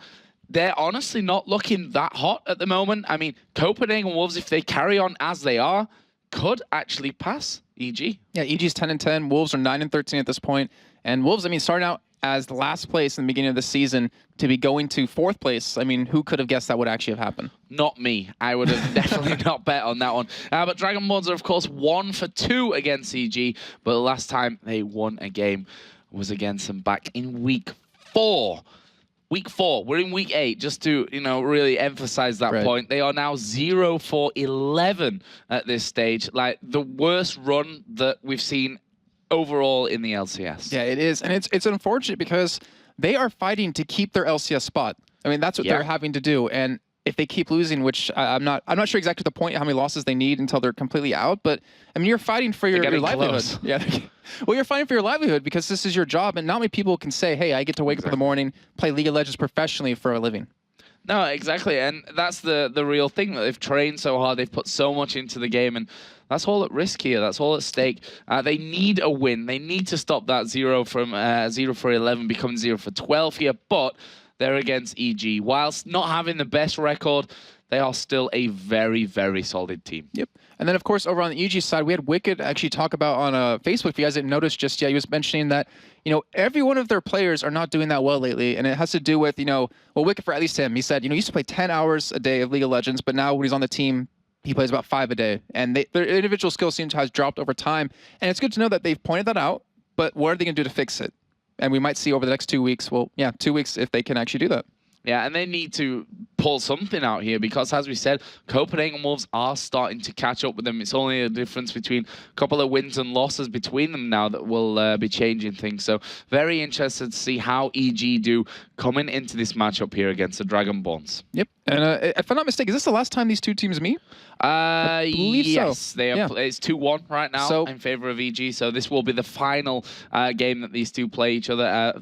Much similar as we saw yesterday, Gambit versus Fnatic. They've played their 4 games against each other. But let's have a look at the two lineups for both of these teams, starting with the Dragonborns on the blue side. Yamato Cannon in the top lane, Maluno back in the jungle, Shushe the mid laner, and Hosan move at the AD carry and support. And of course, over on the Evil Genius side, we have Wicked in that top lane, Snoopy in the jungle, Froggen maybe get him in the mid lane this game. I don't know, he's been top last time, and Yellow Pete and Crepo in that bot lane. Yeah, really interesting game coming our way. Let's have a look a little bit more in depth and pick out our 2 key players. Starting off with the Dragonborns and their newest player, technically, Yamato Cannon. Yeah, we talked about him a lot before. He's really experienced overall, but the problem is he's coming in as their top laner and he's coming in as their shot caller. So he's been having a really tough time adjusting to that, as you've seen in his gameplay. He's never really done exceptionally well in his lane, but as long as he brings the new calling and they all follow it as a team, and he can finally start winning the lane, or at least keep up, then they should be able to turn this around. And we heard from Mover yesterday, the difference between Yamato Cannon is, and Spontex is like the sun and the moon, but still, the sun is yet to shine. Let's just say that. Very poetic. I actually brought that one out yesterday. Trevor didn't even realize the joke that I'd made. So I'm glad you're on the same page as me today, Jason. That's good stuff. So let's have a look at Evil Geniuses then. Snoopy, their jungler, who's brought his A to Z a little bit step further. He was stuck on M during that, and he brought out the Malzahar. We almost saw the Maokai for the continuation, but he skipped over to N and picked up Nasus. I mean, it's a very ballsy move, and I talked to him after, and he said, he actually thinks Malzahar is a good jungler, which I agree. You always have that potential, and if you bring something new to the table like that, you can catch teams off guard. But after his Maokai and his Cho'Gath, he played a lot in Season 2. He's finally started to show his mastery of the new jungle champions. With Jarvan and with Nasus at least. And if he keeps that up, he should be able to evolve enough to help the other lanes and to really start locking in some wins for his team. Yeah, and the public voting for this one, which of course you guys can do over on lolesports.com, gives EG a 90% chance to win this one. So thanks to you guys for voting in that way. 90% is a big number. It's almost 100. Almost, yeah. And just imagine how many people were voting in that on top of that. That's, at least 100,000 people thinking EG will take that win. Yeah, that's a big number for EG, but, the votes don't always go the way that we see them go in the end. So, let's have a look then. The newest member of Dragonborn certainly doesn't lack confidence. Yamato Cannon is very outspoken. He's been in teams before that he's taken his surname. Team Solo Mebdi, Mebdi's minions. And will they manage to bring in the Mebdi-borns? I'm not sure about that one, whether Shushe and the others will agree to that one. But will this addition be enough to secure an upset here against Team EG. A very much needed win for them if they can manage to do that. Let's hear what the teams had to say before we came into the game. Against Dragonborns, no one knows what to expect. As you saw a few weeks ago, they were playing Soraka and Nelly on bot lane. We had no idea, so we just need to focus on our gameplay and make sure that we play the best we can. EV Genius is like, they haven't really performed that well the last weeks. To be honest, we haven't really either, so I think this is going to be a good match. I think we should have the game. Coming into this week against Dragonborns, they changed up the roster a little bit in the last couple of weeks, and I think that's going to make them a little bit less experienced. I think they're lacking that now. Don't max Q on Zed, man. You're supposed to max E. I'll show you this time. Ooh, very interesting words there from Yamato Cannon, who we talked about him earlier on, that he's got, I almost said he's got a big mouth, which is, you know, to be fair, is exactly what he has. He's a very, very confident guy. He's not afraid to be an outspoken member. He looks very cool as well with the with his hood up. I think that was a team instruction there telling him to get it up and be cool like the rest of them. But he's got to put his money where his mouth is. That's how it is. He's definitely overflowing in confidence right now, but in skill, from what we've seen, it hasn't really been there at all. And I mean, it's good to have that confidence because it, you know, it keeps you confident in, well, wow, I just used the same word twice, but it keeps you involved in the game and it keeps you trying to really improve yourself. But if he doesn't do that, because that's been their real weakness, then their Dragonborns are not going to win a game. Now we see Maluno, who of course was benched from the team, had a couple of weeks out, but now is back. We heard yesterday from Dragonborns that, you know, he's fixed the things that they would have wanted him to fix. So we'll see how that affects him here. Bans coming in. Lux, Jarvan, Malphite so far. Malphite one really sticks out to me as an interesting ban. We did see it used yesterday on Wicked. It wasn't that successful, though, I have to say. It was in a 1v1 lane versus a Kha'Zix, but the Lux coming in against Froggen, and of course Shusha can play that as well, and the Jarvan being taken away from Maluno. We know Snoopy's actually been playing him quite a bit, but he's going to go ahead and concede that. And of course the Draven following it up over to Hosan, and the Shen being taken away.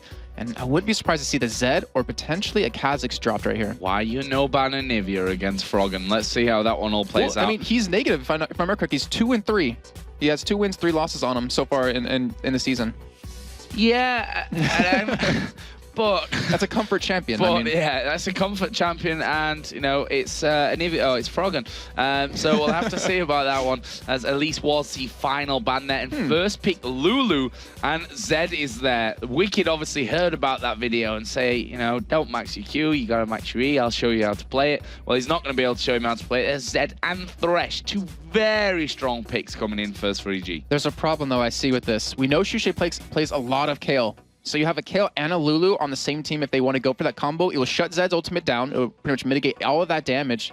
And then you'll have the knockup and the health from Lulu on top of that. But we do see that Thresh locked in. And Crepo, we know how good he is on that Thresh. We'll see if he can maybe promote from the Prince to the King this time. And that Nidalee will get locked in. Okay, so they are going to leave that Kayle alone, unless they want to see it in the jungle. And as you see, wow. So we're going to have a jungle Nunu here. Sina was the only one to me that actually plays him quite a bit, but Maluno finally going to be locking that in. I'm curious to see what 80 carries they're going to be going for now, because they have a double steroid for him. Yeah, this is interesting in terms of Dragonborns have played Nidalee in the bottom lane. They have. Instead of an AD But carry. that was with the Soraka, though. That's what I'm worried about.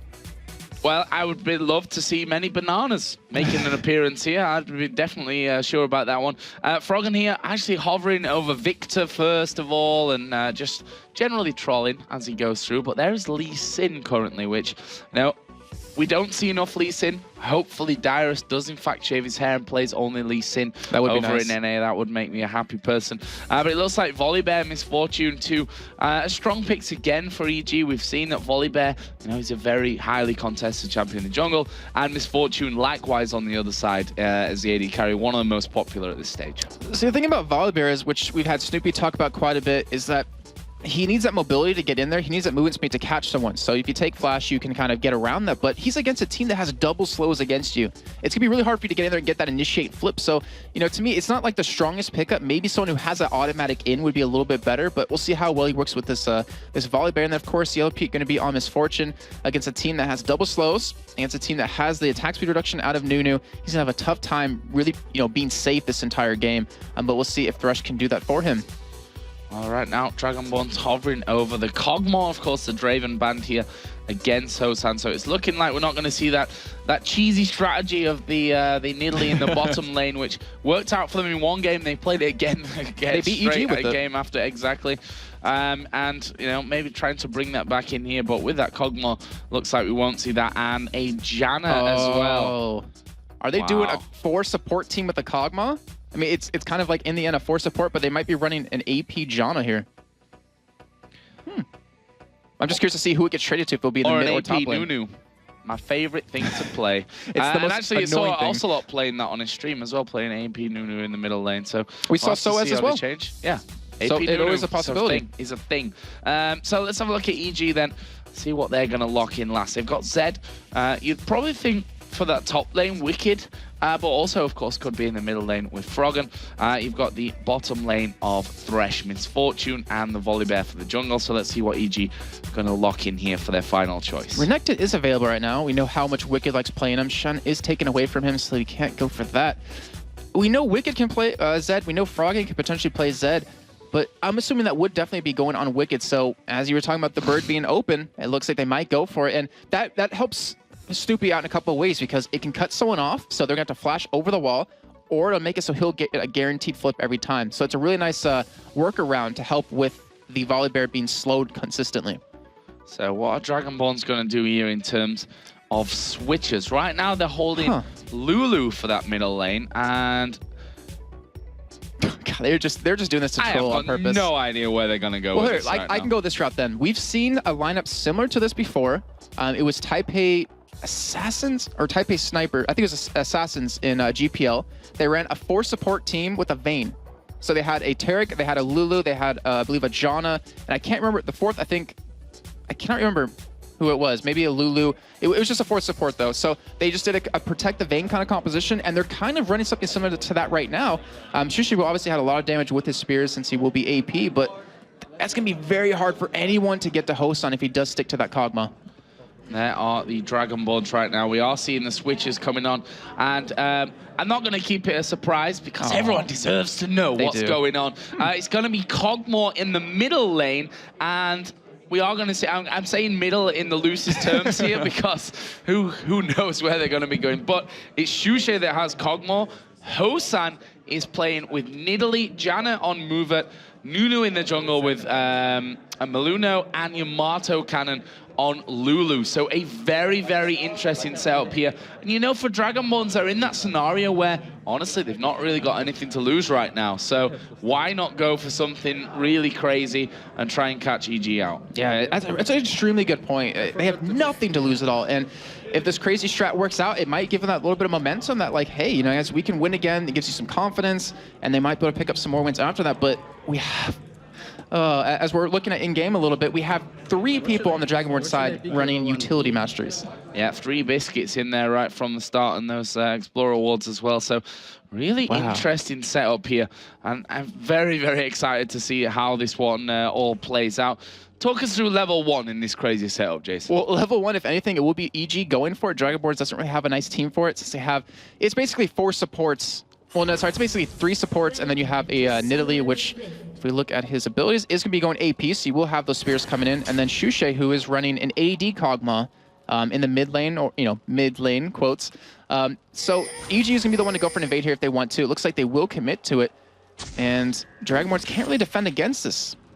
They've taken that wall down as well, which is an important pickup early on here from Evil Geniuses. There's another ward down on the blue buff. So EG's position has been spotted here. Yamato Cannon just waiting inside of the tri-bush to see if anything happens. And from EG's side, it was a case of getting the wards down, getting that vision up around blue so that they can see exactly where Maluno's going to be. Yep. And that's great control. It gives you the vision, and that's what they're going to need to protect themselves from the ganks. Because he's a pretty good ganker, because he's going to get that slow on you, and you pretty much got to commit something to get away. And I want to refer back to the video we heard with these 2 teams talking about each other. And Yamato Cam was saying, you know, on Zed, you don't max Q. So when they saw the Zed left open, they're assuming they left it open on purpose. They were assuming EG was going to pick it up, and it looks like he countered him with that Lulu. So they have a nice composition to work around the Zed ultimate with the extra health out of Lulu, the shield out of Janna, and then the heal out of Nidalee. So that's a really good workaround without having to go for kill, and it's a really weird composition. As you see, Shushe is going to be the AD carry with Mover as support. See, this is one thing that we hardly ever see is people really switching roles. We've seen how good Hosan is with Nidalee, and it looks like they've said, well, you're the better Nidalee player. We want to run Nidalee in the composition. Shushe going to go AD carry for this game. So really, really interesting stuff here to kick us off. And the only one that's kind of similar to doing that is against Authority by switching Freddy 1-2 and Schleia in different lanes. Yeah. But it's not a complete different role like this. This is just ridiculous. But we'll see how well Shushe can play it. We already know how well, like you said, Hosan can play Nidalee. But it's going to come down to if Shushe can really hold his own in this lane. So talk us through the lane tiers. Hosan actually just getting stunned up there by Froggen. I'm going to start with the top lane and, Zed versus Lulu. I wish I could tell you how this lane would really go. I honestly can't that much. You never see this combo anymore. But I'll kind of, I guess, theorycraft it a little bit. And Lulu has a nice range harass. You have the shield to stop the damage from Wicked when he tries to harass you down. You do have the ultimate to pretty much keep yourself alive from the ult out of Wicked. So with that range harass, with the Glitter Lance to keep him slowed, you can do some really good poke against him, but he's running that 9 pots, 2 wards combo, so it's going to be hard to push him out of lane, if ever.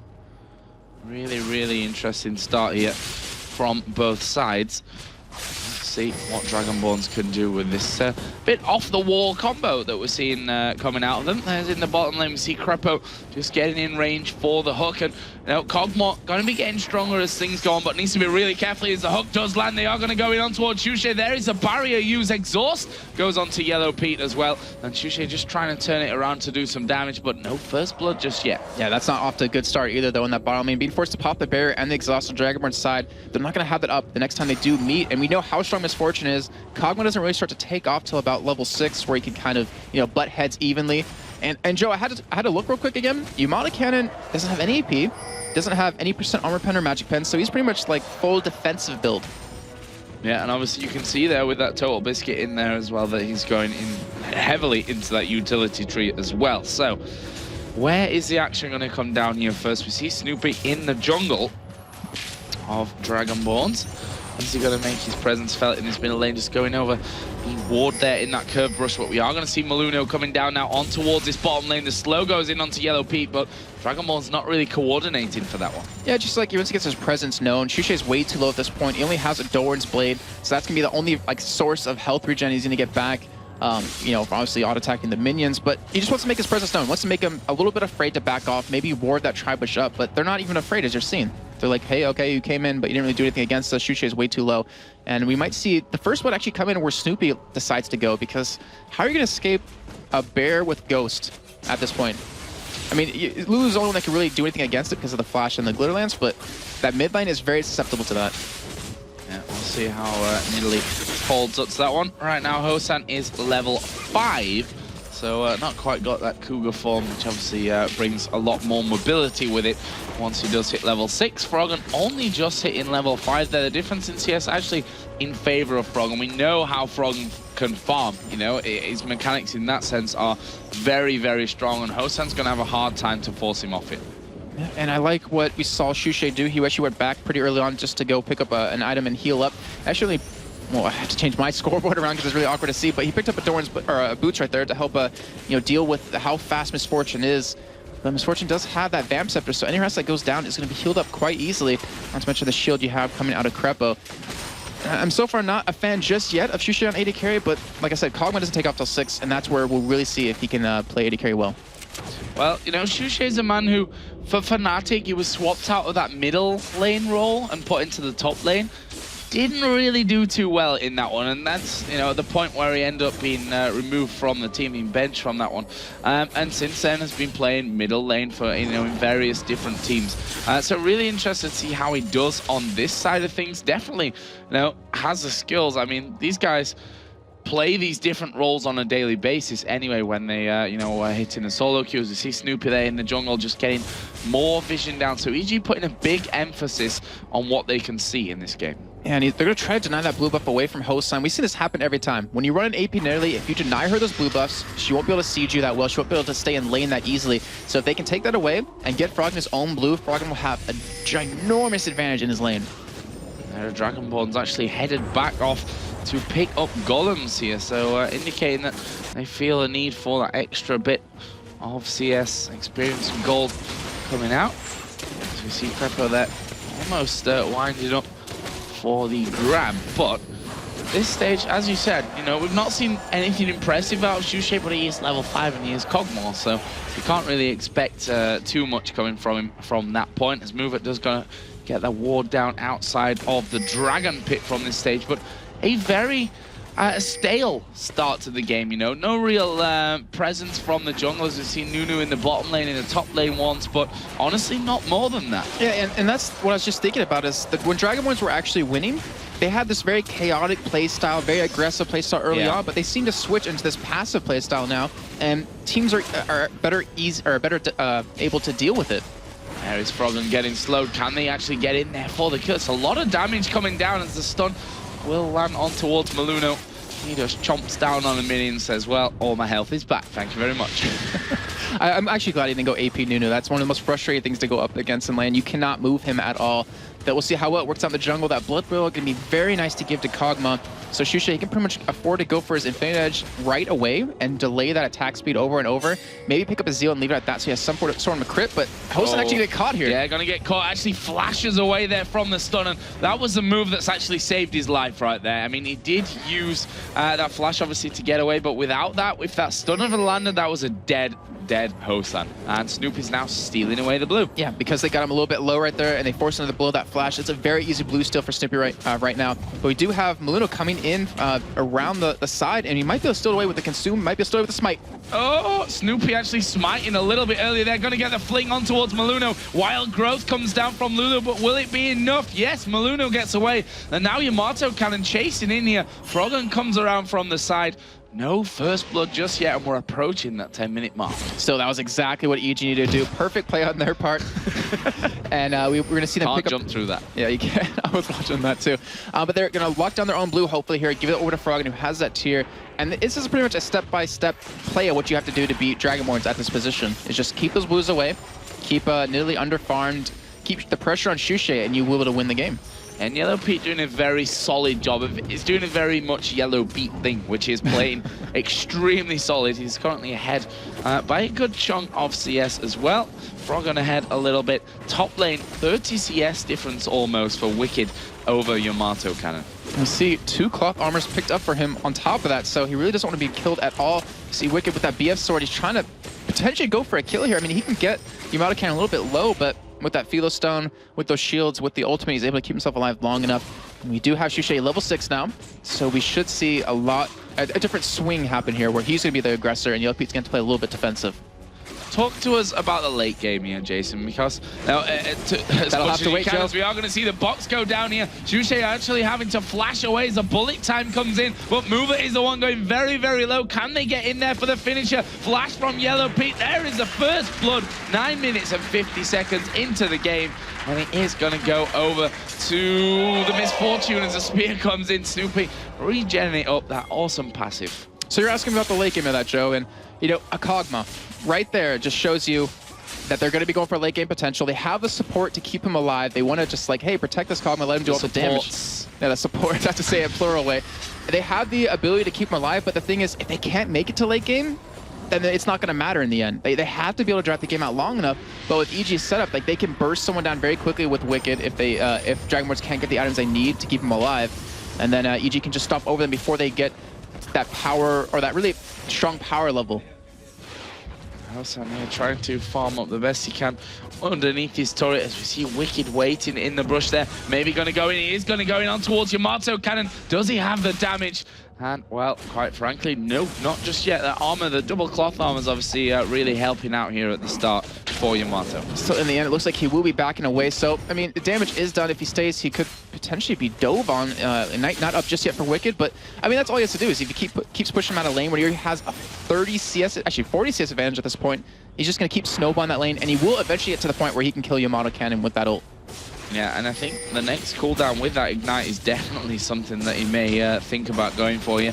He needs to be careful that the jungler isn't present, as Repo gonna hook up the minion. Gets that lantern down as well, just to gift that shield over to Yellow Pete and himself. Look at Snoopy yet again, putting another, or sorry, he wasn't putting a ward, just clearing the camp real quick just to get a timer on it, but he's been really trying to focus on controlling that blue. Instead of going around in the links to gank, except that first blood we saw bottom, he's been really just trying to deny as much of the bus and farm to DB as possible. So Crepo almost landing the hook on towards Xuxe. It was max range, which didn't quite go down. There is Wicked. He's showing his dominance in this lane, to be honest. I mean, he's way ahead in CS. He's taken the turret down now, and that's going to allow him to move a little bit more freely around the map and, you know, become that annoyance that Zed can be. And apparently maxing that Q was enough to pretty much win the lane over Yamato Cannon right there. Yeah, don't max your Q, Wicked. Yeah. If you listen to Yamato Cannon, who's lost his lane there against Wicked on Zed after calling him out for it. But right now, EG, you know, they have a gold lead. It's not the biggest, but 1,000 gold with that first blood, with the first turret coming in. We've seen no dragon attempts as of yet, but something tells me that that's on the cards here shortly, with Wicked having taken down that top turret. Yeah, and the thing is, they're only, you know, like you said, up about 1,000 gold, but look where their farm is and look where their gold is. It's on to Zed, who has 120 CS. It's on to Anivia, who's winning his lane, and Yellow who's winning his lane as well and has that first blood. So the gold they do have is over to their carries, and that is just going to only benefit them as we go on.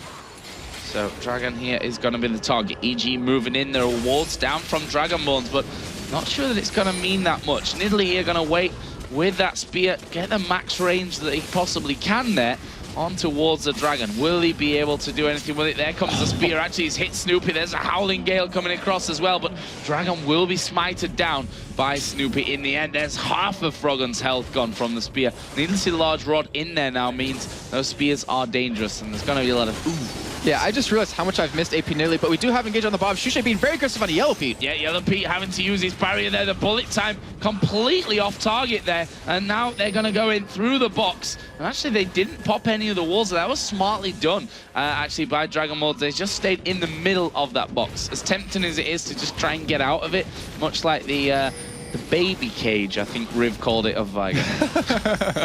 I like that term. Yeah, but that was, we were talking about before, how Misfortune will win the lane early on against Kog'Maw, but once he hits that 6 point, he should be able to push her out, or at least you know, go head-to-head against her. And looking at Xuxe's health compared to Yellow Pete's, he completely won that exchange. Yeah, really dominating performance there. But how is it going to go as the game progresses? We've now got a 3-man push. It's Janna, Lulu and Kog'Maw pushing down on towards this turret. As Hossan actually going to get engaged upon here by Wicked. The flash is going to be burnt. There's a snowball coming out of Maluno, but the hook actually going to land here on towards Xuxe. He's pulled underneath the turret. He's going to die, but will he, with the passive here, manage to get Snoopy? No, he's not, because the Ignite of Yamato Cannon actually picks up the kill. Movement was very, very low there as well. And EG doing so well for a 3-on-2 fight. Yeah, and at what cost? It was a 1-for-1 trade, but then you had Wicked pushing that top lane because Lulu was down there.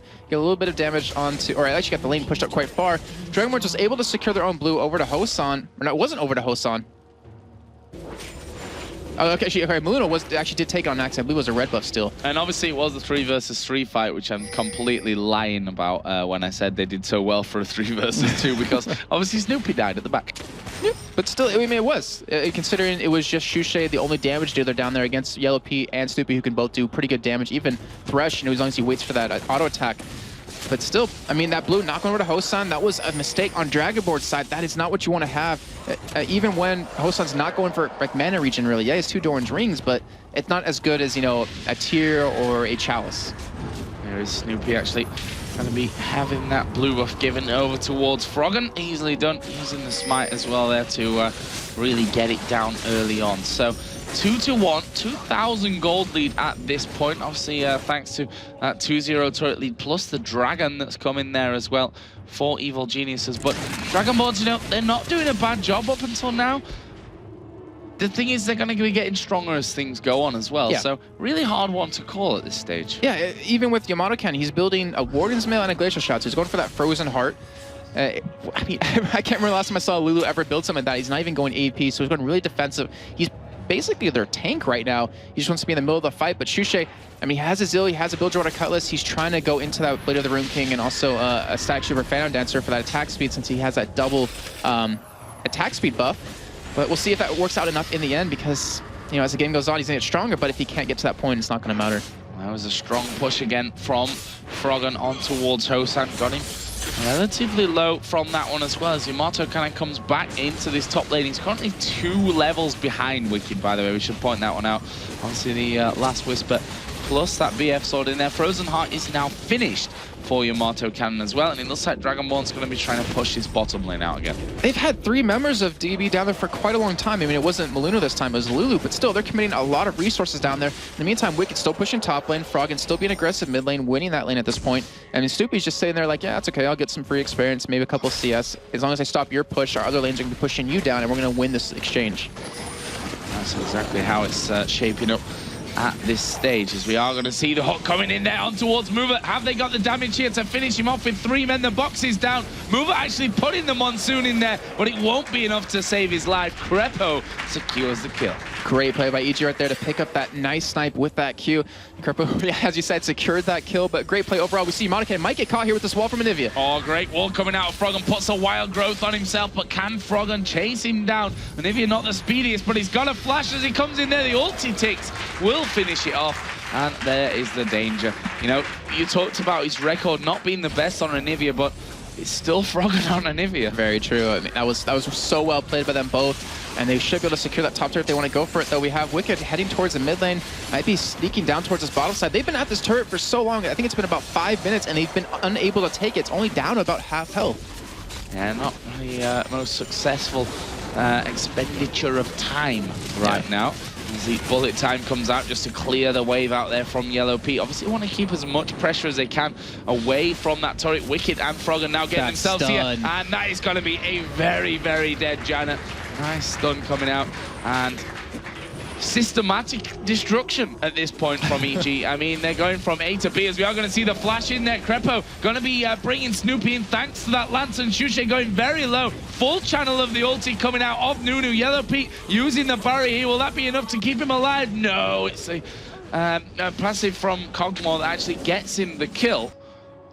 And that was the second kill of the game coming out of Dragonborn. 6-2. Turret going down now in that top lane. The inner turret, bottom outer turret is surely not going to last long either, as Wicked being pushed on there by Yamato Cannon and Nidalee, and he's going to go for the suicide. But Mover to the catch him. Oh, maybe. He's flashed away from it, but Nunu's actually there. Why did Maluno not come up? He's going to get there just in time. But Mover got the got very excited about that one. But in the end, he stalled them long enough for EG to pick up that bottom turret. So they got 2 turrets in the end for that, for 1 death. Actually, no, sorry, 2 deaths and 1 kill for EG right there. Great trade overall. But I really don't know what Dragonborn is doing. They've committed so much time to that bottom turret still. I want to keep harping on that because it's a really key point. You can't let Zed and Froggen just split push on you the entire time, or group up and have these 2v1 situations, which you've had a couple of times. So where do we stand in the game overall? 5,000 gold basically is the difference. Not quite, but close enough to call it that. 6-3 in kills, 4-0 in towers though. That's the real big deficit that Dragonborns have got, but they are making something work out here as they push down the outer turret. That's their first turret though of the game. We do have items. I mean, they're starting to finally develop, but we look over on EG's side. So let's just go over there for a little bit. We have Wicked, who has a Bloodthirster and a Last Whisper. We have the Runic Bulwark already picked up for Snoopy. We have an Archangel Staff and a Haunting Guise already done for Froggen. And then you have a Bloodthirster, Last Whisper combo for Yellow Pete. So they have many completed items. You see Dragon Starter right now. It looks like Dragonborns will be able to lock it down. But, you know, on the other side of the team, we have Yamato Cannon only has a Frozen Heart and 2 GP10. You have Maluno in the jungle with an Aegis and 1 GP10. And then you have Hosan with no completed item just yet. You see Shushe with no completed item just yet, but you do at least have the Ruby Sightstone out of Movert. So they're just behind in general, and they need to pick up some items. They haven't caught off guard because they're going for that middle push, and they can't even come through that bush because Froggen will just wall them out. They're going to have to back to get back to base. That positioning from EG is just sublime. They're like, well, you're taking Dragon, but at what cost? We're going to completely zone you off here. If you try and come through, we're going to engage, or even just get the wall in. As Crepo is going to land the hook on towards Hosan. The box went down. The 2 walls popped out of it there as Crepo taking a lot of damage, but the stun comes on towards Hosan. There is bullet time coming across them. They've taken the Indian turret, but at what cost now as Dragonborn's starting to turn around, and Froggen is going to get egged, but is that going to be enough? Wicked off towards the side, trying to get in on towards Hosan. Bit of a chaotic fight so far as a Lantern comes down, and that will be no kills at all coming out of that fight, at least for now. That may change here, but no kills EG losing Dragon, but taking those 2 middle turrets. Yeah, like you said, it was just all about that position, all about having that Anivia. That displacement you get from that terrain modifier is just so devastating. They could not get a path to get back and chill on base, and when they tried to, they would end up getting caught by stuns, end up getting caught by Crepo, as I saw right there. They had to go back to base and get back in, but an open inhibitor now, when they didn't have, I mean, I'd say not much of a lead.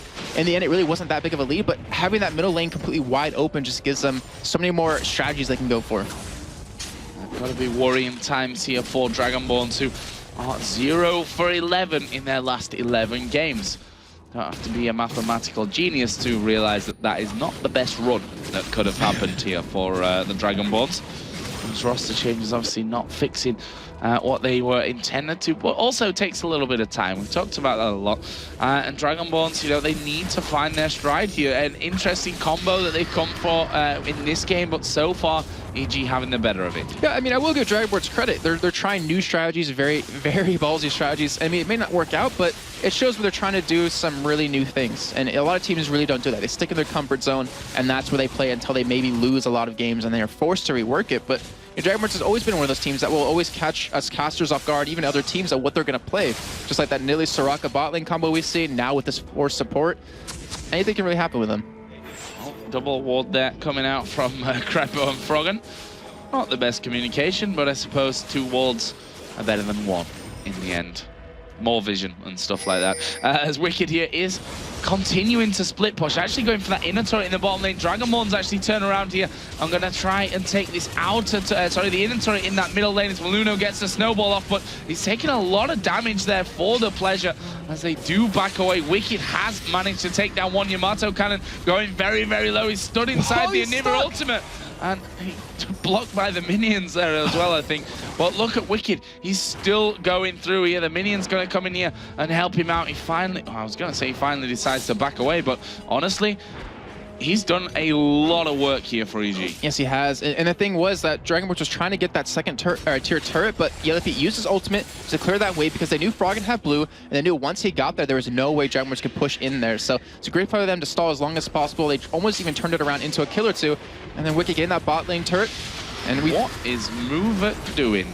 Apart from dying, a horrible positioning there from Mover, and now we see Wicked getting in. There's a box from Crepo as well. Shushay gonna get exploded from this one as he goes over to Froggen. Is the egg available? No, it's not. He will die instantly there, and that is a 2 for 1. But again, we see the importance of Wicked Zed, and after Yamato Cannon called him out about how he's building Zed, honestly, Wicked has brought the pain.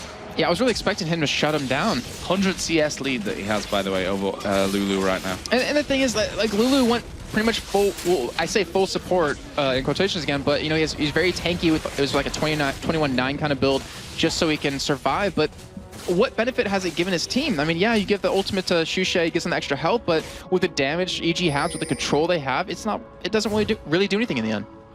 Yeah, probably a different champion, you know, at the end of the day would have been a better choice from Yamato Cannon. He claims that he can play pretty much everything that's out there, and obviously showing that here as he brings Lulu to the table, but it's not been that successful. Well, yeah, the only problem is you can play every champion, but can you do it on the competitive level? That's the real thing, and I don't think we've seen yet one champion he has been able to, unfortunately. I wouldn't go that far. I mean, Yamato Cannon is definitely a very, very good player, very accomplished, very experienced.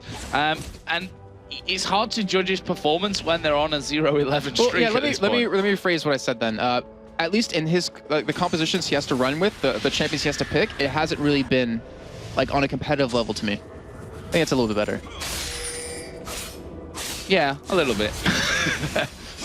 Why you gotta flame Yamato Cannon, Jason? Well, I don't mean to, but I mean, it's just there to see. Yeah, but again, like I said, I mean, 0 for 11, it's really hard to see or to call someone, you know, good or not so good right now in terms of how they're going. But the record also speaks for itself in a way, you know. If they were performing better, they wouldn't be 0 for 11 at this point of things. As EG here invading the jungle, see the lantern down there from Crepo, and these wards just designed to strangle Dragonborns, make sure that they stay locked up inside of their own jungle, inside of their own base, sorry. And EG can control everything as Snoopy is going to take a spear. Obviously the death cap now with the sorcerer shoes and a second blasting wand picked up by Hosan. in that middle lane, and also not been super impressed with the way this whole switching of roles has gone for Dragonborns. I'd have to agree. Shushe, I mean, he's not as aggressive as Hosan can be on an AD carry. That's what you have to do to really catch people off guard. Ooh, the hook just missing right there. But, you know, it's so nice to see them trying that. It's so nice to see them trying to adapt and change things around. And right now, EG, I mean, this is straight out of a playbook. They have the mid inhibitor down. They're just waiting for the wave to push in. They'll get some damage on the turret. They'll back off. They'll keep doing that for about 10 minutes, and then they'll finally get the turret. And then they'll back off. Then they'll back off. Typical EG style, but they are going to be looking here for this turret takedown, as we are going to see the lock coming in there on towards Yamato Cannon. Uses a wild growth on himself. There is absolute zero coming out of Maluno, and it does exactly what it says on the tin. Absolute zero to the AG side that we're pushing in. And Wicked had his ultimate available the entire time, didn't use it even in that ignite. They most likely would have, actually they would have picked up a kill on Maluno if they wanted to. Instead, they're going to back away. They have Dragon available to take. They have Baron as well. And they have an okay amount of gold to spend. Yellow Pete's sitting on about 1,000 gold, so we'll be able to pick up his Phantom Dancer. Sorry, just laughing at Shushe trying to last hit under the turret and failing miserably at that one. In the meantime, like I said, Dragon going to be taken off here by EG. Wicked just waiting here to push this bottom lane out. And now, this is one of the strengths of Zed. He is very, very good at that split push. I have to say, though, I mean, Joe, let's take a look at the kills in towers. So it's 8-4 in kills for EG, 7-1 in turrets, and I think it's 2-1 in dragons. And yet they're only up about 6,000 gold. And that's like gold per second just ticking in and just chipping away at the lead that EG has. You know, they have the GP10, they have the GP10 masteries on top of that, maybe even ruined. And it's really doing a lot of work. We've seen Overpow actually on a Nexus do this before, back when we casted, I believe it was EMS or EPS, and he ran Fiddlesticks mid with GP10, was never in lane, but still had more gold than his counterpart. Yeah, and that just shows the power, and I think it's a really testament to, you know, how the game is right now, that those kind of things can work out for you. That Runes and Masteries are a massive, massive part. As EG now going to be going in for the Baron. To be honest, Dragonborn's absolutely nowhere near Froggen taking away the blue. Wicked still pushing that bottom lane out. This is going to be a freebie. And Wicked is level 18. We have to kind of point that out. He's just been pushing non-stop, just saving up his gold till he can buy something big. Like I said, EG will pick up that Baron, and we should see a nice push coming in from them onto the top or that bottom turret. I'm assuming it will be top since we have Wicked bottom, and he can 1v1 anyone at this point. That's why you have to take Zed away. If you ever try to duel him one-on-one, you're going to lose, so you have to send 2 people at him. It's like almost a singe nowadays. Like, you can never kill him one-on-one. You have to send multiple people, and it's always a distraction, allowing, you know, the other team to push other lanes on you. Now as a pink ward put down, this is Yamato kind of getting very, very low. The hook from Thresh not quite landing. The stun coming in from Froggen as well. That didn't hit its target.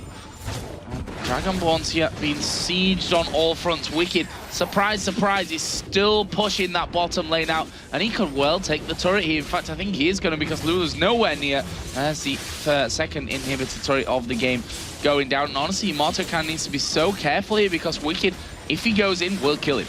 Yeah, and they couldn't even send someone down there to deal with them. That's the problem. They don't have the wave clear on anyone. The only person that could probably do it is Hosan, but he'd have to be in his Cougar farm, where he's very susceptible for Wicked to kill him 1v1. And they had to let it go. Yeah, you see, like, what are you going to do against him? What are you going to do against Wicked? You can't do anything. And the thing is, they're going to have to make a play. If they lose this inhibitor, it's pretty much the game lost as well. They have to go in, even if they're most likely going to lose that fight, because they'll lose the game just from super minions pushing. Gonna have to fight here, Dragonborns, at some point. As again, Yamato Cannon takes the damage. He is very, very low. Has to go back onto the fountain to get those heals off his Hosan. Gonna come out there with those home guard boots on, but you know, the regen that Baron's giving them as well, it's just means they can just stay all day long. Bloodthirst, of course, on Yellow Pete, as they are going to wall in Maluno. He flashes away, though. And that Runic Bulwark is really helping against any kind of poke that Dragonborns is going to put out. Shusha's the only one that can do that, and his, I believe, is magic damage. Hosan does get hooked here. Were they going for it? Yeah, they should do, as the bullet time comes across as well. The Pox not quite in the best of positions. The stun going to land there onto both Maluno and Mover, but now EG, whilst not picking up kills there, they've done exactly what they wanted, which is force them away from this turret. Inhibitor number 3 is going to be taken here by EG. And they're going to back away, go buy up. If you look at gold for a second, we have 3,500 gold on Wicked right now to spend. We have 1,100 on Stoopy, 1,600 on Froggen, 1,500 on Yellow Pete, and even 1,200 on Crepo. When they come back, they're going to hurt so bad there's nothing Dragonborns can do. I mean, I hate to say it as a caster, just say there's nothing they can do, but I think we could both agree. Unless EG throws it on purpose, they're not going to win a team fight. Right now, we've got double boots of swiftness on the EG team as well. One with Crepo on Thresh and one with Snoopy there on Volibear. That is a very fast bear. He's going to be charging at you. And look at the build there from Frog as well. Haunting Guys, the Revolver, Zerath's Embrace, and Lichbane. I want to finish the game right now. and it's Froggen too. Like, he builds anything he wants to because he can, because he's so far ahead. I mean, because he's Froggen. Oh yeah, that was his excuse always for why are you building Warmogs on Anivia? Because I'm Froggen. And perfectly well said. It's like, what are you going to say against that? Well, you can't. If he does it, it's obviously right. Yeah. What can you say? So, EG now starting to close in again. There are no inhibitors left. These super minions going to be pushing in. And, you know, this is so textbook EG. Just take all the turrets, take all the inhibitors, take all the objectives, and then close in for that final stranglehold and finish the game. The problem with that is I don't know if that's what's working for them anymore. I mean, it might work against Dragonborn since they have new members, or they have a new member and they're having a really bad, streak, but against the other teams, it hasn't worked out. Yeah, I mean, they're not in the best form themselves, but this was a game that they absolutely could not afford to lose, that's for sure. We are going to see the hook land in there onto a minion, and Maluno goes in, tries to do the damage. Snoopy will go down to Shushe. His passive not enough to regen him back up to full health. Maluno with Wild Growth on will die in the end, but this is going to be a lot of kills coming in for EG. In fact, they pick up pretty much everyone as Yellow Pete tries to get away from the Kog'Maw. There's another hook. The Nexus going to be focused down, and Evil Geniuses will continue the run of despair for Dragonborns, taking them down and giving them a 0 for 12 run here in their last games. I have to say, looking at EG though, they don't really look satisfied with that win. They were just all like, they didn't feel too good. Didn't go the way they exactly wanted to. But yeah, that's right, Dragonborns, another loss under their belt. They need to do something big very soon, and maybe with this next week they can finally train up and try some new things. What is the next step here for Dragonborns? Honestly, they've pretty much tried everything at this stage. They've taken 2 players out. They've brought one of them back afterwards. They've switched Shushe into the AD carry role here. Hosan going in the middle. Nothing right now is working out for them. I think there's potential. It's just going to take time, though, because you have a brand new caller brought into the team. I can't stress that enough. I think if you give a couple of weeks, which they unfortunately don't have, they could become a really good team. Well, we literally have 2 weeks left, so hopefully they can find it at some point here in the near future. We're going to go over to the analysis desk once again with Freak, Quickshot, and Daniel Xenon Klein. Hey, everybody. Welcome to the analyst desk. Now, that game was really interesting to me. I want to actually do a small monologue on the Dragonborns lineup. So it was the 4 support Kog'Maw comp, and it's a really cool composition. And I think it theoretically would have worked. None of their lanes were too brutal overall. And I say that, and I realize, yes, Yamato Cannon lost in minion kills. Yeah, Kog'Maw lost in minion kills. But, you expect a rough early game for Kog. Everyone, to my knowledge, ran, gold generation quintessences or early gold generation items. We saw the triple Philosopher's Stone come out early. And that even though, for example, Yamato and Wicked had a 60 minion difference, gold was within 100. So whatever you saw on the scoreboard, you still realize that it was still close everywhere. And they're yeah, it's a late game composition. It is a Kog'Maw composition. What I didn't like, though, was actually their strategic moves. They sat there sieging the bottom turret for 7 minion waves, and no one held top. And Wicked got a free turret, and he got 200 minion kills. And then they started sieging mid, and Wicked pushed bottom and got to 300 minion kills and another turret. And you're doing this against Evil Geniuses with a Nivea. Who sieges Evil Geniuses with a Nivea? Who actually does that and says this is a good idea? And so, to me, it was just laning phase for half an hour. Yeah. Which, as exciting as that might have been, would probably been their better play. And to point out as well, talking about the sieging, Zed maxing his Qs particularly good when dealing with sieging, because you simply just get both of those shurikens out, clear the wave for the Flash Frost and the ultimate from Anivia just to clear it all out. There's no ways you're going to be able to get that tower down. We kept talking about it, discussing and arguing what we thought was going through the Dragonborns' minds. What was the decision on that? What was the decision on that? And it's definitely something we're going to have to ask them next time, because it appeared as though they weren't 100% sure on their game plan. And I am almost afraid that there were no decisions. They went in there with a sort of very high-level idea that Freak just laid out perfectly there. It's a really great composition if you go to the late game. But it was sort of protect the Cog position, step 1. Step 2 is And step 3 would have been profit if it would have gotten to step 3, but there was no getting to step 3. You pointed out a lot of strategic mistakes they made, and just on a very tactical level, that composition would have been really great if Kog'Maw could have killed people. Like this, EG didn't even try to die for Kog'Maw. They didn't care. They could just pick off the front line whenever and however they wanted. And something that we are going to show in a replay in just a second. You talked about strategic decisions not being great on Dragonborns. EG, however, pretty good. Oh, they had absolutely great moves. What we're talking about, of course, is EG trading away Dragon for 2 turrets and the beautiful play they did for that.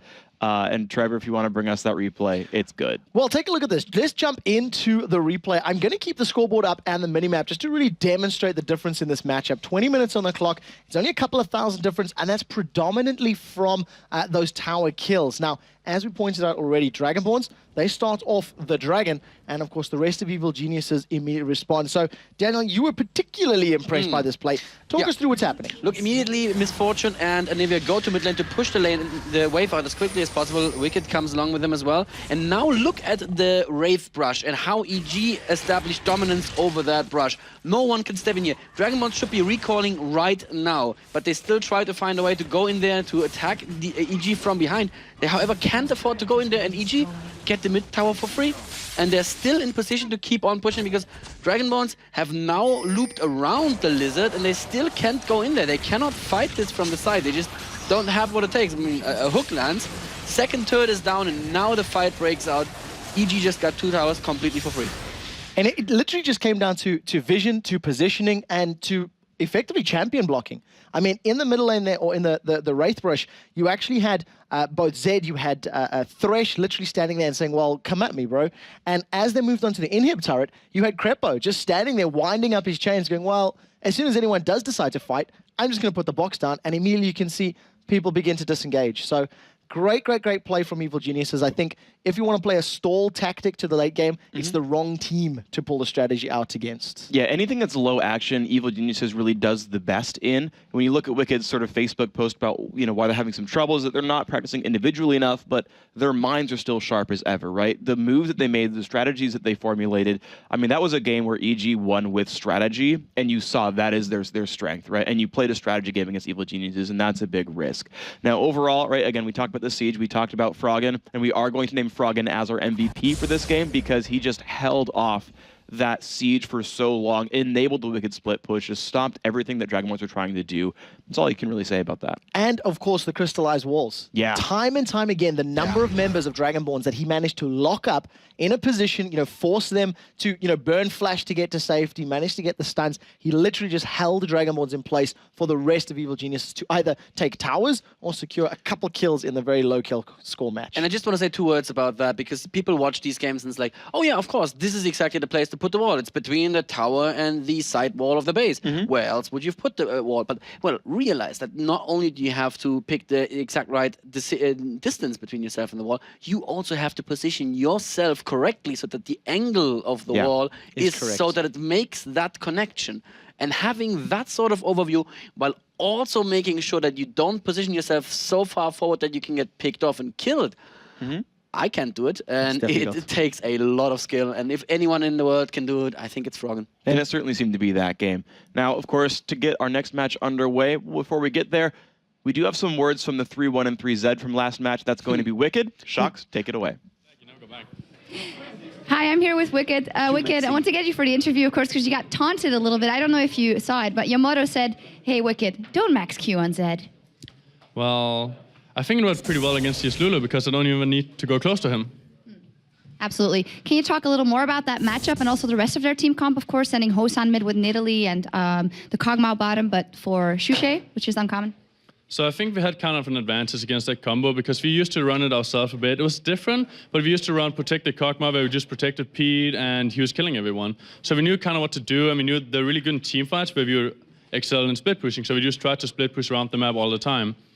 I think Zed versus Lulu is pretty good, but the thing is that I don't ever need to go close to him. I think the tactic was to have Nunu camp me and just shut me down, but they couldn't do that because I was just staying far away. Okay, Frontier Facebook post you made yesterday, it kind of said, well, we're not performing very well, it's because we don't get a chance to practice as much, or we're not practicing as much as we did in Season 2. But honestly, that's the case for most of the teams competing here. I think that some teams need practice more than others to keep their skill level up. And I just don't practice enough or as much as I did at home. At home, I didn't have any distractions. I didn't really need to do anything else. But now that we have a gaming house, we need to cook, we need to do other things, we get distracted by each other, and we get distracted by all of our teams at LCS. So there's a lot of things to do. So I think that's one of the big reasons. Do you think maybe a lot of the times living together in a gaming house is, of course, an advantage, but may it be a disadvantage when you have a bad game, you just can't get away from each other? I think it's definitely an advantage, but it's also a disadvantage. Also because at home, you usually have your mom to cook for you. In the gaming house, you need to cook because none of the teams have a cook for them or something like that. So you need to do all this stuff by yourself. Cooking, very important. Finally, you want to promote yourself for the All-Star voting? Honestly, it doesn't even matter. Like, if they choose me as source, I think we're both going to do really good in the All-Star game. So you can choose whoever you want and just vote for whatever you want. Everyone is going to do their best, and you should just support whoever goes. Thank you very much, Wicked. Now, Fnatic is still topping our rankings and have been looking unstoppable the past few weeks. Can Against All Authority force a win versus the Season 1 champions? When we come back, Fnatic versus Against All Authority. Cooking.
Welcome back, you guys. We're going to dive into our next game fairly soon, but first I'm sitting here with David, aka Riot Volti. Now, David, can you explain a little bit what is your function at Riot Games? Sure. I'm a champion designer at Riot Games. I've been working there for 2.5 years, and I've made 12 champions in that time. Okay. Now, can you tell us something about the entire process in a couple paragraphs of going from the idea of a champion to actually releasing it? Sure. So that's a lengthy process, and I'm primarily responsible for the mechanics, the gameplay for the champion. But I work with a super talented team of sound designers, visual effects artists, animators, composers. Concept artists. We live balance designers, play testers. I mean, I work with a lot of players, a lot of coworkers, and there's a so as much as I'm responsible for mechanics, I'm also spend a lot of time communicating, coordinating, making sure that the overall vision for the champion is adhered to throughout all people who are touching that and working on it, all right, contributing to it.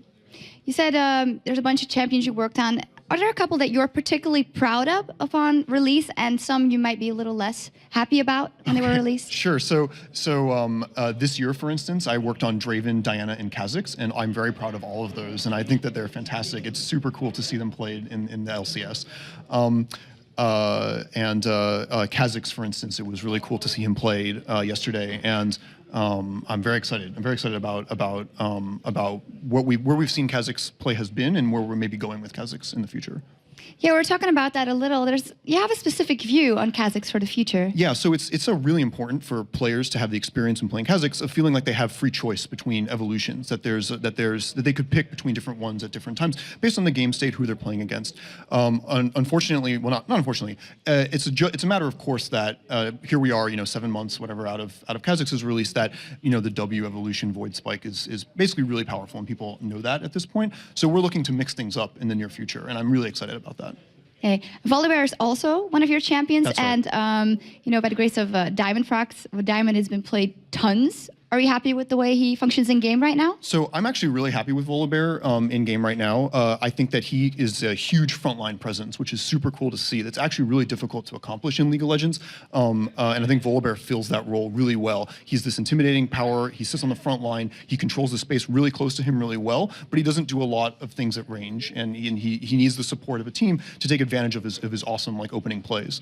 That said, I've been talking with Morello. We do think that there are really good opportunities to develop Volibear's play in the near future in a way that makes him a little bit more interesting to play than he is right now. All right, exciting stuff for the future. Now, finally, people always make a lot of posts on the forums and on Reddit about, they jump on a bandwagon when something's up with a champion. How much of attention do you pay to it as an inspiration, or maybe to make some tweaks here and there? So I read Reddit pretty much every day that I'm at the office, and I pay a lot of attention to it. I'm also on our forums, and it's super great. It's super cool to see the involvement that players have with us, and things like Reddit and Twitter and the forums are really great for engaging with our players and for talking to them, understanding their points of view, and incorporating that in decisions that we make every day. All right. Yeah. Thank you very much, Riot Volti. Shucks, thank you. It's time for game 4 now, so let's go over to our casters for this one, Freak and Quickshot. Thank you very much, Shox, and thank you, audience. We can hear their applause in the background. And of course, thank you, David, aka Volti. Thank you for choosing my name, by the way. It makes me feel good to have other Davids at Riot. I don't think he had a choice. I don't think you had a choice in your name. But that's just my opinion. So I kind of put it out there in the universe. Unless you did a champion spotlight on your own birth and called out your skills, I don't think his parents are telepathic, and they could see the future. And they knew that there would be other great Davids in the world, and they wanted to pair him with other great Davids, and now here we are. Fair enough. I can respect that. Thank you. I respect it too. All right. So, getting ready for the next game. Right. So we have games, by the way, esports and all that, everybody. Our 4th match of the day is coming. It's Fnatic off against All Authority. Now, Fnatic looked solid yesterday, even in their loss to Gambit, but AAA has been on a tear. Now, we'll see what ends up happening in this match. It's definitely something we're going to need to keep a very, very close eye on. Yesterday, against Authority, picked up a victory. They picked up another one earlier in the day. And Dude is the star player. He's currently got the highest KDA in the league this season, but he only has one death to his name. And you have to imagine that Enrated and Yellow Star are going to be out for blood in that bottom lane. It's definitely a possibility. We've seen guys like specifically target people to bring their KDAs down. Now, if Fnatic lose this match, they will drop to second place behind Gambit. But before we get underway, let's take a look at both these teams' lineups. On Fnatic, we just talked about them. It is going to be Soaz in the top lane, Cyanide in the jungle, Xpeke in mid, and Yellow Star and N-rated on AD carry and support. And of course, 4 against All Authority, Freddy122, Virtual, Schleyer, Nono, and Dude. As we were talking about yesterday, he played Janna, played her perfectly. Today, he played Thresh, played him perfectly, and we're going to have to see what he pulls out for this very next matchup.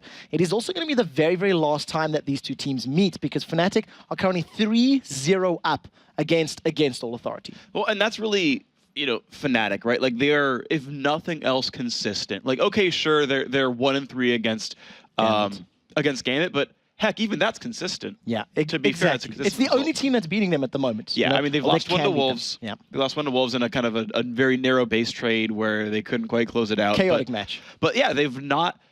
Right, like aside from one game throw and Gambit being phenomenally super good, like they just don't drop games. No, not at all. So for this particular matchup against All Authority, we'll really need to think outside of the box. That's Thresher's box to see how they pick up the victory, because we've seen it being banned out against Enrated, and it may be picked or banned depending on what Dude wants to do. So we'll see how that plays out. Well, Dude did first pick it in their win just earlier today and was freaking on point with Thresh Hook. So I gotta say, it's a pretty big deal here. Now, let's actually talk about some individual players and highlight them a little bit. For Fnatic, it's going to be Xpeke.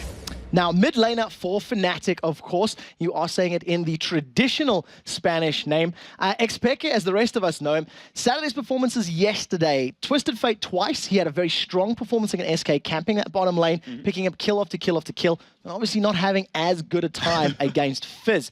He's currently the playmaker. He's responsible for a lot of this split push strategy, and as we've seen yesterday, if you shut him down, you can control the Fnatic pace.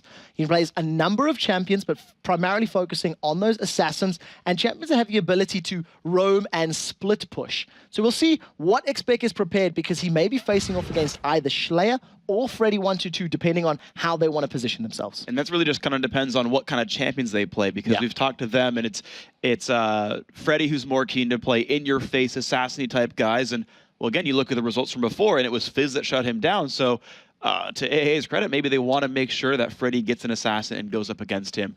Now let's talk about AA a little bit. We talked about him a second ago, and that is, of course, Dude in the support role, and actually his AD carry, Nono. Now, Nono, of course, is the main guy that we're going to be looking at to deal damage here for against All Authority. He's pretty much the key damage dealer, and when Dude is setting him up for kills, like with Thresh earlier, he has a very safe play. He tends to prefer playing Ezreal, but we have, of course, seen him playing, you know, really, really well on champions like Vayne, and, you know, it's definitely the focus for Fnatic to shut him down. If they can pick up kills on Nono early, like they did in their earlier matchup, it's obviously going to set them up very, very well, and that is the man to watch. Okay, and of course, you know, it's just going to be so key for them to make sure that he gets just damage output available, to make sure that, you know, Warden's Mail don't lock him away and keep him from dealing any damage. Hopefully he can break out and have a great performance. So, you know, for the French fans out there, we'll see if AA can secure a victory on this one. Yeah, and it's a predominantly French lineup. All 4 French players, with the exception of Freddy122. Yeah. The fact that that bottom lane now actually has the synergy and they can communicate maybe a little bit easier. I definitely want to hear from the players who their shot callers are. So Shocks, if you are listening, find out in the interview afterwards, because it feels as though the playmaker has really stepped up. It's not only the individual lane synergy that's improved, it's the overall team cohesion and teamwork that's actually stepped up as well. Yeah, they've really brought their AAA game this time. They're playing so much better than they were at the beginning of the season. That was very well played. I had a straight face till I saw Joe laughing, and then I couldn't hold it anymore. Played. Thank you. But guys, AAA know they can't afford to make any mistakes in this match, and Fnatic need to be prepared against anything, because AAA does bring out a bunch of unconventional play. So let's see what the players had to say about this match. We have to be careful not to underestimate AA. We took them last time fairly easily, but I don't think it will stop them from trying some cheesy strats on us next time. We know Fnatic, it's a strong team. They are famous, they have everything. When it comes to AA, you can never be sure. They might cheese you, they might pull up some random strategy, and they do a lot of lane swaps against us, which are very unconventional. They are not unbeatable, but if we do one mistake, it's gonna cost us so much. So we have to be really, really careful when it comes to facing them. Well, you heard it right there. They've got to be vigilant. They've got to be ready.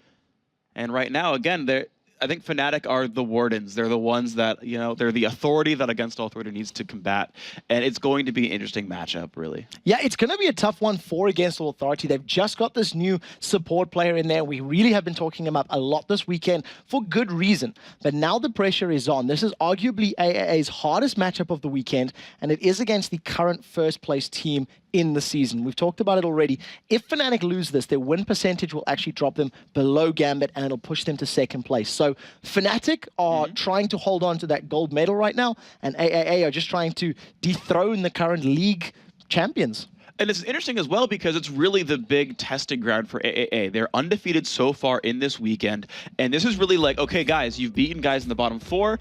You know, you're looking good, the French team, but do you have what it takes to combat the top 4? Copenhagen Wolves, they've said, yeah, we had a bad start to the season. We're happy with 5th place here. We're going to look for top 4 on the second half if we can stay in. I think AA are in the same place. They look so strong.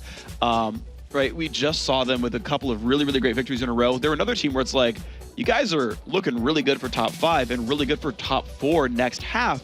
Can you beat Fnatic now? Yeah, exactly. The fact that they've taken out both Dragonborns and Giants in very convincing wins, who of course the 2 teams below them right now, is solidifying that mindset and that thinking. What we can see though is from the bans, some very, very quick bans coming out, clear game plans and strategies from both of these teams. Yeah, so apparently they don't really want to play Assassin versus TF. They're like specifically banning the heck out of Peke, and then of course the Kha'Zix thrown towards Soaz. And the other side, I mean, they're just aimed. I mean, so is the fighter. So, a couple of big things to take note of. Zed is still available, as is Job on the 4th. We've seen a ban out against Fnatic yesterday. So, those are key players to be looking at. Lulu is still available. So is Thresh. So is Varus. So, a lot of high priority champions are in the mix and are available for selection. And it's going to be up to both these teams to determine who is the most valuable. We've seen Yellowstar having Varus ban out against him yesterday.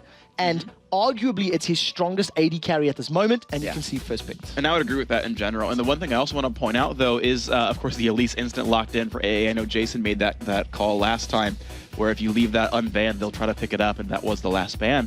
But it's interesting that they grabbed Lulu away, even with Thresh available, but his famous Leona for N-rated is still available. Yeah, exactly. So Leona is there if N-rated decides to go that route. I see Virtual, he's locked in Lulu right now, but he's sitting on Ghost and Smite. That immediately tells me he's going to be considering somebody like a Nasus, somebody like a Volibear in the jungle, somebody who needs to get in there. Could be somebody like a Hecarim as well, but he's not picked quite as frequently as, you know, the dog and the crocodile that we're currently seeing. No, not a crocodile. Nasus the bear. Sorry, dog and the bear. Yeah. So, you know... The crocodile's banned. The crocodile is banned. So we'll see, you know, who they decide to prioritize, if Virtual is going to be comfortable enough taking somebody like Volibear, if it is still free and available. But so many champions there for Fnatic still to pick and to play with. The fact that they've got Varus, they can now decide who they want in the support role. And it does look like it's going to be that Leona. Yeah, so there is a virtual zoo of champions available for this AAA jungler. Only the dog really been removed from that line. Yeah, I know. We'll see what ends up coming out from him. But it's interesting because AA have not really shown any of their lanes very much. I mean, Lulu, you can pick her in and against any matchup, whereas we know exactly what Fnatic are running in the bottom lane. And I think if you didn't ban any AD carry supports, you would have expected that lineup anyway. And so Against All Authority are completely confident fighting those champions. So I want to see who they're going to put in this bottom lane for Nono, because he played Misfortune yesterday, did very, very well with Misfortune when comboed with Janna, getting that Eye of the Storm, the additional damage. Misfortune not necessarily the fastest wave clear, but neither is Ezreal, who is sort of known as fallback champion. So we may see something new coming out here, like the likes of a Caitlyn, and you can see the look of focus on his eyes there, and there's a lot of discussion going on. Who is he going to pick? Who do they want to actually put into this matchup? Jarvan on the 4th is currently still being hovered over for Virtual, and that's most likely going to be the jungler for AAA if it is locked in. And this right here shows, wow, against Authority barely switching their picks out at the last second. It's going to be Orianna. So they're blind picking their mid laner here. So Orianna, a champion that Slayer used earlier today when comboed with Thresh. We had a number of those Shockwave goodbye ultimates from that champion to really shut down the Giants members. So I like the pick. We've already seen him playing, and it's a comfortable position for Slayer to be in.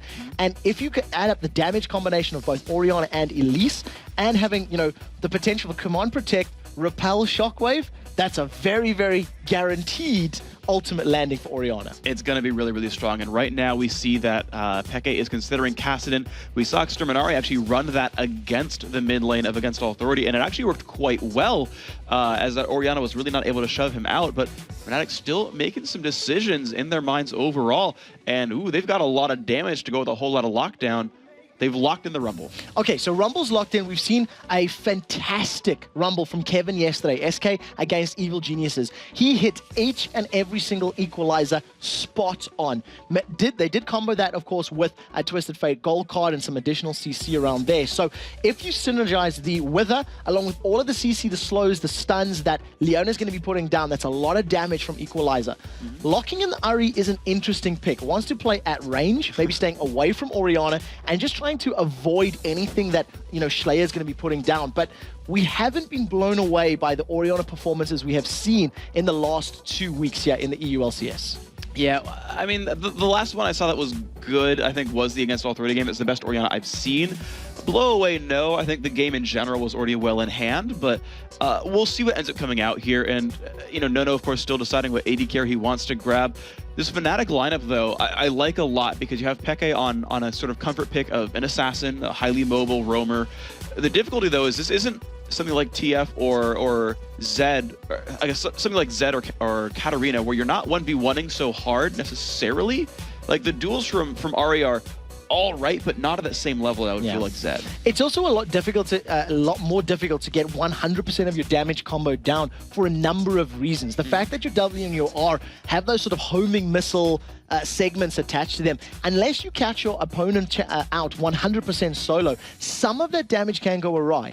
Add to that your Q and your E are then skill shot based. If they miss, if they dodge, if the movement speed buff from Orianna puts some distance between yourself and your aim, all of a sudden you lose out portions of that damage, and it's not guaranteed. So I'd like to see how this matchup, you know, works out. But if anybody is going to be able to make Ahri work in that mid lane, it's going to be Ekis Peke, because his play is just fantastic, and he is the most solid player out of any of the EU mid laners at the moment. He definitely seems the most consistent. He's just had a whole lot of just power overall in these games. As we look on these lineups, of course, we did have Nono pick in and lock in that comfort champion of Ezreal. Of course, that's not going to any weird side lane. It's not like AD Orianna, AP Ezreal mid. Standard pickups here. And now you can see the players on your screen. That is Fnatic. Soaz, he looks concerned, which is interesting to me, right? You contrast him with Nono, who like literally is always smiling, even when upset. They will lose horribly, and he is grinning ear to ear. But certainly, like, game faces are on. These guys are ready to go. Once again, to recap what this game means, Fnatic's first place is at stake here. This is a changed Against All Authority, who are still in the battle for 5th, 6th, certainly holding on to that top 6 right now. But they've looked so strong this past weekend. This might be a completely transformed team that can challenge even the best teams in the league. And that is the entire reason that look of concern is on the members of Fnatic's faces. They are playing to hold on to first spot. They're playing against a team which has a fairly large unknown factor in the form of DU. They don't really know what to expect from this engagement, and it's a different team. They've got a good, match record against them of 3-0, but this is the very last time they will play. So we do have a quick disconnect-related problem for Slayer. He will be rejoining the matchup very, very soon. And for the time being, all eyes and all pressures on Fnatic. If AAA lose, well, they were the underdogs coming into this matchup anyway. It was sort of expected. So, all eyes, all focus, all attention being on Fnatic, it adds that extra weight and that extra pressure to your game. Well, Fnatic is an organization and largely a group of players that have been competing at the top level since forever. Whether they were under the Fnatic banner or not, once again, their AD carry and their top laner were on the old Against All Authority back in Season 1, where they battled at the Season 1 finals. Of course, Fnatic did win that matchup. They've since brought those two players onto the fold. So these guys, they've been competing under larger stages for more prize money, for 3 years at this point. So certainly, they can't feel too shooken up at this point. They're certainly veterans. Yeah, that's the truth, you know, and that's really the testament between the top 4 and the bottom 4 teams is how much competitive experience and how much they can draw from those past tournaments and events and put themselves in a good position for this matchup. A lot of eyes are going to be on N-Rated Leona. It has been a good couple of weeks since we last saw him playing on the Valkyrie herself. So I'd like to see how they're going to combo out, but I definitely like the idea of the Solar Flare and that Chain of Corruption. It's a very powerful combo that could lock up opponents for a long time. Yeah, and of course you could see the GLHFs coming out on the screen over the back of, I think that was N-Rated. I wasn't actually watching that closely. But these guys, of course, typing fast and furious, getting ready to go as they start heading off across the rift. Now, all of Fnatic actually charging headlong. They're going to find Nona right here. Autohacks come up. They get the slow as well. He's going to have to learn Arcane Shift at level 1 and jump across the wall. Not entirely the end of the world for that low-level engage, but at least managed to put Nono a little bit on the back foot. Take careful note that he's taken Cleanse for this matchup. He really wants to avoid some of that CC that's going to be putting down from a number of the Fnatic opponents. Every single person. Yeah, exactly. Every single one of them has some form of CC on board. They did manage to sneak into the AAA Tribush, but deciding to back away, not wanting to risk any early deaths. Yeah, they just put one down in the middle. And the funny thing is, they could have warded blue if they wanted to, and decided to save the ward. And now they get the charm off into Virtual, though. He might be burning some summoners as well. The Spirit Fire is down, and he does have to burn Flash. So that's Nono learning E, Virtual chucking a potion and flashing away, and he's going to be a little bit slow to the start of his jungle as well. So a little bit slow indeed. Fnatic Expecka starting off with Charm as well. So at the very least, if he, they go for any sort of level 2 gank, that is going to help out. But it's going to affect his lane presence just a little bit at the very outset, and we'll see if Schleyer can make any sort of advantage from that. It does look like against Authority want to do a lane swap, and they've stuck their Ezreal Lulu combo up in the top lane to face off against Soaz's Rumble. All right, so we'll see how this matchup ends up panning out. Fnatic right now, Cyanide is going to be going up to his Lizard buff. Double Golems just completed by N-Rated and Yellow Star, and we're just seeing pretty similar stuff, of course. Against Authority, have lane swapped, put their duo lane up top. They've taken Double Golems as well, so it's going to be a bunch of 2-on-1s.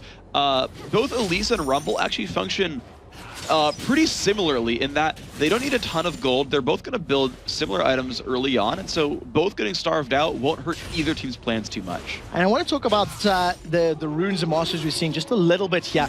Expecka deciding to go for ability power off the gate. So at level 1, he has 26 AP and 53 AD, not going for those AD reds that we've seen from Ocelot last weekend when he was playing against Alexis Cassidy, or like we've seen from Shusha earlier today, where he was also playing those AD runes, trying to get those auto attack damage down in the early levels. Yeah, that tends to be an anti-melee thing much more than just a default one-on-one. It depends on your playstyle. I know some AP mids who will run them even in range versus range matchups and try to bully, just not the case here. I like what happened right there. A ward came down from Virtual before he went back into his camp, just to make sure no one was coming in to steal from below. So that's a really smart move there. He will get the blue buff securely. And actually we see Cyanide holding this lane for Soaz. Their double AoE should be pretty easy to crush down minion waves. And this is definitely something that we're seeing a little bit more of as of late. Because of this 3-minute 30 dive being slightly less frequent, all you can do is just share some of that experience, get your jungler some additional levels a little bit earlier, and of course, spreading the love around your team, that definitely is going to help everybody out in the long run. So good call from Cyanide to help defend, protecting some of the damage against the turret as well. Yeah, it's going to do a little bit for them. Of course, on the other side of the map, we do see that 2-on-1, not hampered nearly as much by Jarvan. Of course, the turret she wasn't taking too much damage. N-Rated on Leona. Leona's not the best 2v1 champion. She has to sit in melee range to damage turrets and aggro the enemy champion. Also has to get in a melee range, which risks getting counterattacked. So it's really the Yellow Star show down here. Yeah, the one thing that does play into their favor, if Freddy does get caught up by Zenith Blade, the kill potential is going to be a little bit higher than that of Lulu. So you've got, again, two sort of differences in approach here. You've got the safe, secure Lulu, who's going to be responsible for protecting a teammate, protecting her allies, whereas in the bottom lane is going to be for a kill. We do see Virtual going in, and it does look like they're going to force the flash. Yeah, that's a really, really nice play right there. He did charm Jarvan, but of course he was already in flight. Great pickup overall. So let's look around the map. Soaz is actually roaming around early on, though he did walk by a ward early on when he did that. He's been pinged, actually. They know he is around there, and he's still walking towards the mid lane. I don't know if they're just trying to... Oh, they're going to get it to go in on a Freddy, though. He's down to half health already. Exhaust is on as well. He jumps into spider form. He's going to jump up in the air, goes to the left-hand side. The flash comes in. That's going to be first blood picked up for Yellowstar. Great aim by him. Exactly the point we were talking about. Land the CC, lock the spider up, crush her beneath your boot, and pick up first blood on your AD carry. It was really well played. Freddy should not have been that far overextended. You can see that Fnatic had some vision in the bottom lane, but you can't risk going past the river in a 1 versus 2, especially in a 1 versus 2 with the Leona. And speaking of going past river in a 1 versus 2, look how far back Xpeke is actually holding himself, knowing that Virtual wants to come back because he's not level 6 and does not have flash. I mean, he is like practically out of experience range right now. He knows how scary Jarvan is. Yes, he had a ward down there. He has timed up at this point, though. It's still an unknown at this point. And you're seeing, though, Soaz still stuck in this 1v2. Soaz doing fairly well in that little engagement. He's put a lot of damage down onto your dude with that Flamesprint Electro Harpoon. But hold up for a second as Virtual goes in. Yeah, that was close. That was absolutely close right there. Peke did manage to back off in time. Virtual broke Fog of War on the entrance. Now Cyanide looping around to the side. I don't know if he's going to get much done. He's just putting a replacement ward down there and going kind of back to his jungle. And that goes back to what we were talking about with Xpeke feeling the pressure. He knew Virtual wanted to set up a gank, knowing that the flash wasn't down and not having that ultimate to dash around. So he calls for some assistance. Cyanide puts a ward down and prevents Virtual from retrying the same trick. Cyanide still on point, realizing Virtual wants blood. He's literally going to bash head-to-head with Jarvan in just a moment. All right, the ward coming out from Cyanide doesn't even... Actually, of course, they do know that Virtual came by because they had a ward right there by the entrance. And Soaz is keeping himself into the heated up zone. He's waiting. Yeah, he's in the danger zone. He's going to actually land a slow and a Virtual. He's going to jump right across the wall and say, nope, just kidding. It does look like they're going for this. Cyanide is ghosted up. All right, they're going to put the Spirit Fire down. The Q coming from Cyanide as well. But even with Wither, they just don't want to go for this one. Soaz not level 6, and they said 3-on-2, not the best odds, actually. Yeah, do not want any of that. So they do decide to just back off. And again, good play from Cyanide. Good map awareness to be there, but he burnt the Summoner spell. So keep that in mind for the next couple of minutes, that he's not going to have that extra burst of speed when he really needs it. Down in the bottom lane, Yellowstar and Enrated freezing this lane up really, really effectively. They're denying at least the farm, but they're going aggressive in top. And that was a really excellent exhaust as well. That actually helped keep Nono alive. Even once the Equalizer goes down, Exhaust can then be used and it will lower the damage output, so Nono will survive that one. Soaz did not save his turret in time though. So what I'm curious to see is, will that get traded back? Because you just saw Dude recall back. Nono's going to be doing the exact same thing. And if Fnatic does not kill this bottom turret in the next 30 seconds, they won't get another chance for a while. And it seems like they're happy to just freeze it. So this is the play that they're going for. They're hedging their bets on denying CS to Freddy and trying to deter his ability to level as opposed to pushing the lane. Leona, not a lane pusher at all, really. And I don't believe that bottom tower has taken much damage, if any, against All Authority. And keep in mind that this is 3.5, so the Rumble ultimate has been reworked. It doesn't deal, that burst of damage initially, but it does tick instantly. And at level 1, it's ticking for 130 damage per second at its base value, which is a huge number. It is huge indeed, Quick Shot. So that's going to be one thing to keep in mind here. Joe again laughing. Because it's just an easy joke at this point. But Nono and Enraider are into the bottom lane. They go in for the ult, but he dashes away just in time to not get dropped down, but he's still getting pushed on. Has to flash away from the Q. Trevor, what's that one called? Piercing Arrow. Piercing Arrow. Yes, indeed. That was being charged up. But the Chain of Corruption missed. Now Peke finds himself in trouble. And he's been knocked up. A great read by Virtual, still dashing away, but it's not going to be enough. Nice pickup there against All Authority, finding a kill. Now Enrated still out for blood. He's pushed in the bottom. But he is so overextended, has only 300 health left, getting chased down. Ezreal comes across, and it finds one. Yellowstar, the flash in from Dude gets a slow. Barrier is there, but will it be enough? Because here comes Virtual. He's going to pick that one up. 3-1 now against All Authority. Very good play from against All Authority, managing to pick up kills all over the map. They survived the pressure on the bottom lane from Yellowstar and Enrated. That allowed them to turn the gank around and actually pick kills up. Enrated going way too deep behind enemy lines. Yeah. That because of the kills, they feel they had position on Dragon, but luckily Cyanide and Soaz are here to stop it. And the funny thing about that too was Fnatic fought that battle before going to buy. It was Doran's Blade versus Doran's Blade Boots BF Sword in the bottom lane. He's since died, of course, Yellowstar, and he's bought some items for himself, but that was actually pretty rough. The First Blood Gold did not do anything in that fight. So, again, an amazing battle by Against All Authority. Great ganks from Virtual as well. And now Schley will be given this blue buff. He's going to like that quite a bit. And really good positional play from Virtual there in that river battle, because he threw the flag down on top of the ridge so he could actually pull himself up onto there, following Xpeke's Ari after she dashed across. So I really like the play. We've seen Nasus doing this around 8 or 9 minutes in many games this weekend, and it looks like Cyanide's going to try solo that dragon just with the use of his ultimate. That percentage HP damage is just so strong. And it is doing a pretty good job for him. You can see no one's even trying to stop him just yet, and Yellowstar comes by just to get an assist on that dragon kill. There's going to be Cyanide with the credit on that one. Amazing pickup, because he did that all under sight of a ward, but AA had all just recalled back. So again, nice little turnaround there. You can see the gold. 13.3 thousand to 13.2 thousand. This game is basically equal right here. This is going to be a very good match. It is resting on a knife edge, and any mistakes are going to be punished, as we noticed in that bottom lane. I think that Yellowstone and Rated got a little overconfident there. They got good damage down onto Nono, decided to engage, but a few ultimates missed. That Chain of Corruption in particular really could have helped them out. Xpeke now just doing the best he can to farm up, and we're seeing actually lower CS numbers from our mid lanes than we're used to, but they've gone in. And the nice shockwave goes off, and Xpeke is not going to like the one very much. Dashes away. Oh my gosh, Virtual getting chugged under the turret, but no, slays Xpeke with the Ignite. Great pickup. Yeah, very well played. They comboed all their abilities, landed every single spell that they needed to, and they had just enough damage there to actually pick up the kill. So Peke, he survived a couple of seconds longer, but it wasn't enough to actually give him, the ability to survive in its entirety. So 4-1 up. Against All Authority have started off strong, but they haven't converted those kills into a noticeable gold lead just yet, thanks to some good farming and obviously that dragon pickup by Fnatic earlier in the matchup. All right, now we can see there that against All Authority, though, they're the ones actually pressuring this bottom lane. It's a 1 versus 2. Yellowstar has some good damage with Piercing Arrow, but he's still in a 1v2. This could be rough. Does clear the waves, a little bit of damage to the turret, but that will survive. So at the moment, Fnatic are not really setting themselves up for too many plays. We've seen Cyanide primarily covering lanes as opposed to really trying to put pressure and pick up kills.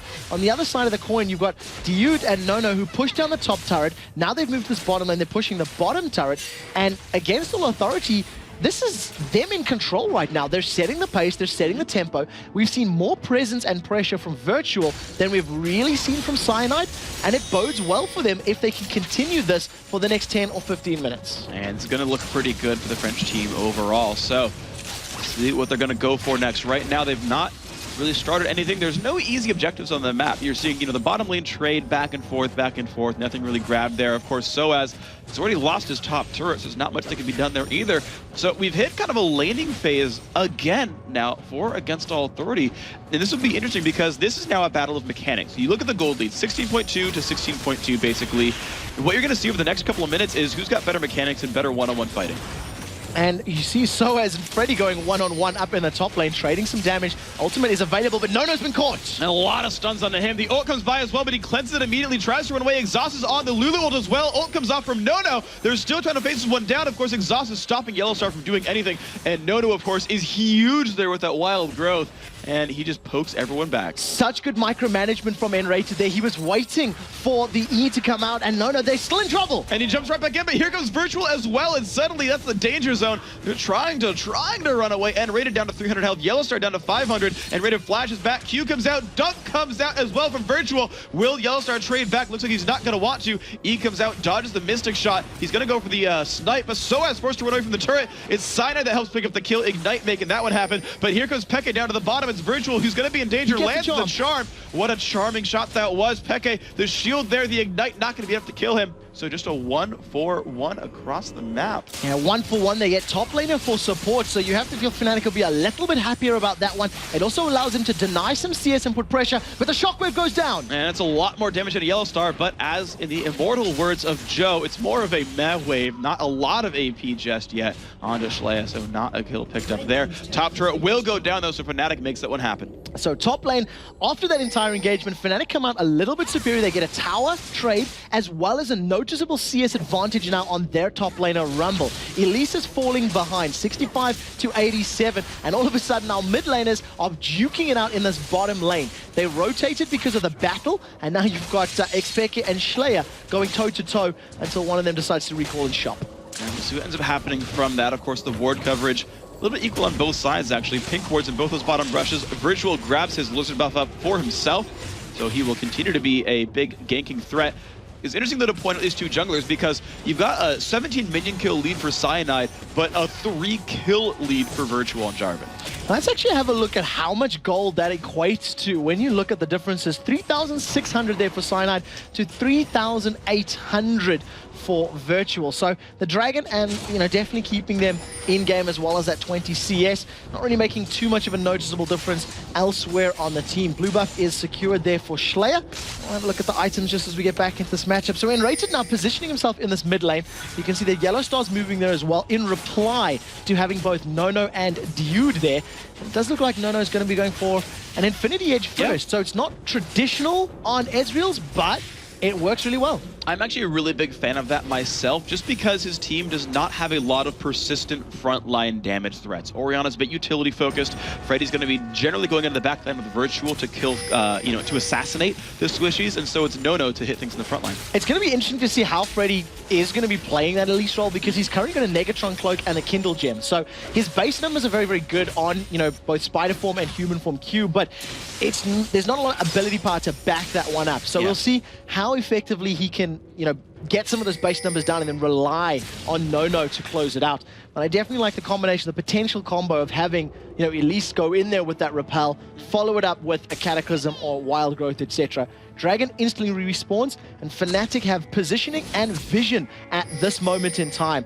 AAA will be aware that it's happening because they do have some wards around, and they are fairly well placed to pick a fight. Well, you're seeing the mid lane getting shoved down by AAA, so the minions will meet exactly in the middle, and they won't go anywhere until someone does something about it.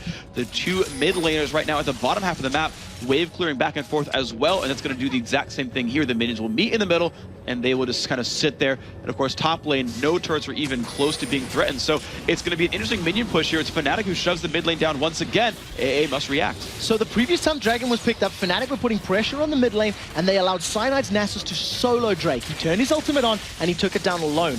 This time around, Nasus is needed in the team fight. They need to shut down somebody's movement speed and attack speed if they pick up those engagements. And Fnatic are actually being forced back because it is a 4 versus 5 engagement, as Xpec is applying pressure on the bottom lane. He is applying pressure, and the thing is, even though AA are pushing the mid lane, there's so much wave clear available to Fnatic. They're going to go in anyway, 5-on-4. Look at the burst damage onto everybody. It's going to be the fire on backside, and trying to run away will drop to Ignite. Slay taking a bunch of damage in the back. Elise repelling back up, but the kill is still found out of Jarvan, but they fire one back. It's going to be Yellowstar taken down. Now comes Pekka from the backhand side. He finds Dude. That's going to crush his KDA in half. He's waiting. He pops the ultimate double kill, and only Slayer is alive.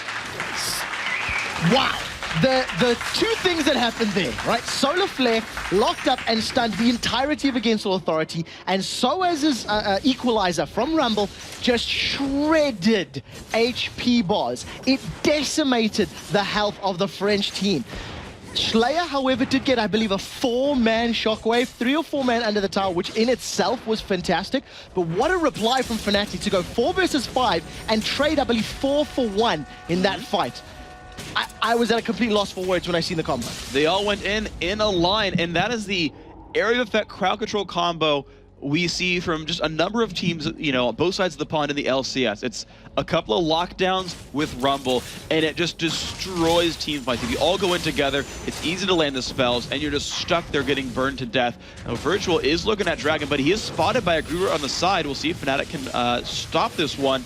AA are starting out hardcore. Fnatic are going to have to be a little bit careful because they don't have a lot of abilities, ultimates available, and it ends up going, getting taken down completely for free. They decided not to contest it at all, and it just gives AAA a little bit of gold to help even themselves out. Well, and we can see now 25,000 to 27.8, certainly pretty close in this game, just shy of 3 grand to separate the two, Nono and Dude. Dude actually jukes the W from Nono, so no attack speed gained there. Yellowstar, again, just being forced to keep his turret alive.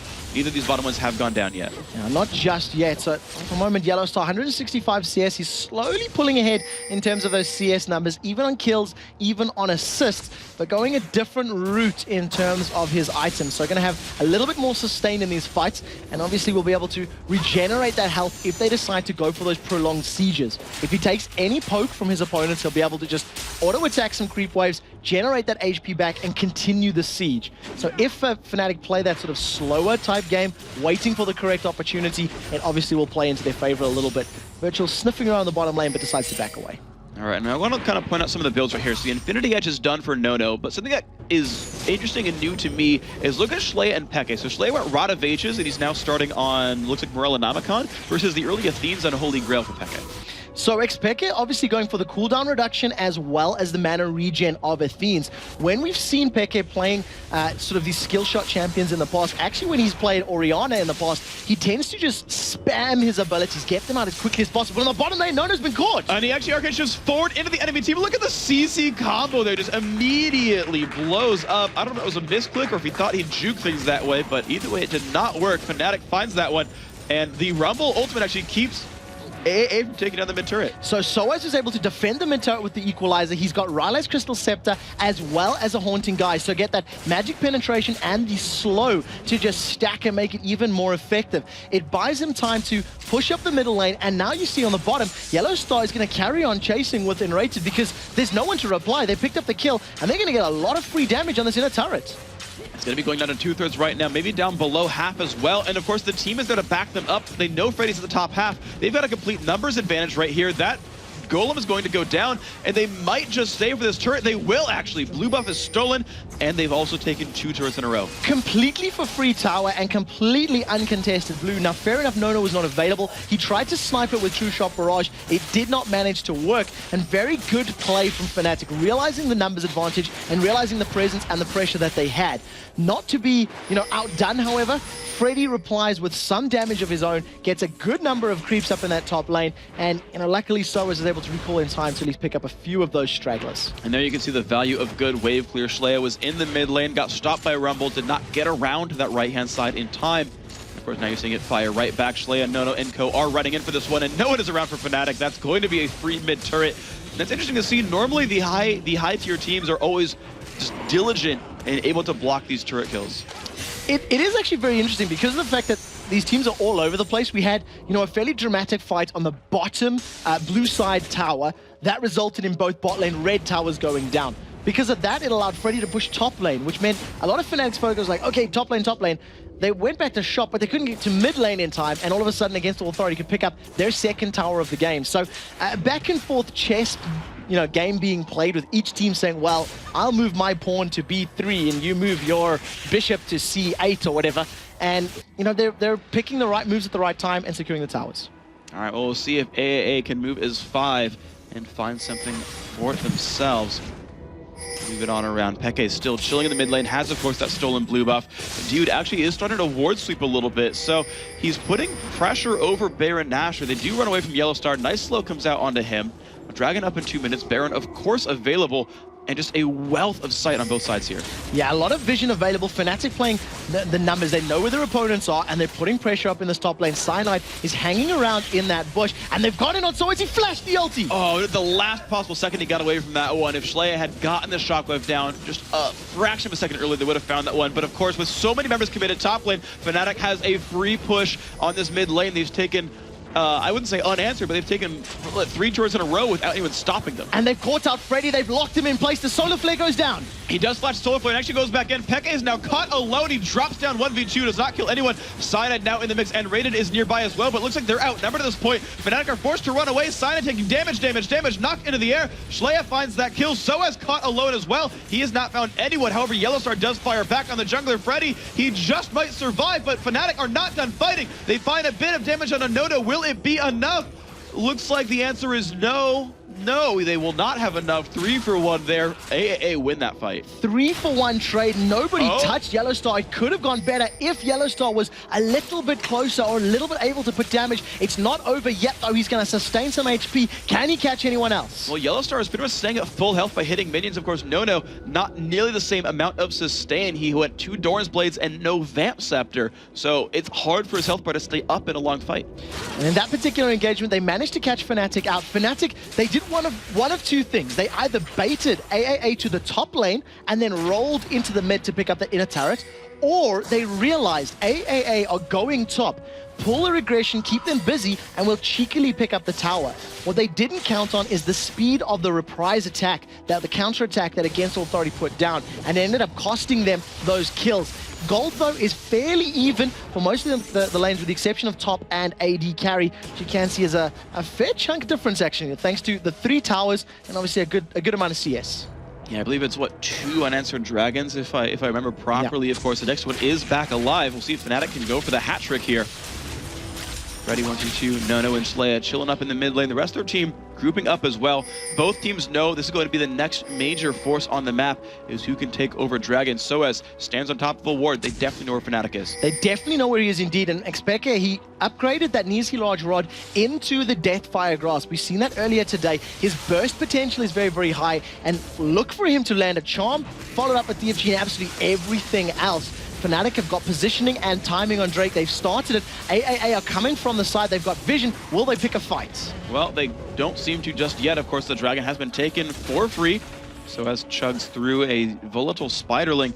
And AAA trying to pull an EG right here, rushing down the mid turret while Fnatic's on the other side. They need to be a little bit careful because Soaz has the equalizer available. If he puts it down and the rest of the team collapse, they could be in trouble, but they've avoided him for the time being. Peke and the rest of crew are a little bit out of position. Can they pull out this fight? Well, Virtual takes a bunch of damage, but he's actually going to go initiate onto this battle. Gets charmed up. Look at the burst damage onto him, though. He's not in a good place. Gets the wild growth as well. Who's going to take the most damage? Cyanide finds the kill on a Virtual. 2 are dead as Freddy goes down as well. Soaz in the back line dealing a bunch. Peke finds another assassination. It's going to be death after death after death. The Yud goes down. What? A nice shockwave tries to keep Slaya alive, but he's now alone, and he's going to go down as well. Fnatic, triple kill for Yellowstar and an ace. Triple kill for Yellowstar. They singled out each target for Against Authority. Soaz deserves a naughty badge because his equalizer zoned out 3 members of AAA completely. He put it down on the river bush and he denied Nono, Dude, and Slayer for getting into that fight completely. Thanks to the Rylai's Crystal Scepter and thanks to the slow that his ultimate has regardless. They pick up the inhibitor turret, probably the inhibitor as well. Only 5 seconds on the clock. They're going to get that for free and walk away. They do get that one. Excellent grab right there. Fnatic, they could have gone Baron, said, no, we'd rather take the inhibitor and use the map control. So those of you wondering, at least in this game right now, when the choice is in front of you, Fnatic chose inhibitor. It's a wise decision because of the fact that Against Authority have been playing the map very well themselves. They've actually traded towers a number of times, and there has been some back and forth. So Fnatic feeling that if they can buy time on the map and steal other objectives, it'll play into their favor. The fact that they've all been low and forced to recall means Against Authority are going to get a lot of free time on this Baron, and they've got a huge amount of damage with that Infinity Edge Zeal No-No. So they're chunking it down to about 50%. A couple of members of Fnatic are close by. Can they pick up any sort of steal? It's going to be really close. Baron is now down to about 1/3 health. Peke finds a little bit of harass on a Schley, but not nearly enough. They're being slowed down as well, and Raider wants to go in. Will they find the steal they're looking for? Blue team has stolen Baron Dasher. Then here comes the burst damage. Cleanup crew is here. 1, 2, 3 kills so far. Can they chase anyone else down? Schley and Nono trying to run away. Flash coming from Xpeke. He's coming from above on this side right now, but the dissonance comes out. That should be enough to make AA run away. Problem is, they don't have much of a base. Peke looks for the charm, finds it onto Nono, slowing him down. Nono goes in for the fight, 1v1, flashing away past the turret. Cyanide, though, in onto Schley. Does Schley have what it takes to get away? No flash available on him. Peke takes a bunch of bursts. Will he go down? Looks like not, thanks to the locket of the Orange Solari. And Peke now just pushing in with the team. They're into the base at this point as well. This could be the game for Fnatic. Super minions are there. They're going to carry on with the pressure. If I hear anybody say the equalizer was nerfed, I think you can shove that because they stole Baron with equalizer. We've seen Kevin destroy EG with equalizer, and Fnatic are going to pick up the win after 2 team fights in 27 minutes. What a game. So close for so long. And 2 mistakes or 2 great plays secure them a victory. It was so close for so long, and Soaz just turned that game around. A beautiful equalizer really tipped the game over for them. That Baron steal with a damage over time ability, that is hard to do, and he got it. That was ludicrous. They might have won the fight anyway, but still, that was a really nice, just sort of icing on the cake. Excellent move. Congratulations to Fnatic. They hold that first position. Had they lost it, they would have gone to second, but they did not. So well played, and they stay first in the first split of the League of Legends Championship Series. And of course, Against Authority did put up a really good fight. They had a lot of awesome moves. It was only a few clutch plays on the other side that stopped them from winning. So I think certainly even with this loss, they can hold their heads high. I think they're pretty much still in the top 6, and I think we have a good last 2 weeks ahead of them for the French fans out there. Guys, enough from us. We've got some lovely analysts to break this game down for you. Joe and Jason, JJ, take it away. Thanks a lot, Freak. A great game, actually. And as Freak said, that against All Authority, definitely shouldn't be feeling shameful after that one. They played amazingly well. It was close pretty much the entire way through. I mean, ending 17-10 on kills. What are your thoughts on that one, Jason? Considering the start against Authority had with Nono being forced to take Arcane Shift and flashing, Virtual having to flash, they played pretty well. They got the first turn of the game on that top lane. They just overall did extremely well, but it just seemed like the experience Fnatic had just overtook them as the game went on. Yeah, and that's not something that you can take lightly, the experience of playing together. Obviously, against All Authority, you've had a roster change coming into this week of play. So for that, if you take that into consideration, they are looking very, very good at this stage. I think we can move into our replay here of this game, and that was the big fight around about 25 minutes in. Yeah, I mean, it was pretty much the decider of the game, we have to say, because it was a complete ace for Fnatic, and it, like I said, 25 minutes in, 8-10 in favor of against Authority, but the gold was in favor of Fnatic at 40,000 or 35,000. Let's get that on your screen, and I want to leave the entire overlay up just for a portion of this because it's very important. This is right after the Dragon, and you saw against Authority, they're trying to push onto this mid turret. In the meantime, you saw Fnatic come in from the backside, and Virtual just, it seems like all Jarvans like to do this, where they just overextend a little bit too far, and he pays the price for it, and we'll show why. As he goes in onto N-rated, he eventually does EQ combo into the entire, well, not the entirety of Fnatic, but a huge portion of them, and because of this, we see Soaz come in, Soaz come in from the side, and then we have N-rated just pretty much contain all of against Authority in this section, and because of that, Virtual ends up getting picked off. Freddy, I think, accidentally repels in a little bit, and they just go down one by one. And this is just, like I said, the experience about Fnatic. They knew this was a perfect engage for them to go for. They knew how to use all their ultimates together to really lock down against All Authority, and they got the ace and eventually the win because of it. Yeah, and we have to mention in there that Solar Flare from N-rated again was absolutely on point. Locked the three of them up at the back. The equalizer came right on top of that, and wasn't the first time that we really saw that in the game. And that's what happens. You know, a lot of teams have been banning that Leona out against N-rated, and we see there exactly why. Yeah, it's his comfort champion. It's who he's going to play. You saw it in the laning phase as well, where he got a nice kill on a Freddy with his EQ combo, locked him down. You cannot give him that champion, and that's why teams are always banning it away. But, you know, even besides that, against Authority, they still played a great game. It's just, I think they forgot a little bit about that combo of the Rumble. Just add it in with any kind of other slow, because that Rumble-Varus combo is just so strong. You throw in a Leona with that to lock him down even further, you're not going to escape, at least with any health left. And of course, that was an important one for Fnatic. The fact that if they would have lost that, they would have actually lost their top spot. But they won. A much-needed win for them to, you know, really boost their stranglehold on the league right now. They're, of course, still in first position. Against All Authority, though, we have to say, definitely shouldn't be shamed from that result. Yeah, I mean, it was one loss, but they've won 2 out of their 3 games with their new lineup. Still a great thing to have, and hopefully it doesn't stop their momentum anyway. And I think they will retain their spot in the standings, I believe, at 6th place. And then over for Fnatic, like I said, hold on to first. And, you know, we have to crown an MVP of this game. And, you know, who did we give it to? Well, it was a hard one to call, to be honest. There were a lot of, the kills were nicely spread, some great plays out of everyone. But in the end, we give it to N-rated. Those solar flares that we saw coming out from him were really, really on point. Okay, there were a couple of times where he got overextended down in that bottom lane when against All Authority. Actually managed to take him and Yellow Star out. But on the whole, you know, once he got to that team fighting phase, N-rated was really on point. Yeah, every single Leona he's ever run has been perfect. I can mention the games versus EG, where it was that Soaz ran Blitzcrank top lane and he ran Leona, and he was calling the strats, but he also was letting every single Solar Flare, every single Zenith blade to get in there and lock the team down. And that just reminds everyone, hey, you know, you kind of let his Leona get back into the mix of things, and you can't do that. So that's enough from us. We're going to go over to the main stage where Shox is waiting with Xpeke from Fnatic. Yes, I am here at Xpeke. Indeed, now Xpeke, beginning of the game, you guys were down in kills 1-4, but even in gold and even up in gold. So how did the game go for you guys? Well, there was a bit of mistake early, but we were, like, bottom lane dived them super hard for no reason and died. And I died mid because I didn't see Jarvan was level 6 already. But after that, we used focus and we were still equal in goal. And then we got a Drake and we were ahead. So we just needed to play safe, not make more mistakes, and we had the game, I think. We were way better in teamfights than they were. Of course, a little downer after yesterday losing to Gambit. What happened there? What was the cause of it? I heard N-rated saying we were just uncoordinated.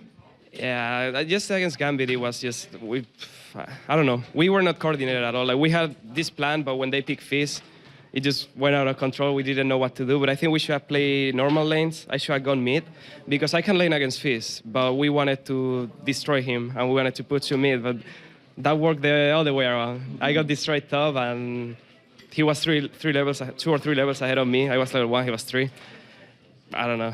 That was just bad, and after that, we were not that behind in goal. I checked the replay yesterday, and we were like 1,000 behind in goal, so we could have won it, but we felt like the game was lost, even if we were equal, pretty much. So I think we should just focus, play safe, and not complain that the game was lost in 5 minutes. Okay, so that game yesterday, but you're still in first place now in the rankings. Would you say that who is stronger if you both play your best right now, Gambit or Fnatic? I think they're not playing their best right now, not all of them. So when they used to play their best before, they were better, but our best is really good as well. So I don't know. I think it will be a really close game. All right, talking about the All-Star voting, you are currently leading the standings there. So is that your rightful place, and who of your team would you recommend to be voted for as well? Poor Soaz will need to be there. He's really good top laner. He always does good, and pretty much every game we play, he's doing good. So I think he deserves it. And of course, me. Okay, thank you very much, Xpeke. Now, we'll be back after this short break, but before we do, of course, we still have our Twitter question for you to answer. Which player deserves to be on the All-Star team the most, and why? Tweet us your answer at LOL Esports, hashtag LCS, the same for any questions for the people at the analysis desk or at the caster's desk. Now, the Giants are on their way back up and even beat Gambit last week, and SK Gaming is in 3rd position in the rankings. Spanish Fury, Ocelot, and his squad up against the Spanish Armada after the break. Don't go anywhere.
back to week 8 of the European LCS here from Cologne, Germany. Joining me, of course, is Jason and the Tess. First of all, Tess, how are things going from your side this weekend? Happy with the performances so far? I'm really happy with the team's performance so far. I mean, we've gone 2 for 2 so far against Giants and Dragonborns, so it's going really well. We have last game of the day against Gambit, and hopefully that'll go well. I'm not so sure though. Last week wasn't so good, but hopefully. Do you guys feel after that last game you prepared enough for this weekend or against them? I feel like we did. We prepare extensively for every team, especially a team like Gambit. It was kind of hard to prepare against Dragonborns because we weren't sure what they were going to do, but I feel like we did. Okay, well, let's get down and dirty and right to it because we don't have a lot of time. I want to talk about this because we always mention as casters, there was like a weight lifted off your shoulders when Bjergsen finally came into the team, and it seemed like you just flourished from that as a player. Can you kind of talk about that?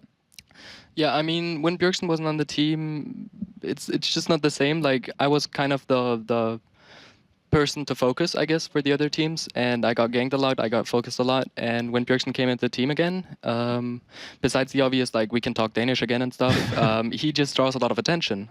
He draws a lot of players on him, and that frees up a lot of space for me to do my job a lot easier than when he's not there. Okay, and we've seen you play a lot of a couple different champions lately, but Var seems to be your main AD champion to go with. Can you kind of explain like why you like him? Like, does he fit your playstyle perfectly, or is he just ridiculously overpowered right now? Varus is pretty ridiculous, I think. Like, he does so much damage. He has the stun. His ultimate is so good in teamfights. He stuns everyone. You just have to hit one person. He just provides a lot of utility. He provides the damage, everything. You don't even have to do well. He's still going to do a lot. So okay, he's pretty safe. I actually asked on Twitter if people had questions from you. And one that came up a couple of times is, where's the nickname, the Tess? Where does it come from? Oh, that's a bad one. It can't be as bad as my old nickname. Come on. That is pretty bad, Jason. So it's basically my dog is called Tess, and it was an inside joke between friends. I called myself this, and then all of a sudden I got sort of known, and the name just stuck. I was like, now I can't change my name. It just started out as a joke, so it stuck. I guess it's as good of an excuse of any. I mean, I don't even want to know how Jason... Actually, I do know how Jason got his name, but it's not something that we'd like to talk about. Something romantic. He's now just Jason. Yeah, exactly. Something romantic. Very sweet. Oh. But talk to us about your game against Gambit coming up later on. What do you do to prepare for a top team like Gambit? Well, basically, we look at their games. We look at our past experience with them.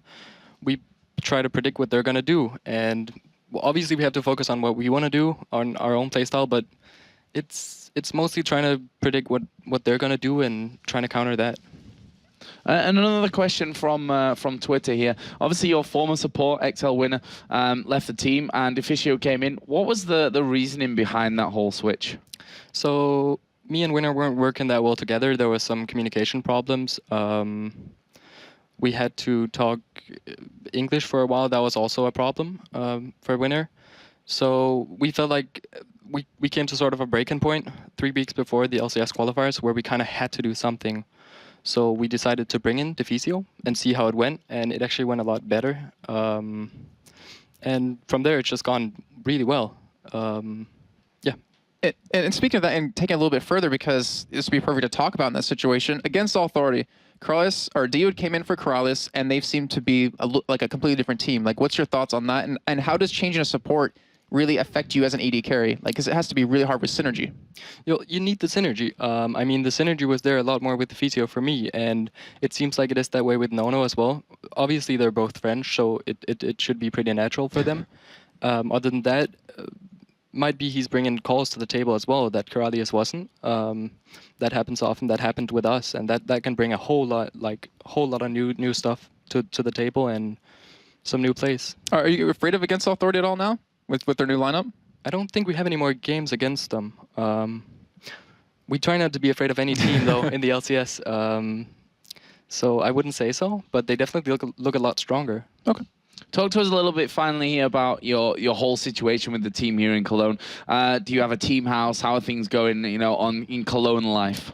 We don't currently have a team house. We were supposed to have one. I don't know how long ago, but every single thing they're doing keeps falling through. So we don't have a team house right now. So we have a bye week next week. So we're gonna go home for 2 weeks now, actually, to Denmark. Is it going to be a lot of practice on your off week, or is it literally a holiday week, time to chill a little bit? We're gonna have to practice a lot for the Super Week. We want to do really well in Super Week, so there's going to be a lot of practice for sure. Well, Tess, thanks a lot for joining. See you. Good luck in your game later on against Gambit. So it's time for our penultimate match of the night: SK versus Giants with Freak and Quickshot. Thank you very much, Joe. And of course, we have an awesome match in front of us. It really is going to be very, very good. Giants, ever since week 1, were known as the Giant Killers. If they ever can find these crazy out-of-nowhere victories, it's against the top 4 teams. They haven't looked amazing this weekend so far. They've had a couple of rough spots. Yeah, sure, they come out 0-2 against SK, but they have the ability to just take down big teams and just impress out of nowhere. They're the one team I can't count out of any match. It's the truth. It's one of the teams that you don't expect to win, and they have done it in the past with some surprises, but they need to find some way to pull out a victory here against SK Gaming, because the 2 matches that we have seen from them this weekend have been very, very one-sided affairs for their opponents. Yeah, exactly. And you look at their competition in the standings as well, and you realize that Copenhagen Wolves are looking pretty good overall. Against Authority went 2-1 this week. They're looking pretty good overall. Giants are sitting at 0-2 on the weekend so far, if I remember properly. So, both in terms of fighting SK and that being a hard matchup, but also in terms of fighting for their LCS lives, they're in a really, really rough spot as well. And the story that I can just think of for these guys is, can you pull it together? Yeah, and they're a couple of losses away from Dragonborn, so they are sitting at the bottom of the table. Yeah, so we're going to see what ends up happening with these guys. Now, let's actually take a quick break to look at the lineup for these 2 teams, because of course we're going to see them on the battlefield soon. Samix in the top lane, Morden in jungle, Exeter in the mid, and Jim Bones and Babetta still the AD carry and support. And of course, for SK Gaming, Kevin, Hercubot, Ocelot, Candy, Panda, and Nif. Now, if Giants have been able to bounce back from their crushing defeats against the Copenhagen Wolves and against All Authority, they may be able to put themselves in a good position. Talking about SK, they were stomped by Fnatic yesterday, but they did manage to bounce back and pick up a victory against EG in arguably a match that gives you a lot of confidence, because they were winning team fight after team fight after team fight. And as you've rightly pointed out, they are currently 2-0 against the Giants. And this is really interesting to see how the teams fare strategically, because and how they fare mentally as well, because actually, I think they're both emotional teams. Yeah. Right. We heard it in some of the manager interviews or the interview with the SK CEO, where Ocelot is. He's an emotional player, and if he starts winning, he starts playing better. If he starts losing, he just loses all hope and has a really rough week overall. And Giants, right? Again, I want to talk about them because they're a team that could out team fight Gambit, and I want that to sink in everybody. They out team fought Gambit. What? Right? This is a bottom 4 team who's out team fighting the team known for team fighting. The word team is said a lot in that sentence, but it's worth pointing out. The problem is, they fall apart when they're down early. Yeah. They absolutely fall apart when they're down early. So to me, the most important thing here is the early game matchup. And so let's talk about some people who can affect the game overall on an individual level, and we'll start with the Giants mid laner, Exterminare. All right, so Exterminare, of course, known for his Castellan and Ryze play, has been relatively successful with Zyra as well of late. We'll see how he plays out. He does tend to draw some bans. So he's run Ryze in both matchups against SK Gaming, and in the second game that they played, he did have a positive KDA, even though they lost that matchup. So we'll see, if he decides to pull Ryze again out against Ocelot. Something else he's very, very well known for is, of course, those teleport ganks. And it is the teleport that really, really helped him secure victories against Gambit. He plays that chaotic map game, where he's all over the place, teleporting towards and really putting pressure on them. And of course, yesterday, he lost very, very, very hard to Bjergsen's Twisted Fate when playing Diana. And it's interesting as well, because Ocelot had the exact same matchup against Xpeke and had a similarly rough result, so that'll be kind of interesting. But, of course, if the Giants are to avoid a cataclysmic defeat, they have to watch out for SK Gaming's jungler, Hercubot. Best potential setup ever, because of the fact that Hercubot is playing so much Jarvan the Fourth. Time and time again, his cataclysms have been on point, and he really, really, really will need to disrupt the strong early laning phase of the Giants. We talked about how difficult it is for the Giants to play from behind. And if Hercubot is on point and puts the Giants behind, it immediately puts them in a very, very good position. If he can help out Ocelot in the mid lane, that's also a positive factor because Ocelot is a snowball player. Yeah. He needs to get items, he needs to get confidence, and he needs to start doing well before he can actually continue doing well. Yeah, and especially when you consider how Exterminari plays as well. He plays Assassins or Rise. He plays guys who scale with gold to do more damage. Like, if you're Twisted Fate, we heard Pekka talk about it, Alex Ditch talk about it. If you fail a bit as TF, you can still come back and land gold cards. Kassadin, Kha'Zix, Rise, not so much. Yeah. Like, you've got to do well to get that game going. Now, SK know that the Giants, SK knowing that the Giants are low in the standings doesn't mean they aren't a threat. As we wind down to the last 2.5 weeks, these guys have had to come up with some new strategies. Let's see what these teams had to say about their opponents. Jugamos presos SK ese jungler, francés jungler, y desde afuera parece que controla mucho la partida. I think Giants is the kind of team that can beat every single team and can lose against every single team. They're kind of not so regular, not so constant. Contra ellos no hemos hecho al respecto, lo que estamos cambiando nuestro estilo y que nos ayude en todas las partidas contra todos los equipos. No nada concreto contra ellos. Of course they can beat us and we have to watch out so much. We have to read them, we have to study them, and we have to know what to pick and what to ban against them to succeed. We need to do a very good game, of course. All right, well, you heard it from Ocelot. They know what they need to do to win this game. And, you know, if you're 2-0 against the team overall and you're Spanish yourself, I think there's a good chance that Ocelot might just have them red. Yeah, it's also one of the situations where the Spanish players and the Spanish teams, they tend to know each other very, very well. I know for a fact that Babette and Expecka, for example, they talk a lot. They actually duo queue together, so they know one another as personalities.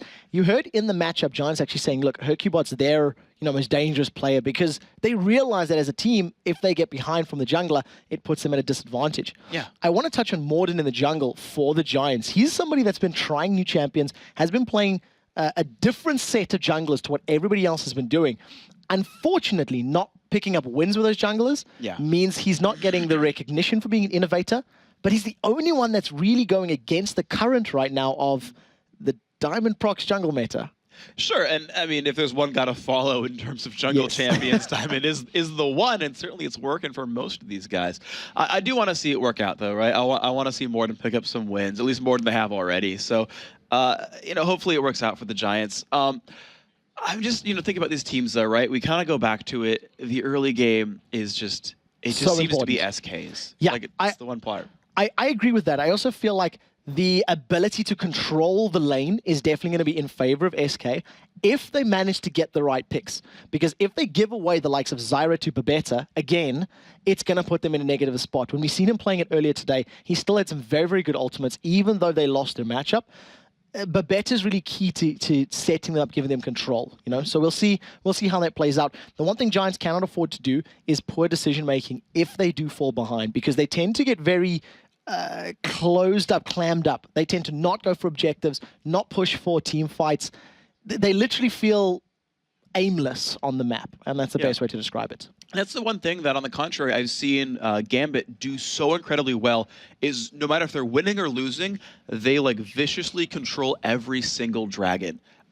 If you look at any of their wins or losses where they were behind early game, one of the key examples is versus Copenhagen Wolves, actually, from just a week or so back, down a number of kills, equal on gold because they're 5-0 on dragons. And that's kind of the sort of things you have to keep going, is even if you're losing on kills, you can pull it back. You see what Peke said about their ref early game against All Authority, ref early game, controlled objectives, still pulled it back, stop making mistakes. And Giants need to learn that skill set. Yeah, and they need to learn it very, very quickly. There are only 2 weeks of games left, with this being the second last matchup of today. We are having just a little bit of computer issues for the time being with the SK members.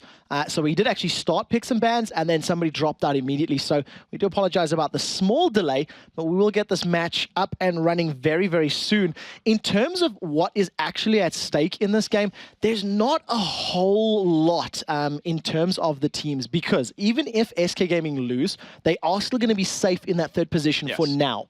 They find themselves 12 wins and 9 losses in the season. So if they lose, they'll go 12-10, tied with losses for Evil Geniuses, and only 2 or 3 behind the 5th, 6th, 7th place. So it's still within touching reach of their opponents.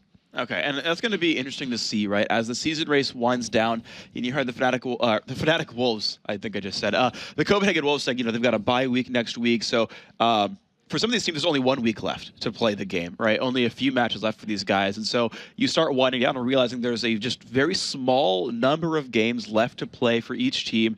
And, us talking in the future saying, well, if they lose, they're still only 1 game away. Well, 1 game is like 20% of the season for some of these guys. Yeah. And that's a significant number. And so these races get tighter and tighter and tighter. We start actually, Trevor and I did a bunch of math last night to figure out the farthest that teams could go, either up or down in the standings. And you're so late in the season, for example, that Dragonborns can't touch the top 2. Fnatic, at the very least, will make the playoffs, even if they lose the rest of their games. And of course, we'll have more for you as the game goes, as the day goes on and as the weeks go on.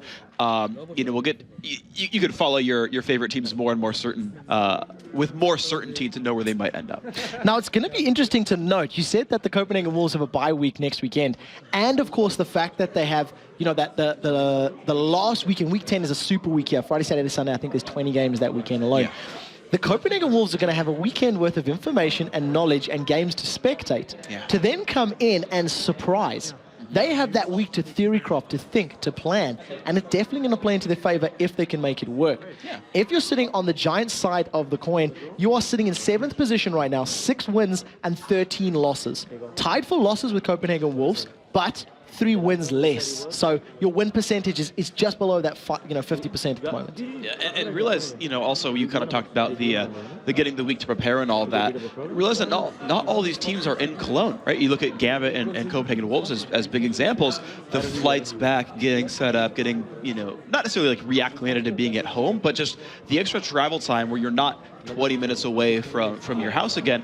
That extra week to not travel, it actually helps these guys a little bit as well. And so, again, I think the key example here is Gambit, where they normally fly around for events a heck of a lot. They have the international exhibition in Dallas about a month back. Their flights back are sometimes so long. Like, I think Edward's pretty out of the way, and it's like multiple layovers for him.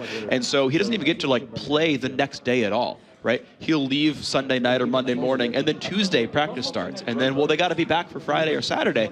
And that can be rough. So the Wolves, this is their time to just super refocus and be ready to go. And it's definitely, they're peaking at the right time. So we'll see how they perform, because they will be playing against Gambit in the very last match of the day. The 2 teams that still continue traveling each in every week. And there's just this general consensus that, the Wolves can maybe win that game. Right now, though, as we said, we are still working just on a technical issue. We should hopefully have this matter resolved very, very quickly. And hopefully we can get the Giants and SK Gaming back underway. This is the 3rd time these 2 teams will have met. Giants do have first pick, first ban. They are on the blue side of the matchup. And SK Gaming will be wearing the red trunks for this particular match. Trunks indeed. And of course, we've fixed all the issues. The players said ready. We have the champion select now underway for our 5th game of the evening. Giants in blue, SK in red. Kale and Jarvan have been banned out, and the Kennen banned out on the other side, shockingly against Jim Bones. Yeah, no real surprise there. Looking through the rest of the bans, you've got Jarvan and Nasus being targeted there at Hercubot, taking it away from him. They do not want Ocelot playing Kale either, so getting rid of that intervention, getting rid of that powerhouse in the mid lane. We know that Jim Bones playing Kennen is his sort of go-to AD carry. I managed to talk to him a little bit during the week, and he says he likes to fall back to champions like Ashe, but it doesn't really fit at the moment, doesn't have quite as much damage as they need, and it doesn't really fit his team's playstyle either. So we'd like to see, who he decides to lock in for this matchup. I am actually very intrigued by the Kale ban, because I don't characterize that as a must ban against SK. It feels like a specialized ban, like a counter ban. So I'm curious to see what Giants actually run in their composition because of that. Well, one of the things that Kale does counter really incredibly well is those burst comps, people who go down very, very quickly. So if Giants wanted to run somebody like a Zed or get somebody bursty like Lux, who is still currently available, obviously removing Kale from that will obviously give them the ability to do so. They did, however, leave both Shen and Thresh available. That means Nif is going to be on, I think it's the Chain Warden, if I remember correctly, and Kevin will be going back to his, his top lane Shen, who he's just been so unmovable with this season. All right, well, we'll see what ends up happening, of course. Being an immovable object, always nice overall. And I think Kevin's been really on point this week as well. His Rumble was the MVP. It was mind-blowing. It was ludicrously good. It was amazing. Giants are looking at a couple of slightly different picks here. Another tanky lineup here. We have seen Babette's Alistair before. This is what he's looking at right now. Of course, we do know it's going to be Volibear jungle almost definitely. And it's the insta-lock onto Kassadin blindly saying, SK, counterpick me, I dare you. So Giants deciding to go with the Kassadin in the mid lane. Extra's going to potentially be counterpicked here. We'll see how or if Ocelot decides to do that, who he decides to run. When Alex was playing it, he picked Ari into that matchup, so we'll see how that one plays out. And you were talking about the Alistair pick. We have seen him a couple of times in the EU LCS to not much success. He hasn't been used particularly effectively, so I'd like to see how that plays through, how it plays out. It does look like that Zed's been locked in, so Ocelot feeling that Zed could potentially be the counter to that Kassadin. He obviously has the burst potential and some pretty good range, being energy-based with those shurikens. He can keep out of range of those null spheres from Kassadin. This will be interesting overall because I think Zed's landing pace is definitely stronger. His early landing is really good. Kassadin's early landing sucks pretty hard. But when you actually hit level 6, it's interesting because he can Rift Walk away from the Death Mark and, depending on timing, dodge all the damage. Yeah. Like, maybe he can get, like, you know, shot with the Blade of the Ruin King or something like that. But realistically, he could dodge almost all of it or pull him into a turret or all kinds of interesting things. So I'm intrigued to see what comes out of that matchup if they fight head-to-head. Yeah, just the fact that he can put distance between himself and that Shadow Clone just is so important. At the moment, we do see that both Rumble and Vayne have now been locked in for the Giants. So Jimbone's going to be playing Vayne again. I think the last time we seen him on Vayne was about 3 or 4 weeks ago, and it was a fairly uninspiring performance, if I recall correctly. So I want to see how well he's going to be playing with this hyper carry. There is a fair amount of protection for him, though, in the form of Alistair, Rumble, and of course Volibear. So they're going to play those meat shields, put a good equalizer down for zone control, and allow Jimbones to freely tumble in and out of battle, use that stealth up, and really try and sort of kite his opponents. But if he does get caught by Zed, he's in trouble. Oh, interesting. So they've grabbed Fizz, which makes me think Jungle Shen, Fizz mid, Zed top. We've seen Zed jungle actually as a possibility as well. I've even seen Fizz jungle, to be fair, so I won't call it completely, but that's my guess, my blind guess here. Fizz's passive is awesome in the jungle, reducing damage from neutral minions monsters. It makes it pretty strong overall. What I'm surprised by for Giants, though, is they don't have like a Lulu or a Soraka or a Janna or anything to stop Zed from one-shotting Vayne. Like, we normally always see Lulu against Zed if you can help it, because the shields and the health just help you survive that one. So I'm curious to see if that ends up burning him out. Now, Lulu was actually available and decided not to be picked up here. Yeah. So that save your carry option is not available. At the time being, it does look like Ocelot wants to be playing Fizz in that mid lane to go up against Kassadin, and they've given Kevin Zed up in the top lane to face off against Samux's Rumble. So a lot of assassins, a lot of damage in this game. And it's definitely going to be a case of whoever gets ahead in the early game is probably going to roll through into the mid and the late game. The one thing we have to keep our eyes on is Hercubot Shen. If anything goes wrong once they hit 6, Hercubot, the man on your screen right now, will be using that Stand United to save his teammates, to dive into those fights with that shield and completely turn it around. And that's something that Giants do not have. They don't have that, oh my gosh, I'm in trouble, please help. But no, Giants are for melee. Giants do not have great turret sieging. They don't really have poke anyway. Giants are a team that have to go all in to fight. I mean, it basically looks like the comp that Gambit had against Giants, where they have to run in there, have a range to carry, but everyone runs in there and gets kited around and messed with a bunch of crowd control. And now Giants are the ones full melee. SK, they've got Zed can dash around, Shen can shield someone, Ocelot can dash around on Fizz, Candy Panda on Varus has a bunch of crowd control, so does Nif on Thresh. Like, even if Giants get ahead, SK have this lineup that can kite back and turn things around. Honestly, to me, this looks difficult for Giants. It's going to be entirely up to those early few minutes. Yeah. If they can get ahead, they can stay ahead. if, exactly like you said, they are unable to, pick up any sort of early advantage or pick up any sort of item or kill lead, then all the tools are there for SK to make use of, to keep them at arm's reach, to keep them away from them in these team fights. So it's going to be an exciting one. 2 ninjas on the side of SK Gaming with Zed and with Shen. That obviously means that blue buff is going to be very prioritized for Ocelot's Fizz. And if they manage to get any sort of advantage, they can actually start transferring some of the blue buffs around. Varus can do very well with it, continue spamming out those piercing arrows, keeping the hail of arrows, the rain of arrows down as well. So a lot of interesting things, but Ocelot running Barrier and Ignite on his Fizz, a mirror of yesterday's Alex performance. That is actually the general pick here for Fizz. Actually, back in Season 2, Tabs would run Ignite Heal. It was just, I already have Playful Trickster. I can already dash around and get away from most things. All I really want are fight stats, so I can all-in you, take an extra turret shot or 2, tank your counterattack a little bit more, and force you away. Because Flash doesn't do a whole lot against Fizz. He's got a lot of dots, he's got a lot of chasing. So he's like, yep, I just want things that keep me in a duel doing well, and that's his game plan here. Well, we'll see how it does pan out. We are into this matchup after the small delay. You can only apologize again about once more. It is Giants in the blue corner facing off against SK Gaming in the red corner. Immediately out the gate, SK Gaming are moving with intent towards this bottom blue buff to either defend or invade. Hercubot is moving very, very quickly for the time being. I'm taking a look, still has not put any points into any of his abilities, and SK doing something a little unorthodox. They're sneaking into this bush, waiting to see if they can catch anybody out. I had a quick look. Nif has put a point into his death sentence, so that CC is available. Giants, however, sensing something's up, or maybe doing something fishy of their own, they are deciding to invade on the SK blue buff. Well, this is kind of the burden of SK. They've played so many games as a team. There's so many VODs available. They've got to do something different almost every time they look for a jungle invade. And so they've done that. They've come around the side. They've done it completely blind. And they got very good ward coverage over the bottom jungle. However, they're going to walk right into Giants. They see SK.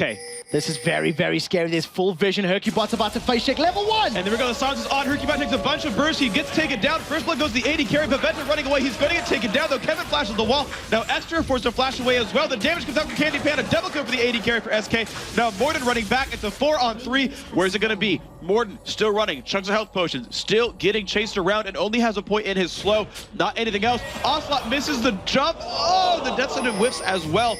Morden has got away from this one. Of course, SK came out 2-1 despite the first blood, and they will not find another kill here. 2-1, and take a quick look at the summoner spells that have been used there. Nif, Flash Ignite down. Candy Panda, Flash down. Ignite down on Ocelot. Flashes on everybody for SK is down. Over on the other side, Jimbo still has Flash and Barrier available, as are the flashes on Samux and Morden. So, SK get the kill advantage. It's a double kill to their AD carry, whereas first blood goes to Jimbo's Vayne.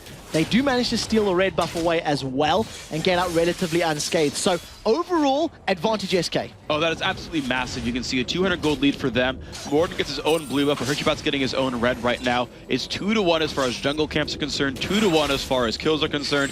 And SK, ooh, nice dodge there by Jimbones, but you can see he's even 2-1 in lane. Yeah, 2-1 in lane. That's the story of the introduction right now. Well played by Jims to, at the very least, pick up that first blood in that level 1 engagement. But I think SK's meatball was a little tighter stacked, and they managed to get out very, very effectively when they were in trouble. Interestingly, neither Kevin nor Ocelot used their Fortitude elixirs, which both of them have available, so deciding not to go for that. And if you look at Hercubot, he's picked up 2 wards, and just to really get some additional vision after that early start. And there we go, Hercubot going for the fourth and final blue buff of the game. Hercubot grabbing that blue buff quite easily. The 2v2 now heads up in the bottom lane. Of course, First Blood did give Jimbones the chance to grab up Boots of Speed as well as a couple of potions. But of course, 3-14 in minions, Candy Panda is much stronger here. Yeah, and he's got to be so incredibly careful. A single death sentence will be the end of him, because when you combo the damage from that death sentence passive, as well as a piercing arrow, the blighted quiver stacks, and the hail of arrows, it's going to be a dead Vayne. She's not a particularly tanky champion, and even with the healing that comes down from Alistar, it's not going to be a lot. SK feeling very confident. They're very, very deep behind the lines. They've got some vision. Morden and Hercubot are around, though. The death sentence lands. And it's going to be a 3-on-3 because Jimbo's pulled in, but both junglers are nearby. Where's it going to be? Candy Panda going a little bit aggressive, but when Shen shows up, they say, nah, we can't dive back into this one. Candy Panda actually did pull turret aggro because of its red buff, but Morden is here to keep his team alive. Jimbo's just forced to try to regenerate. Actually hasn't chugged a health potion yet, which surprises me a little bit because he's low on health right now. But SK are still grouping up, pushing down onto this turret, and look how far back Jimbones has to play because he does not want to get bursted out. His barrier is down, Flash is up. 9 CS to 28 at the moment. He just picked up his 10th one. The 3v3 is still there, and the death sentence lands into Babetta, but wisely, Nif decides to back away. All 3 potions have been now drank for Jimbones, and he has decided to stick in lane. I feel like he was really considering whether or not to use those potions, or if he wanted to just recall. In the mid lane, Ocelot catches out Extra. It's a lot of damage, but Extra finds a whole heck of a lot back. His barrier is up, though he baits it out. Is it going to be enough damage for Extra? He jumps up and down, and Ocelot finds the kill, and of course had dropped minion aggro as a result, and just gets out for free. Now in the bottom lane, Hercubot is sniffing around. He has still not left. He's sitting in the grass. He's stealing away the double golems. He may decide to, go for a dive if they can get a good death sentence, especially with Jimbones being so low. I wonder if Hercubot's got vision. He will get it shortly, and they've got to be so incredibly careful. Ocelot played patient in the mid lane to pick up that kill, used every ability to the utmost, and managed to pick up his the third kill for SK Gaming. Jimbones is in trouble here. All right, watch for his flash. He's got to flash the dash from Hercubot. He's going to go in for this one, pushes him backwards. Where's it going to be? He does flash that one. He's going to get out for now. Lantern comes out. Nice headbutt from Babetta. Jimbones staying in the battle, and they're going to be fine. Here comes Morden. This is going to be close. The death comes out, does not land onto the big scary bear, but they might go back in. They're going to look for Nif. He's been knocked back, but it might just be enough to go in anyway. The dash comes across, does not find Jimbones yet. Morden gets the kill, and here comes Exterminari looking to exterminate Hercubot. Knocks him right back across. Well, beautiful stunt comes out, and that's all the damage they need. Double kill for Giant, 3-3. Awesome counterplay there from Giants. Not only was Morden where he needed to be at the right time, Extra roamed down as well. He tried to get back in lane after being taken out by Ocelot, but managed to be there, picks up an assist, helps out Jimbones to give him his second kill of the matchup and try make up that deficit of 25 CS in the bottom lane. So a good attempt by SK, but they definitely did not have the damage or the item advantage to pull off that aggressive early start, and it costs them 2 deaths that maybe they should not have given away. Yeah, so what you're seeing right here now is a 400 gold difference, even though kills are equal, and in fact, first blood even went in Giant's favor. So SK, the story of this game right now is, I don't want to say necessarily mechanical superiority, but certainly better minion killing that has led them to the gold lead so far. And I want to see how this game pans out. Extra forced to last hit on her turret. We'll see how that pans out. And it definitely has a fact to play. The champions that they have decided for in this match. Fizz is always going to be stronger than Cassidy in the opening levels. Going to have the ability to dive in and out. More than having a little bit of a boogie there.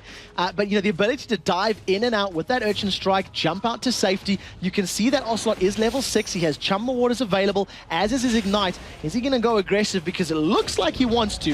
But he needs to be a little bit careful as the big scary bear is just around the corner. Yeah, also had to sit back for a long time right there.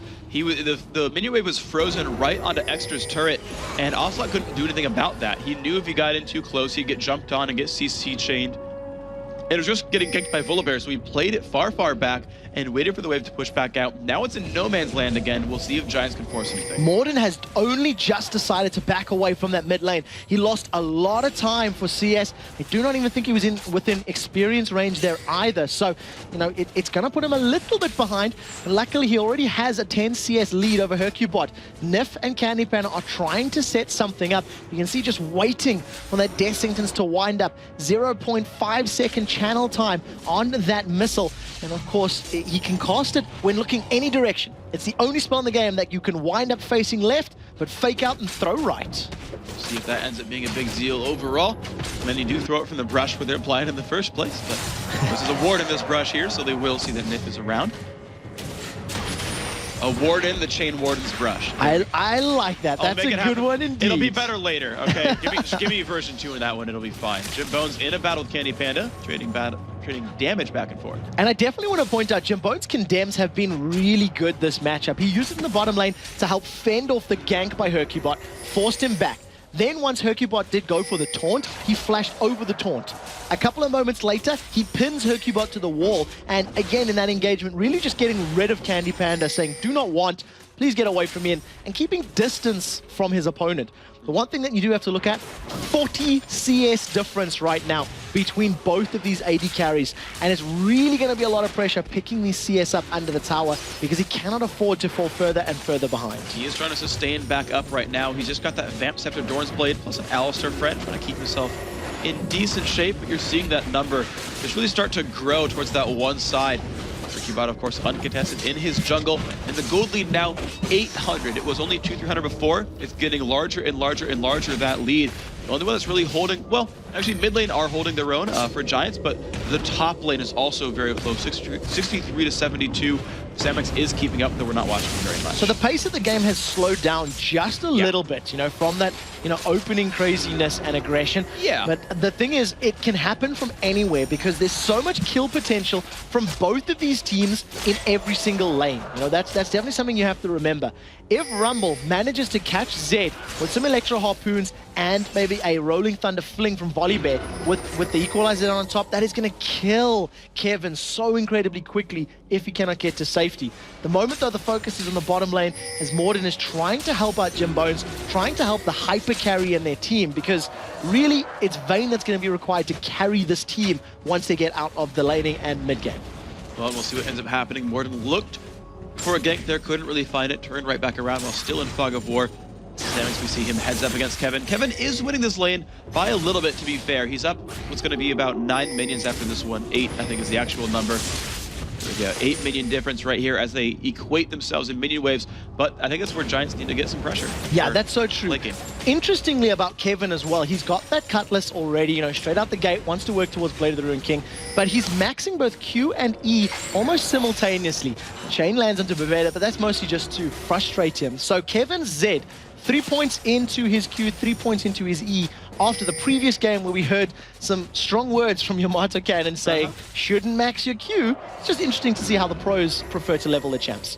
Yeah, basically right now, Kevin just seems to be wave clearing and doesn't want to get into an actual battle with Samex. So that's not really happening right there. Baveda blocks the death sentence right there, goes for the headbutt, pulverized. Oh, the Condemn actually, I think, saved Nif. I think he was going to get headbutted back. So I think there's a bit of miscommunication there. Ocelot looking for a gank at the bottom lane, hops over the wall. He is behind the opposition. He's going to go right for this. Lands the Shark, but Benta's not in a good place. Pops the ult as well, but here comes Shen, but Benta's not in a great place. Tries to flash away. That's not going to be enough at all. And the taunt lands on a Jim Bones. Will they have the counterattack available? 2 for 0 so far. The root lands on an Extra. He's not in a good place. They're still chasing him down a little bit. Nope, double kill for Ocelot, and that's it. That was such a good chain of corruption coming out from Candy Panda. It managed to lock up Jim Bones. It even transferred over to Extra. Thanks to locking him down and putting some DPS down, it allows SK to pick up the first outer tower in the bottom lane. Now they carry on the pressure on the inner tower. Morden and Samex are doing the best they can up in that top lane, but Ocelot, exactly where he needed to be at exactly the right time. Followed up with Stand United, 2 assists, 2 towers, and the bottom lane a complete and utter victory for Candy Panda and co. Yeah, that was absolutely great for SK overall. We're now seeing Giants try to pick up the pieces of this one. They're not down terribly far, but here comes a push onto Morden. A lot of damage on him. Ignite off as well. Will the tick be enough? It is. Popped out there by Kevin, only at level 10. Our bullet goes off, but it's not enough to kill Kevin, but he might just dash in for this one. But the flash away from Kevin keeps him alive here. And of course, Dragon also picked up for SK Gaming. That is a massive advantage now for SK in terms of global objectives and gold. Just from the towers and the Drakes alone, you're talking around 3,000 gold. Ocelot still not had enough. He's going on Extra. No, he does get, you know, Casson does run away from that one. However, you're seeing 93 to 81 on the scoreboard for minions. 3-0 and 2 to 0-2 and 2. So a 3 kill, 2 death lead there as well. And kind of across the board, you're seeing slight to large advantages for all the SK Gaming players. This early game is definitely going their way. Yeah, there's no doubt about that. You can see Ocelot 2,000 gold in his back pocket. Just going to go and start finishing up some items. I'd like to see what he does decide to purchase. He's got a lot of options available to him.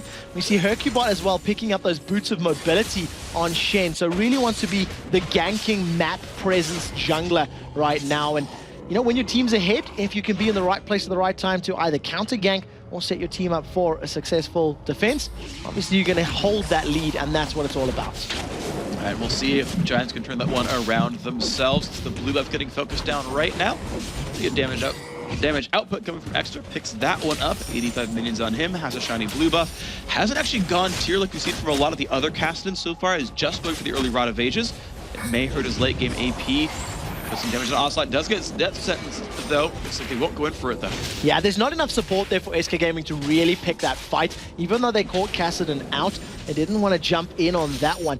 A major pickup was collected by Candy Panda in that bottom lane. Infinity Edge completed at 13.5 minutes. So no pressure, bro. Had so much damage. 3 members of SK now looking to pick a fight. And thanks to Ocelot getting 3 kills, they've caught out Extra. They're not going to go in this time. He's wave clearing with a single playful Trickster. This early in the matchup with all that ability power means it's going to be very difficult to continue sieging with that very good wave clear from Fizz and of course from Varus once he starts defending. You just saw Candy Panda's wave clear right there, of course, doing a great job. Jimbone's trying to keep up by taking away these double golems, but you're seeing 70 to 125. That minion kill lead actually growing over time. And you see, because of that, 4,000 to 5,400. 4,400 is the gold right there, just between the AD carries. Candy Panda certainly a much more massive force here. Yeah, there's no doubt about that. Just that Infinity Edge in comparison to the Vamp Scepter, it's chalk and cheese. We see that Kevin has just picked himself up his Blade of the Ruined King. That's going to be helping him out when he decides to go aggressive, get that additional pop damage from the Death Mark. And as long as Nif keeps catching out Extra's Kassadin with those death sentences, he's going to be sentenced to death when these team fights happen because he's been caught 2 for 2 in that mid lane. Members of SK are roaming around. They're about to find a bear in the woods, and you don't know if they want to pick that fight. Well, the fish ends up being interesting. The hunter has become the hunted as the fish actually dealing more damage to the bear, despite being the staple diet. And we can see the SK have grouped up 4 strong in this mid lane. Of course, Zed, Kevin just sitting there to split push up against Samix. And this turret might be going down very, very shortly. Looks like no one from Giants trying to stop that at all. And another structure topples here. This is SK definitely in control. 3 towers to 0, 1 dragon to 0, a kill lead, a gold lead, an item lead. Every single metric is in SK Gaming's favor. They fail the headbutt and they catch for better. And look at that. The death center was so good. It's a death paragraph. They're going to start in another fight. Morden rooted in place, and he goes down. And look at that, another turret going. The turret is now down. They're going to carry on with the fight. Chum the Waters used to hold them in place. Atlantean Fizz is sinking the giant ship right now because there is nothing they can do to hold off the pressure from SK Gaming. They're on the inhibitor turret. The damage is going down from Candy Panda, and there is no one from Giants to respond. There is simply nothing that they can do at the moment. I mean, they can do some damage to Candy Panda, drop him to half health, but that's really the only thing they can do right now is weaken SK and not quite follow through. Now an 8,000 gold lead here for SK Gaming. That is a significant clip. That's 40% more gold than what Giants have. That's a significant margin. I feel like significant is my word of the day, by the way. It does look like it. Samix going to be taking a significant amount of damage. Kevin going in for that one. Dashes forward. The shadow barely even needed. Pops him up, but a nice assist for Hercubot. Definitely. Getting that 5th assist on the board. It's also going to allow them to shove down that wave and try take the tower down. It's at around 50%. You've got to be a little bit careful of the chomp from Frenzy of Morden. It would have potentially risked Kevin his life. So nevertheless, they didn't decide to back away. It puts them to a 9-3 kill lead right now. And Varus, well, that Bilgewater Cutlass completed as well. So he's working towards his Blade of the Ruined King. He's caught Extra. And look at the burst damage on him. The shark comes off. Actually, Extra not in the worst shape overall.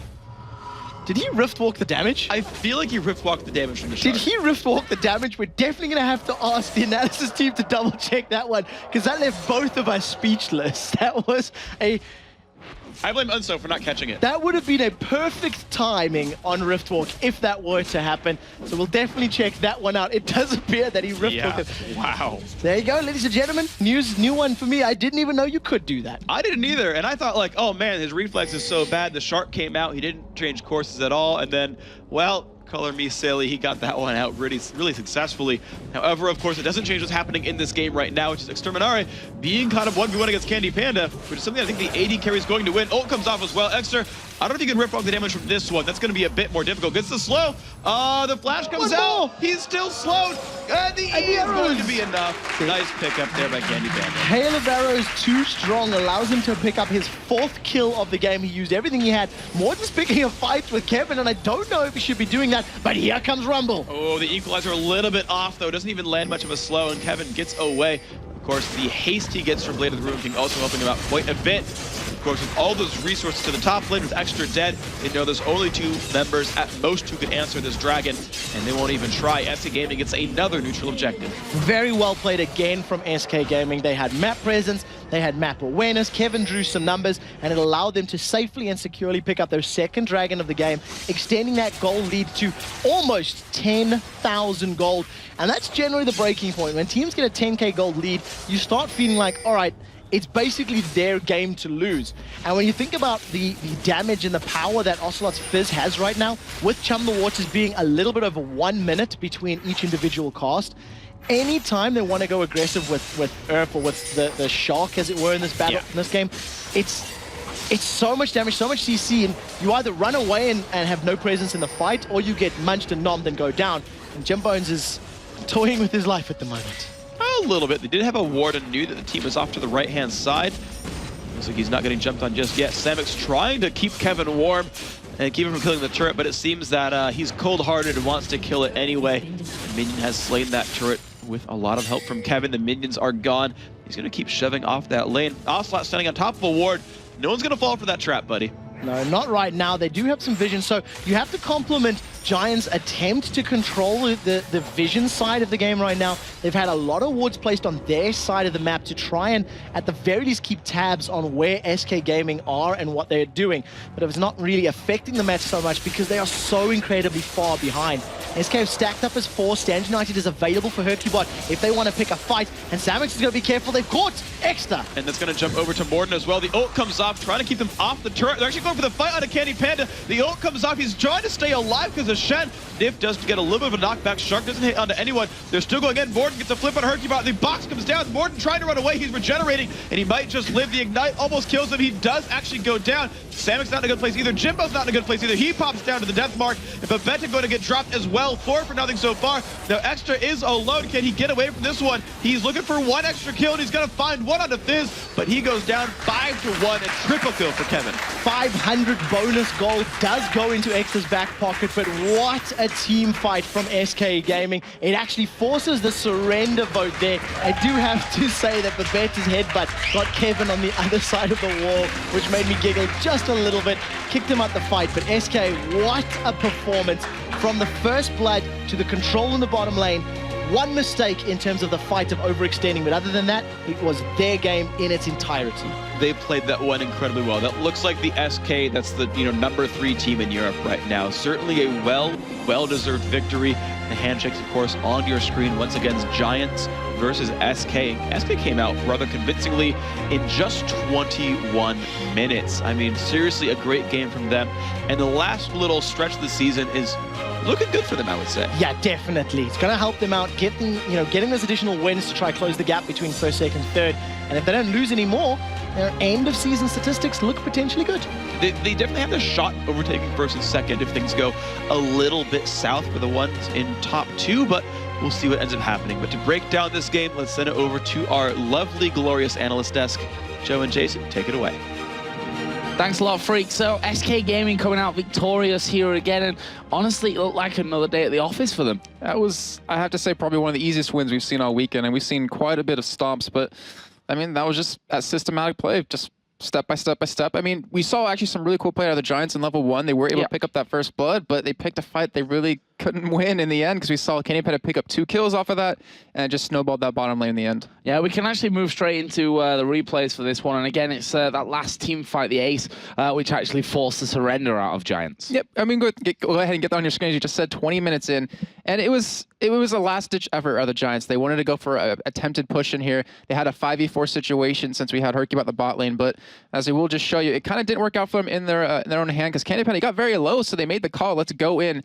And it seems like they really wanted to go for that kill since it was so like they felt like they could actually go for that kill and get out safely. Morden gets very low right off the bat. You even see Babetta knock Hercubot over the wall as well as Ocelot jumping over, but Samex just gets very low from Kevin, and just one by one they will fall. It was just a snowball from items, a snowball from levels, a snowball just overall in that entire game. And SK, that was, like you said, another day at the office for him. Yeah, what you were trying to say is it just snowballed. I think yes, everything snowballed into an avalanche there by the end. So yeah, a really convincing win there by SK Gaming. Again, I don't want to take anything away from Giants because they did have some good plays in there, but right from the very get-go, from when they fell behind that Varus double kill right at the start of things, really started the avalanche, well, the snowball. You heard Freak say, like, Ozone's is a really good team, but if they lose early on, they just seem to fall down from there. They just can't seem to get back in the game, and that's what happened right off the beginning. Yeah, and really using that surrender after 21 minutes, they knew that, after that fight where they really threw everything in, right, when they got ace, you can see that you're never going to come back from that kind of game, barring some slight miracle from that one as well. So obviously we'll be moving into our next game in just a little while, our final game of the day and of this wonderful weekend, with Wolves taking on Gambit. We heard a little bit from the test earlier on, but for now we're going to head over to the main stage where Shox is waiting with Kevin from SK in just a moment. Apparently not quite just yet, Jason. We're going to wait because what we didn't do is claim an MVP in that one. That's my bad. It's a little bit of both of us in the end, but I mean, MVP of this game, we had to give it to Candy Panda. We've been talking about them the entire time. He just, from the beginning of the game, getting those first 2 kills, and then just using that, saying, hey, I am way stronger than you right now. I'm going to keep you pushed up. I'm going to keep you pretty much backing as much as possible. He just used that early kill power to shut them down. Not to mention the red buff he did still right in the beginning, just gave him too much power in the lane, and there's nothing Jimbones and Babetta could do about it. Yeah, sadly enough for Giants, another loss really adding to their worries right now, and obviously they're trying to stay in the LCS as we approach our 10th and final week. But now we really are going to head over to the main stage where Shox is waiting with Kevin from SK Gaming. Yes, Kevin, impressive game here. You banned out 2 AD carries, Misfortune and Canonus. Jims, what you were most afraid of going into this one? No, we weren't that afraid of him. We just know that he will probably first pick Volibear, so we just banned Misfortune, what he would play anyway. We kind of predicted that, so we just banned it. Then for the level 1, Vayne got 1 kill there, got the first blood, so immediately, oh no, a Vayne with first blood. But then 2 for Candy Panda and almost another one for Ocelot. That didn't go exactly as planned. Yeah, Hugbot sacrificed for the team, like he was manly and face checked. So that went kind of okay. That went at the end good for us. We turned it around. So I think at the end it was worth it. Candy was really fed, and so we were happy. All right, now you're in 3rd position, staying strong in 3rd position. Is there any of the teams that are below you that you think you would lose against? I think we are a bit afraid about Copenhagen Wolves. They are really strong right now. They perform really strong. Copenhagen Wolves. All right. Now the All-Star voting, of course, you've been performing consistently very well. Not on top of that ranking though. So anyone in your team or yourself you want to promote for that? Of course, I want to promote Candy Panda. Candy Panda is just really great guy, really great player, and I think he deserves that. Obviously, everyone of my team deserves it. Like, they are kind of in my life now, so my family. Every one of us deserves it. Okay, family. Nice to hear. Thank you very much, Kevin. All right, last week the Wolves nearly brought down Gambit Gaming, but couldn't close out the game. They'll get a second chance today, and that means we'll see Bjergsen going head-to-head with Alex Ish once again after the break.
Welcome back to the analysis desk here for week 8, our final day of the week here at the European LCS. So, we asked you a little bit earlier on Twitter, or we asked you here, you replied on Twitter, which player deserves to be on the All-Star team most and why? Now, we got some interesting answers to this one, Jason. Yes, we do. Well, let's look at the first one. We have from @BowHunter_X. Basically, dude crushed into LCS and destroyed everyone. If he continues like that, he deserves a spot in the All-Star team. And I have to look at the answer, and I have to say, he hasn't played against the Wolves against Gambit just yet. And against the Thresh King. So, basically, I don't think that you can have someone in the All-Star team after 2 performances, really, 3 performances as it is now. But you know, it's actually pretty solid in terms of what BowHunter_X is saying. Yeah. That dude did play extremely well. He seems to have injected a lot of life back into the Against All Authority lineup, that's for sure. And of course, next answer is from @FantasticBlip. And he says, Volibear jungle, Nasus jungle, that can't work. Just Diamond procs it. He deserves the All-Star spot for the jungle. And honestly, I'd have to agree. He is the innovator in, I want to say almost like the world. If you ever think of the junglers now, you always think of the ones he started. And it's not the jungle meta, it's the Diamond procs meta. It's actually winning right now with 47.39% of the vote as well. The closest to him, of course, is Snoopy, who's got 30.5%. Kind of surprised as well that Cyanide has only got 10% of the vote from that one. Yeah, I mean, Cyanide, Hercubot, Svenskeren have all played phenomenal the past couple of weeks, and yet they're all under about 10% of the vote each. And we have to keep in mind, it is kind of a popularity vote, but there's a lot at stake. Like, if Europe wins, they get an extra spot in the World Finals. If North America wins, they get an extra spot in the Finals. And then Dyrus will obviously shave his head and play Lee Sin only. But still, that is a huge thing. Please make it happen. That is a huge thing. And you want to get that extra spot because you never know what team will slip in and surprise everyone. Yeah, and you almost need that extra spot as well. I mean, if you look at the European and the North American LCS, like, there's a lot of teams that probably deserve by the end of it to go to those World Championships. But let's move on to the next one from Let's Play 0815, who says, Bjergsen deserves it most because he plays brilliantly and is totally underrated. He showed some great plays up until now. I don't agree with that statement. I don't think Bjergsen is underrated. Yeah, I was going to say that too. He definitely is a player that, you know, you could put into that All-Star team and he'll do well. He's another one, though, that's only got 10% of the vote right now. He's behind Ocelot, Froggen, Alexic, and Xpeke, who's leading the vote. But I agree, Bjergsen, he produced the first pentakill. Actually, he had a load of quadra kills before that with his Kassadin. He's brought a lot to the table and really helped Wolves get where they are right now. And the thing is, if any team ever talks about him in a matchup video, they always say, watch out for Bjergsen. We have to shut Bjergsen down. We have to do something about Bjergsen. Yeah. It's never, I mean, it also can, you can include Godbro in the test, but that's everyone's focus, is to keep him out of the game, just like it used to be with Froggen. So let's have a look at the next one then, from Callum54. Soaz, he's an experienced and consistent top laner. He's also one of the most innovative players on the scene. 100% agreement with that one. I actually think that Soaz is the strongest top laner in Europe right now. The vote doesn't quite show that again. Actually, it's Wicked that's leading that one at 34.72% of the vote. So I was just behind him with 28. So they're basically the two that are in the running for that one. And so if you look at the vote, obviously you can vote up until April the 15th. So if you haven't already done it, make sure you get yourselves over to LOL Esports and do that one. But Soaz, yeah, definitely could be in there. Yeah, and we can go to another answer. And since we haven't talked about AD carries just yet, from @ThatGuyBranch, Candy Panda. I personally think that he's been an effective force in every game and has made some amazing plays. And I do have to agree with that last game we just saw. I mean, he got the early lead and he kept it and just widened it even further. I even have a note here. At 13 minutes, he had double the CS of Jim Bones in that game. Yeah, exactly. Which you can understand, given the start that he actually ended up getting as well. But Candy Panda, he's been around for a long time. Obviously, left the SK team, didn't really have the motivation to get things going. But for season 3, back in the lineup, and he's playing better than ever, in my opinion. Yeah, I have to agree with that as well. And then I'm gonna let you do this last one because I suck with saying names because they're so hard sometimes. From Frederick Vaby, which is probably terrible as well. So sorry, guys. Same every week. We always have to put in that disclaimer. We will butcher your names. Yeah. Froggen deserves it. He is funny, charismatic, and the best mid laner in the world. And currently on the standings, he's at about 20%. He's under Alex Ich and he's under XPK at this point. And the thing is, I mean, we could probably talk for like half an hour about this, but Europe has some of the most amazing mid players in the world, I think. Yeah, I mean, if you look down the vote there, XPK, Alex Ich, Froggen, Ocelot, Bjergsen, Shushe, Schleyer, Extermin, Coutard. Coutard's almost got as much of the vote as Extermin has right now, despite the fact that he only played in the first 7 2 weeks? Yeah, first couple of weeks. I think it was 2 or 3 weeks that Coutard was in there, and obviously played the AD role as well. So he should technically be in that vote as well. Yeah. Because he did play 1 week in that one. The test obviously wasn't there. But like you said, the field in terms of who could go and who could do well is actually very, very big in Europe. And I want to ask you this question because it's probably something we maybe shouldn't talk about. And feel free to say, we shouldn't. But if you could put one person through, like if you could choose one person that would be guaranteed to go through, who would it be? And you kind of hinted at, so I was a little bit saying, he's the best top laner in your opinion, but is there anyone you would really want to see there that necessarily doesn't have the vote or should be? I think Diamond is honestly the only real guy who 100% right now looks like he's going to go through. I'm not going to talk about my favorites, because I like to keep them to myself. But Diamond Prox right now, he's at 47%, almost got 50%.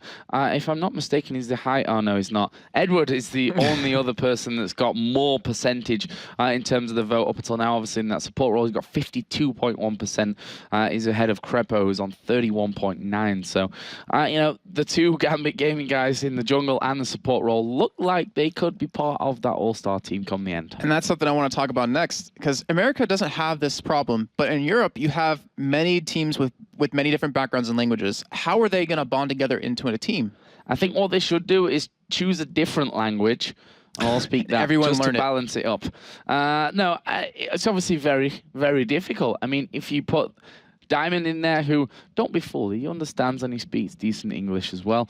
Edward, similar thing, who he actually promised us that when he hits 10,000 views, 10,000 followers on Facebook, on Twitter, that he would actually do an English interview.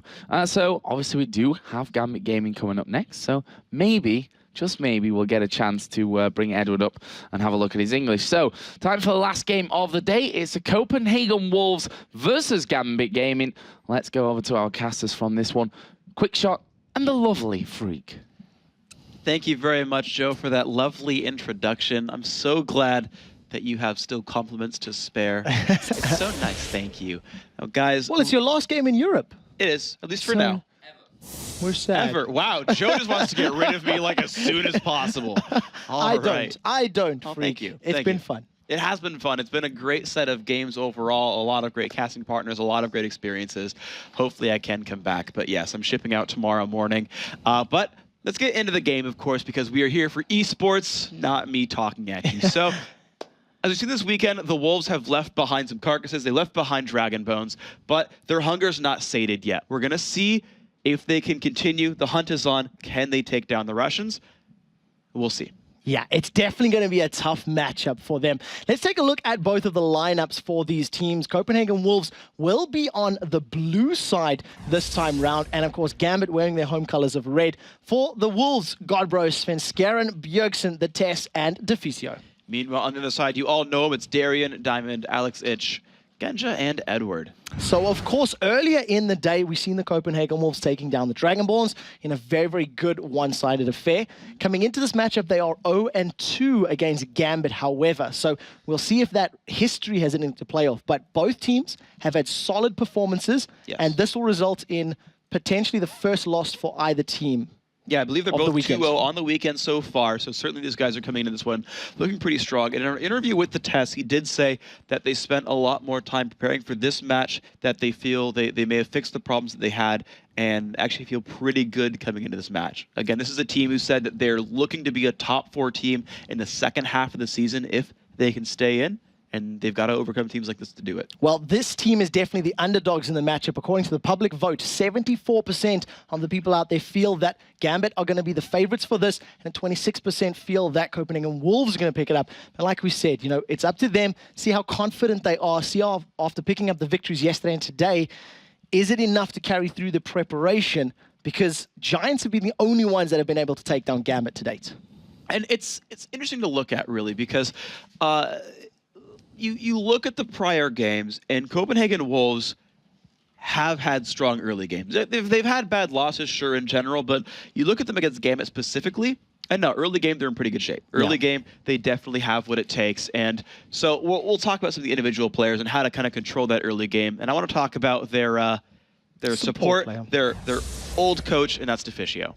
So Deficio is definitely somebody who has improved his game from week to week to week. Very early on in the season where we were a little bit questionable in terms of some of his plays, but as of late, he's been very, very good. He's going to be crucial into supporting his teammates in this matchup. Last weekend, we actually seen him playing Lulu, and we've talked about this so many times this weekend, whether or not the wild growth would have helped them pick up a win in that team fight. Nevertheless, it's going to be up to him to protect the Tess in the laning phase against his laning opponents. And once they get to the team phase, obviously help out his opponents, help out his teammates defeat his opponents. And yesterday, his Thresh was absolutely sublime. Yes. He landed hook after hook after hook, and his positioning for the box, again, completely on point. Yeah, individual plays have never been an issue for the Copenhagen Wolves. Always on a one-on-one basis, they hold up against Europe's best. It's always the coordination at the end of the day that tends to misfire for them. It's the late game that tends to hurt them out. And so speaking of late game, I want to bring up the AD carry player for Gambit, and that is Genja. Now, of course, all of the hopes for Gambit are going to rely on Genja once you get to the mid and the late game. And his performance yesterday on Ezreal against Fnatic was really, really good. He tends to play very passively in the lane and prefers to farm himself into the matchup as opposed to going as aggressive as his support/carry Edward, whatever you want to prefer. Both of the previous matchups against the Copenhagen Wolves, Genja has ran Kog'Maw. So it's definitely something interesting to note that against the Wolves, he runs Kog'Maw specifically. Yes. And we'll have to see how they tend to deal with the early game strength that the Tess and Deficio are going to have in this matchup, especially considering that Sven Skeren is an aggressive jungler. So Genja's going to be on his toes in this particular matchup. And I'm curious to see as well how the picks and bans play out here, because when you look at SK versus Giants, right, and the question was posed to Kevin, why did you ban out 2 AD carries? And he's like, it's not that we were just afraid. It's not that we were afraid of Jim Bones. Those are the right bans to take because we knew he'd take that champion. We wanted to kind of throw him off his game. And when you look at someone like the Tess, he picks Varus every time, pretty much. And I'm curious to see if Gambit respects that and bans the Tess out, or if they say, no, it's still really Bjergsen, it's that Zed we care more about, it's the cast, and it's things like that. I definitely feel like Varus will be a high contended ban in this particular matchup because, as you said, it is his strongest champion at the moment, and you don't want to let teams get their comfort picks. And we've seen it earlier in the day how playing a comfort composition really just plays into your favor. Yeah, so it's what they're most comfortable with. Great choice of words, of course. But anyway, guys, Gambit came into this, of course, as a clear favorite. But the Wolves have been improving. But will it be enough to secure a victory? Let's see what the players had to say. So Wolves are showing really good results lately. I think that they're training a lot. They try to not waste their time. There's a few things that we noticed immediately when playing against Gambit that we did wrong, and some things that we wanted to go smoother, better. I think that it can be a really hard game, depending on our bans and picks.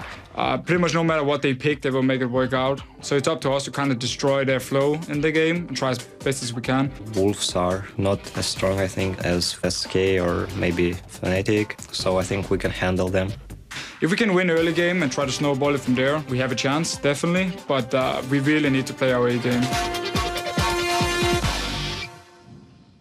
All right, so CW will need to play their A game to bring this one out. We'll see if they can do it Again, I think the early game goes to them almost by default, but team fighting has always been what brings Gambit back in. I also want to talk about positioning on the map and that tactical chess game that we've been talking about quite a lot today, actually. Last weekend, when the Copenhagen Wolves played against Gambit, you had a situation where Bjergsen really was able to outplay Alex in the 1v1s. It was a matchup of Zed versus TF, so obviously he has the advantage in the champion versus champion duel. Yeah. But what they couldn't do is they couldn't convert that massive lead and advantage into a map victory because Bjergsen continually got caught out in the bottom lane. They weren't able to push lanes because Alex's TF was able to counter push. And it became a story of Gambit being able to play the map much better than the Wolves could play the map. And I think that's something that they were even hinting at. There were some clear mistakes that we did, and can they actually learn from those mistakes in a matter of 7 days to turn it around now against the #2 team in the league? Well, of course, they've only got 2 weeks to figure it out. Actually, well, they kind of ran out of time to figure it out for this time, but they do have at least that 1 week break in the middle. Certainly, their hopes of doing well this season are not dashed just yet. But we'll see what kind of research these guys have done, because picks and bans have started. Elise and Shen both being dropped away from Darien, and I can't be surprised by that. Well, that's an interesting ban on the Shen, because the Wolves are first pick, and we know Godbro really likes to run Shen. So banning it out means they obviously don't want Darien to pick it up, but they don't want to first pick it either. So they definitely have something in mind, some sort of pick. Zed is still in the pool, as is Varus. So those are definitely some things to keep in mind. I think what they're looking for is Zed as the first pick, and if they ban out Zed, they could first pick Kassadin here. I think that's the big thing here. So they ban out Thresh, right? Shen's been dropped out. The difficulty could be, though, that with Zed picked, of course, Kayle is a great counter pick, and we saw actually Alex play her repeatedly in the international show matches just about a month ago in Dallas. But that's where my money lies right now, is the hardcore early in Assassin, because Zed'll do well against TF. He does well against an opposing Kassadin and things like that. So I think that's where a lot of this time lies. I wonder if Fizz is even an option now for Alex. We've seen him playing it yesterday against Fnatic. We've seen Ocelot playing it earlier in the day. So, the decision is there and it is available for them. The final ban from Gambit was, in fact, Kassadin. So, once again, targeting out Bjergsen and saying, we don't want you to have the rift-walking dude, but we're going to let the ninja through. And you have to feel that this is a calculated risk from Gambit. If they are going to let that through, they will have some form of answer or some form of reply, because Lulu is in there as well. So we know Edward likes to run Lulu. Every single AD carry that is prioritized is there and available. And with so many options and only one pick, there's a lot of pressure on Copenhagen Wolves right now. There are just so many things to get rid of. You're absolutely right. There's a lot of opportunities here. The Lulu steal away. I mean, Zed versus TF was something that Gambit willingly fought last time around, and they succeeded. So they don't even have to worry about it that much. They can get into that specific matchup and not care. I mean, I don't think there's any worry of the test not getting Varus here, though. Yeah, I think so too. We'll see how they decide to play this one out. If this does get locked in, we actually heard from Alex after last week's matchup where he said, yeah, I was running the feed strat.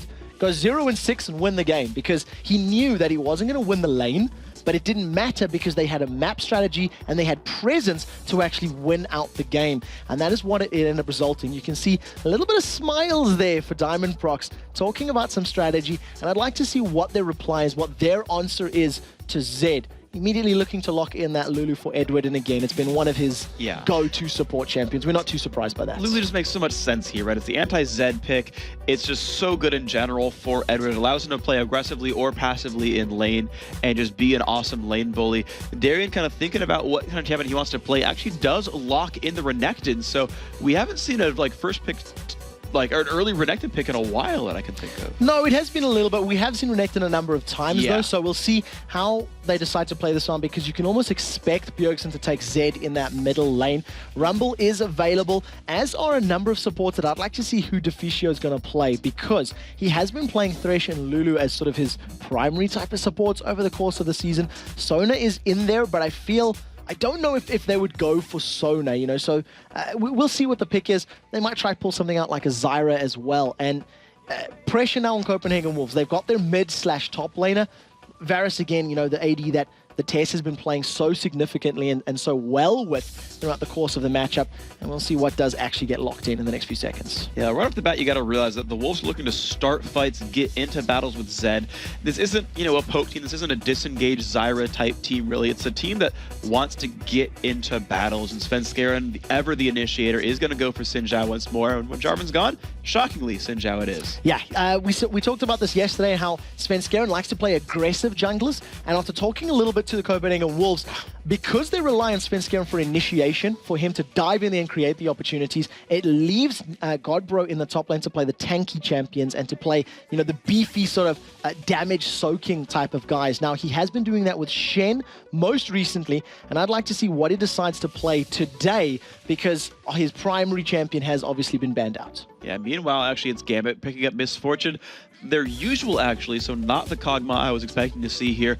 Of course, Alex couldn't have locked in Nasus faster in that lineup overall. Deficio is actually going to go Zyra, though. Yes, so locking in the Zyra, it's just from Deficio's play, from what he has been playing in past, that it's not too surprising. What I do like is the combination of both the knock-up from Stranglethorns in conjunction with Chain of Corruption. It's a very powerful combo, and if the test continues landing those chains, it's obviously going to set him up really, really well. Yeah. I can see a big grin once Singe gets locked in. I can feel Joe Miller smiling from the analysis test because it's one of his favorite champions. And Godbro has been playing Singed a lot this season.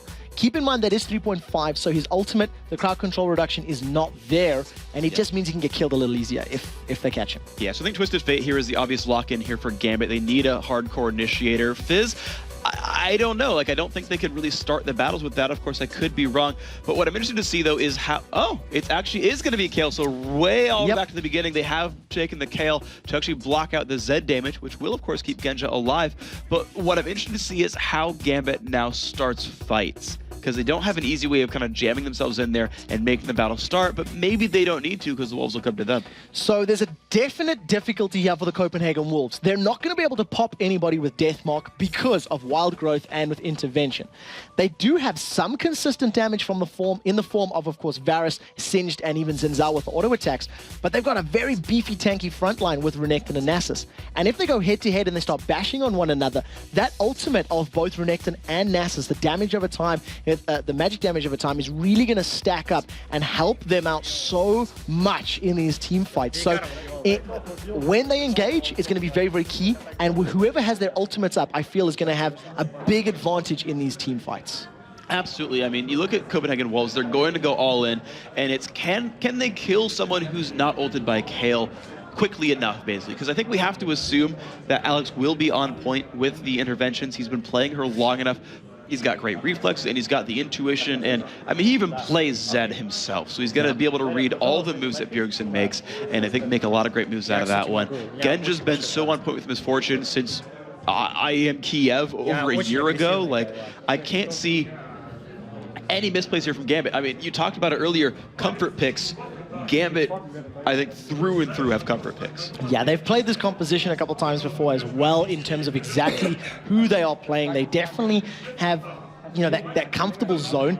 On the other side of the coin, you also have a lot of comfort picks for the Copenhagen Wolves. With the exception of Deficio playing Zyra, everybody is pretty much on their, could I dare say, main champion, if I say that? We'll double check the statistics after the matchup, but a lot of pressure on Copenhagen Wolves. They've got some clear points of initiation, and there is a clear reply from Gambit on how to deal with that. So it's going to come down to who picks the fight at the right time and whether or not they can get those ultimates off at the right time as well. Copenhagen Wolves 0-2 against Gambit. Is it going to be 0-3, or are they going to pick up their first victory against the Russians? Well, what I see here already is Gambit are looking for a lane swap. Notice the Cloth 5 on Darien. Even before he started running to the bottom lane, the fact that he went Cloth 5 when he could have fought a Singed, said, yeah, guys, we're going to go lane swap. And the thing is, I know no one runs Clairvoyance, but if the Wolves Clairvoyance their Fountain, they'd be like, he's trying to lane swap, and then could have swapped back. But it's the sort of expectation where, honestly, like, I almost like Singed in a 1v2 more than I like Renekton. We'll see how it pans out, of course, but it'll be an interesting matchup as the game goes on. Right now, we're looking at 2v1s. No early invades either. Both teams have really split themselves up across the map, put some early wards down, make sure nothing really too fishy is happening. And I think we'll have a pretty docile level 1 for once. It's going to be a fairly safe one in comparison to some of the level 1s we've actually had today. Oh, so good from Diamondprox. He's put a point into his siphoning strike and was able to actually clear out the ward. Pink ward as well. There we go. Yeah. So did manage to get the ward down. So immediate little gold advantage in terms of vision and denying that from the Copenhagen Wolves. But one thing that's going to be very important is to see who can win the 2v1 more, because of course you're going to have Singed and Renekton doing the best they can to CS, and then you're going to have Deficio on Zyra and Edward on Lulu trying to zone out and deal as much free damage as possible to their lane opponents. And with both Lulu and Zyra, you've got a very, very powerful support champion to, you know, keep them away, keep them zoned, and continue dealing damage from a long range away. And they both push really well, so I'm interested to see how that ends up panning out. Of course, Darien, you're seeing on your screen, give a lot of help to Diamond, who started with a siphoning strike first. And he's going to be left alone to now start taking down the blue buff. They do not want to have Darien miss any experience early on here. Of course, the Deficio making a similar move there for Svenskeren, starting him on the red buff, and these junglers are pretty equal. Now, of course, we can see that Singe is 1v2. Yeah, 1v2ing in the bottom lane. Each of our mid laners has started with that Elixir of Fortitude, so they've got that additional burst damage or survival HP, depending on how things go.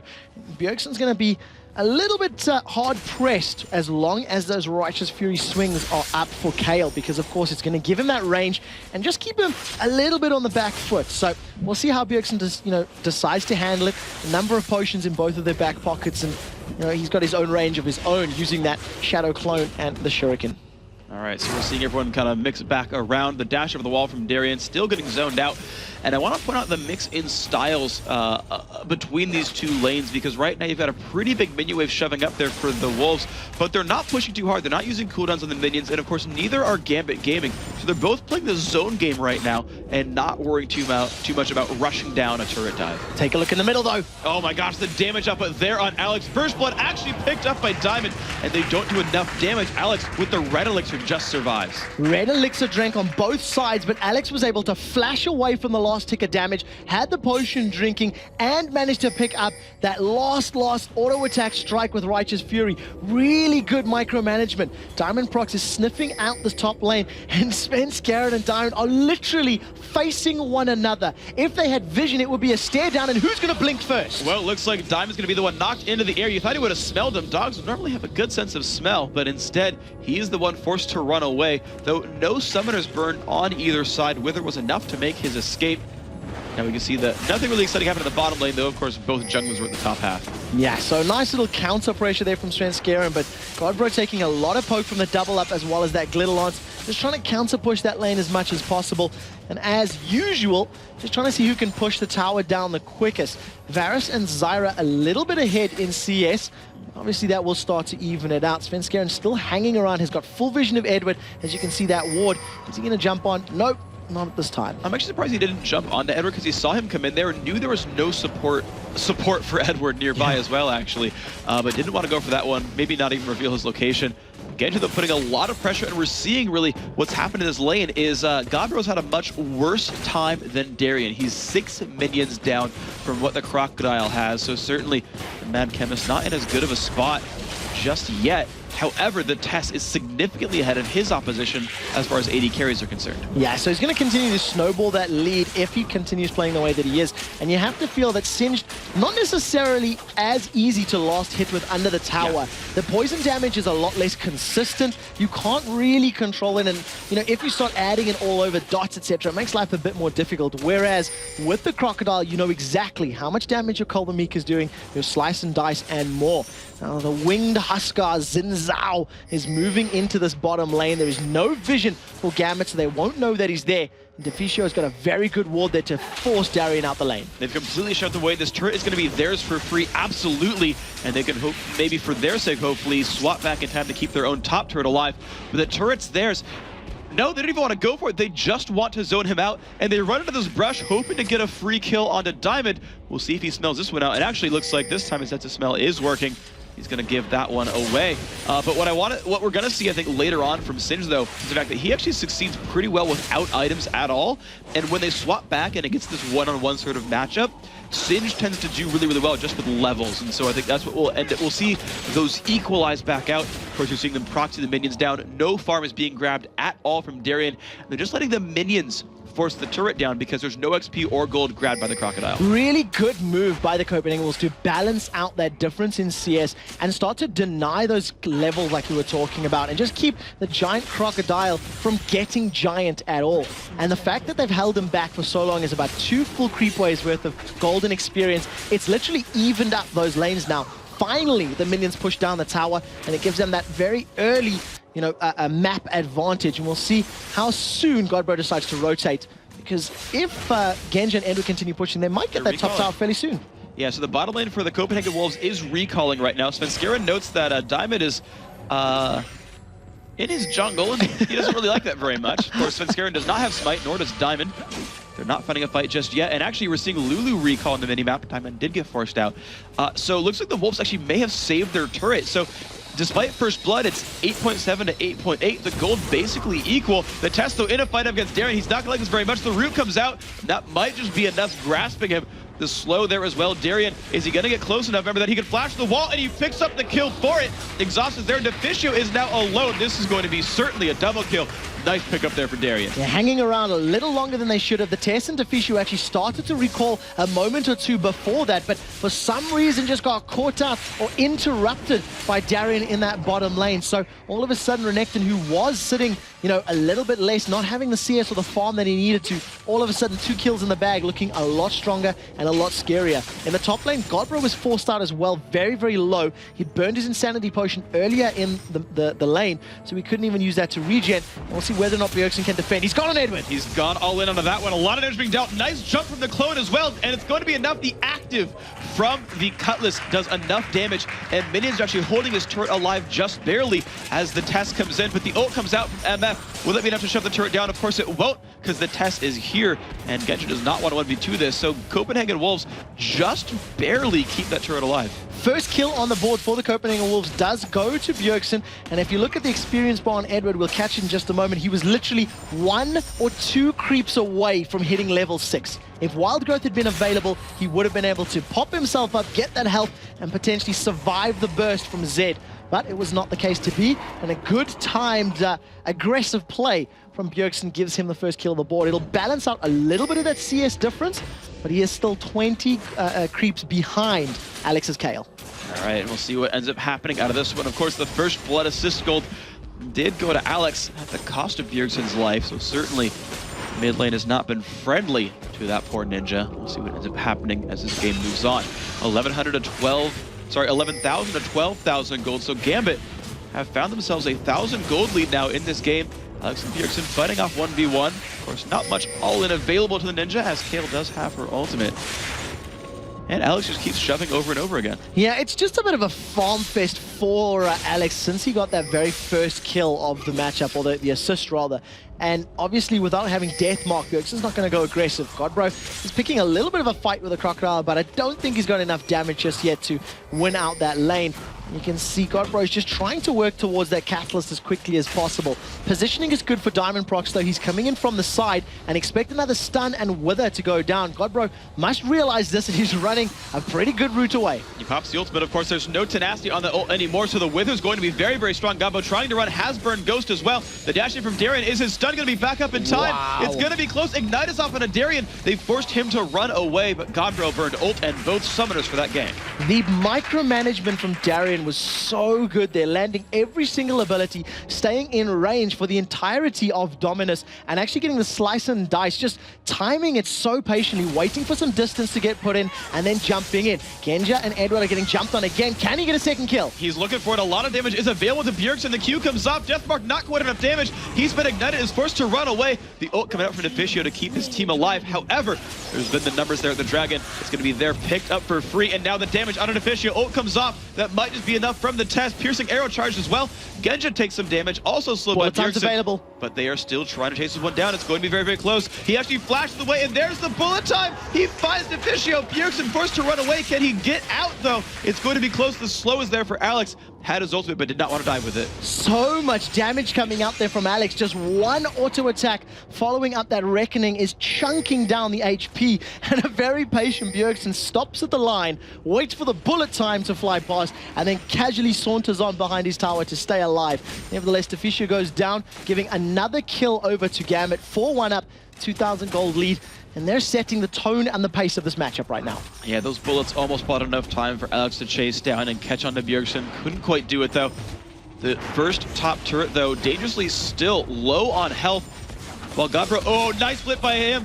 Darien, of course, forced to run away, does trigger the slice and dice by hitting Godbro and just gets the heck out of there. And Godbro had Insanity Potion available, but 0 mana. He had his Poison Shell running for the entirety of that particular little engagement, and if he had enough mana to pop it, you feel he possibly could have gone aggressive. He's going to stick around in this lane for a little bit, and you can see his mana bar ever slowly creeping up, and wonder if he's going to get enough to actually get that up and running for this next fight. Looks like he's doing pretty good damage, and actually manages to sync it up just properly that he actually gets almost every single minion out of that one. The poison did not, or just ticked at just the right times for him, so great pickup there. His mid turret under fire. Wolves looking for a bit of pressure. Godbro finally going back to base with no health or mana. He's going to be getting a nice couple of items for himself. 2,600 gold on him, and begin to see the comparisons there.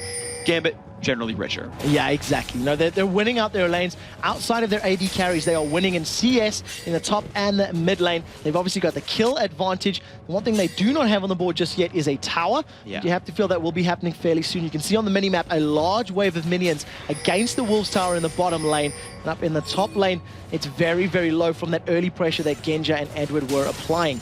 Bjergsen is hanging around up in the top lane. You can see those caution pings coming out from Gambit. And Bjergsen immediately just falls back, goes back into the mid lane. Svenskeren is there, so they could jump on Kayle, but it doesn't look like it's going to happen. Instead, Nasus is sniffing around the top lane, trying to get some weed-killing powers down. Yeah, it's certainly a possibility here, honestly. Wither very, very strong. Tess does have some abilities available. Here comes the Fisher. He's going to get withered out, does not have flash. This could be rough for him. Misses the ult. Tess, this is not good for you. The Lulu one comes by as well. The Fisher not in a good spot at all.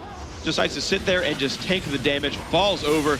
Great pickup there for Gambit, and this turret just might be theirs. Yeah, I'm not sure if anybody's had a dog, or if you have one as a pet, they tend to eat grass and weeds pretty often. That's exactly what Diamondprox did in that situation, securing the 5th kill of the matchup, and now the first tower for them as well. They're going to steal the blue buff away. Svenskeren is in a position to try and defend, but if he gets jumped on, he may be in trouble. Bjergsen also taking pressure in the mid lane from Kayle, and it's just not going well for the Wolves right now. No, not at all. You saw right there that it had to be smited away there for Diamond. Didn't know if there was a ward on it. They're actually going to jump in onto Alex H. Of course, does not have turret aggro. This might not be nearly enough damage.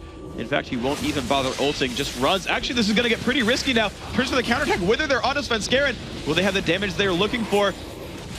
Bjergsen is in range to dash forward, but of course, again, can't find Alex. Intervention is still available for Kayle, so if they continue to fight, he's going to be able to just pop that onto himself or onto Diamondprox's Nasus. Yeah. Instead, they wait patiently, they don't blow the cooldowns unless it's absolutely necessary, and they just back away, casually moving to safety. So that gold is slowly increasing now, 4,000 difference between the two teams. And you just got to feel like the Wolves, they need to make something happen. They need to make a play in their favor and on their terms, because they haven't really been able to do that yet. It's not really been the case so far, and it's just really Gambit in control of the pace here, which is very unusual for Copenhagen Wolves. Their early game is normally just a bit stronger. We'll see if that newfound team fighting power can come into play here. So far, not so much. Diamond prepping the blue buff for Alex Ich. That's going to get grabbed over by the Russian Kayle. Now let's see where these guys are going. 17.5 to 21,500 gold. The lead still there in Gambit's favor, just 15 minutes in. We'll see what the Wolves can do to turn this game around. I'm interested to see where Alex goes with his build right now, because he's got the Sheen as well as that Blasting Wand. You know, there's a number of different ways you can obviously build and prioritize your Kayle. But the Nash's Tooth is a little bit more expensive on this particular patch, so maybe not rushing that first. But we'll see what he decides to finish up and build. The Tess, of course, working towards his Infinity Edge. He's got some protection in the form of Zyra, but he doesn't even have that Vamp Scepter up just yet. So no lifesteal, no sustain, and any prolonged fights are not going to work out. Interesting move there from Diamond, actually using the locket before he places the ward down, whether that was in anticipation of being jumped on or an accident. No, that was a misclick. They were right next to each other in the inventory, and so he just clicked the wrong one. But I think it's a short enough cooldown, he'll probably be okay, and I think even without it, Gambit is likely to win the next team fight. Godbro just clearing out this bottom minion wave, doing a pretty good job of that one so far. Trail just keeping him alive, and you can see these guys heads up are just trading farm actually. It doesn't seem like Godbro's getting bullied out too much, but Darian, you know, I called it wrong. He's still winning though, so seems that 2-on-1 did go in Gambit's favor. Yeah, for sure. At the moment, Godbro just doing the best he can to hold on. He's 40 CS behind his lane opponent. Bjergsen currently 30 CS behind his lane opponent. And the only shining light right now is, of course, the Tess with that minor CS advantage, but it doesn't equate to a gold advantage because of the fact that Gambit have a kill and an assist on their AD carry. So we see Dragon being picked up by Gambit here. Nasus popping his ultimate, of the sands just to chunk down the HP, and Svenskeren will get in range. He's just going to get Glitter launched away if he had gone any closer.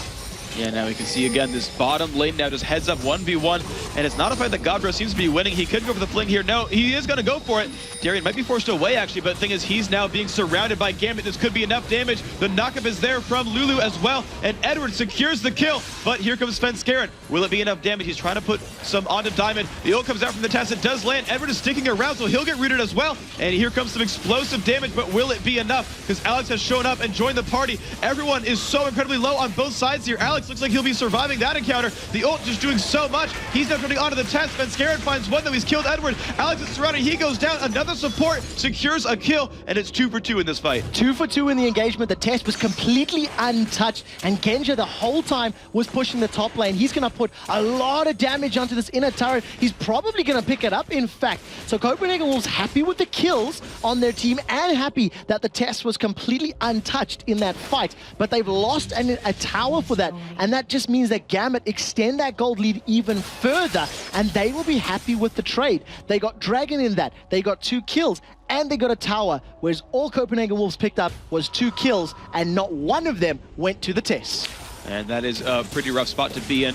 And you can see the minion lead just got equalized there between Genja and the Tess. That gold you can just kind of see is growing. 5,500 gold. Now the lead for Gambit.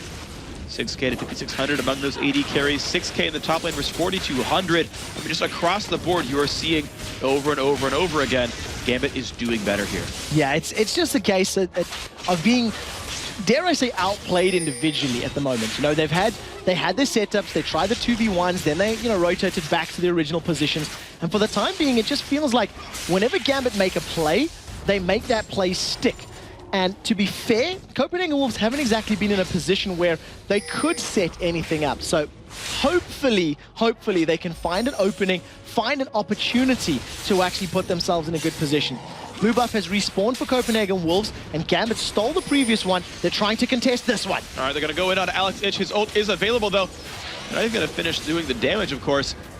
Looks like Golem does get grabbed there by the Wolves overall. Edward now forced to run away. Diamond in the middle as well. And there we go, they're going to go in onto him. Wither is put on his Svenskeren. The roots come across, they do find Diamond. He's going to keep mixing around. His ult is available, of course, but he's not finding it with it. It's Bjergsen going into this one. Will he have enough damage? Diamond taking a bunch of punishment, getting rooted in place as well. The damage is there, and it seems that Diamonds are not forever because he does go down. And the Copenhagen Wolves will retreat with 1 for nothing. Very well played. Bullet time is out, though. And what a great dash! Bjergsen throws out the clone. Was it Flash? Flash. Oh, just off screen, but what a well played, nevertheless. Getting out and survived. Now, Godbro actually forcing Darian away, so good defensive play by Bjergsen. Forced to use a flash, but nevertheless stays alive, and that's what's important. Yeah, the bullet time for the flash, worthwhile for Gambit overall. Sure, it's a shorter cooldown, but again, 1 for nothing still. Works quite well. The Deficio caught up alone. The slows are there. Ignite is all it takes, and Edward secures his 2nd kill of the game, and it's now 8-4 for Gambit. Yeah, another kill going Edward's way, and we're not too surprised by that particular one. It's allowed them to secure this mid turret now, picking up their 3rd turret of the game. And it's only that bottom outer turret that still remains for the Copenhagen Wolves as that front line of the defense against the Russian overlords, as it were. So 8-4 up in kills. That gold lead is still continuing to grow. You see Alex picking up his blue buff. He's going to decide to start backing away. Lich Bane completed, and the makings of maybe a Seeker's Arm Guard for the time being. He's had the cloth armor since forever just to win the lane, but it does look like the pieces of Seeker's Arm Guard, of course, that can also go into a Venish Codex for a Nashor's Tooth. There's a lot of branching paths available for Alex. We'll just have to wait to see what happens. One thing to point out, though, is that Gambit already has a lot of just persistent damage with their Nasus and Renekton ultimates. We've seen that combo before, actually, even today.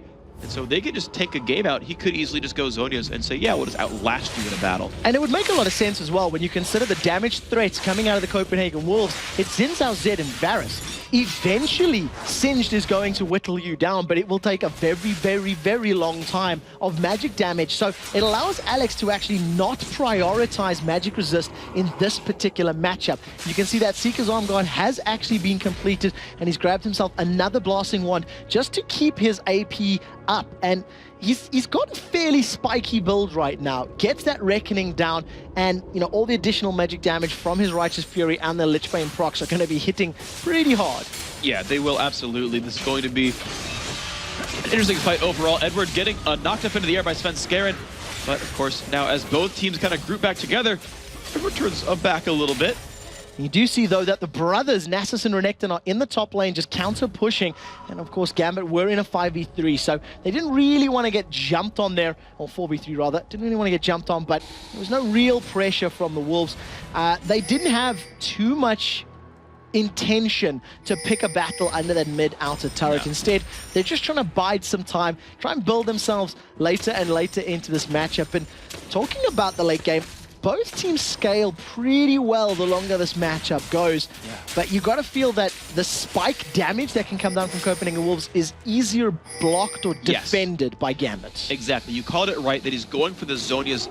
I mean, I say that, and then he buys a Blasting Wand. So I would have expected Zhonya's Hourglass, which would allow Alex to Zhonya's the Death Mark and ult someone else, just to make sure that Zed cannot kill either of the squishy targets that they want to kill in a fight overall. Of course, we've seen Genja go third item, Guardian Angel, this whole week so far. They're going to be fighting over the dragon right here. Gabra, oh my gosh, look at that burst damage. He's been chunked down almost immediately, and Darian finds that kill. 5-on-4, Diamond's going to go in. Where's the Wither going to be? Svenskeren locks everyone back, slowed down by Reckoning. He's being chased. Can they find it? The Tess goes in for an E. He does not have ult anymore. The Fissure lands some Grasping Roots, but they're still chasing on down. Diamond has a shield. He's still chasing down. The knocker from Zyra hits so many, and they go for the counterattack. Svenskeren in the mix. They trade 1-for-1. Where's he going to go next? Ult comes off from Zed. Darian chasing down onto the Tess. Diamond has gone down, and now is it going to be on Alex? It won't be enough damage. Nuh-uh. And that's going to be now 3-for-1. Gambit wins that fight. 1-for-3 in that particular trade, but Singed was killed before he even got to show his face.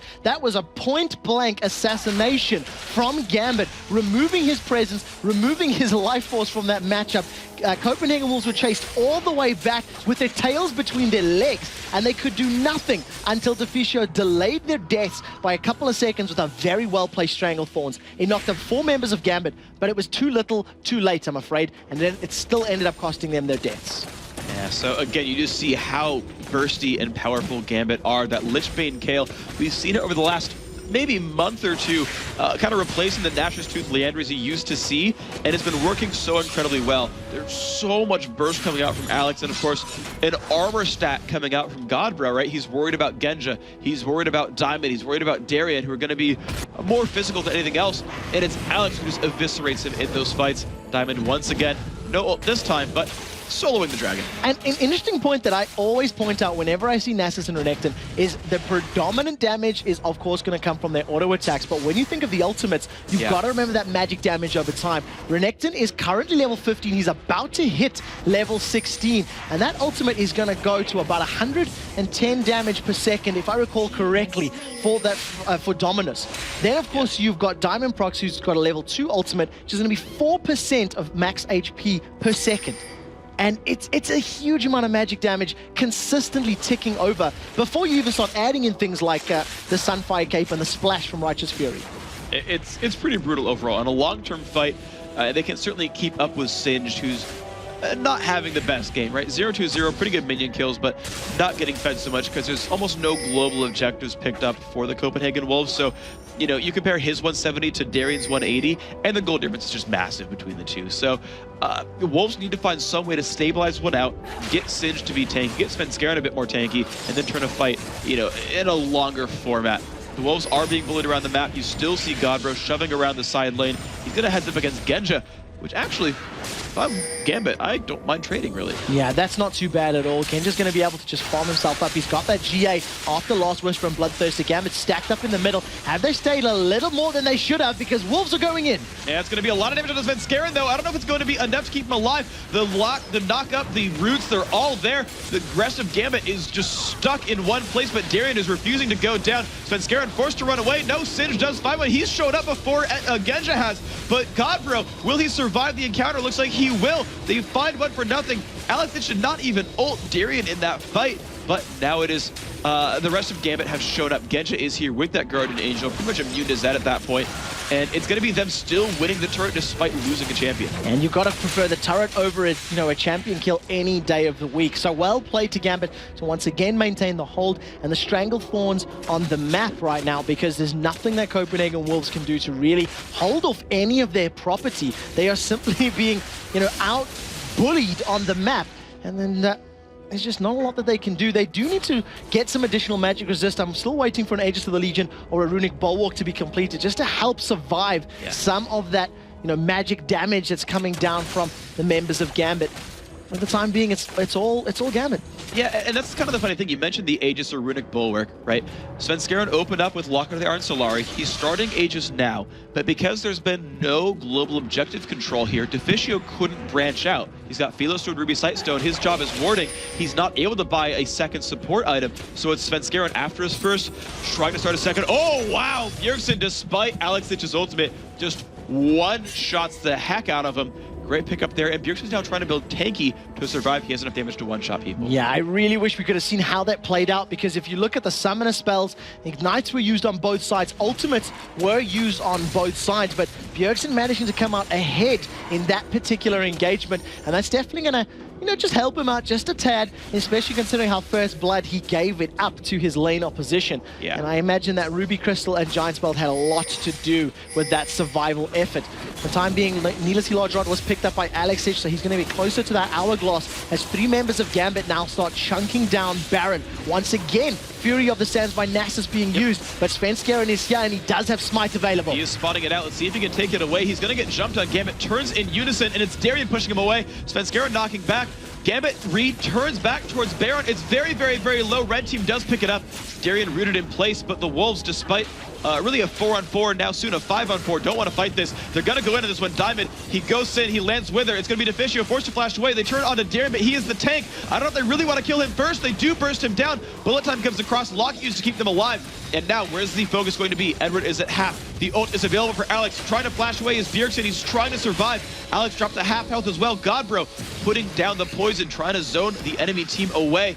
But again, it's Baron for one kill. Pretty good for Gambit. Deficio on point with his grasping roots. They're locking up Darian right at the beginning of that engagement and then catching Alexich out as well to prevent the chase. Had that grasping roots not landed, you have to imagine that Alex could potentially have flashed and picked up even more kills. So they trade 1 for 0 in terms of kills, but they've lost Baron Nashor. And 4 members of Gambit with a 10,000 gold lead and with Baron buff, excluding the value that gives you, are in such a commanding position right now. Yeah. At any time they decide to pick a fight, they've got such a good dive composition with the wild growth, with the intervention, with the damage that they can get put down on their opponents.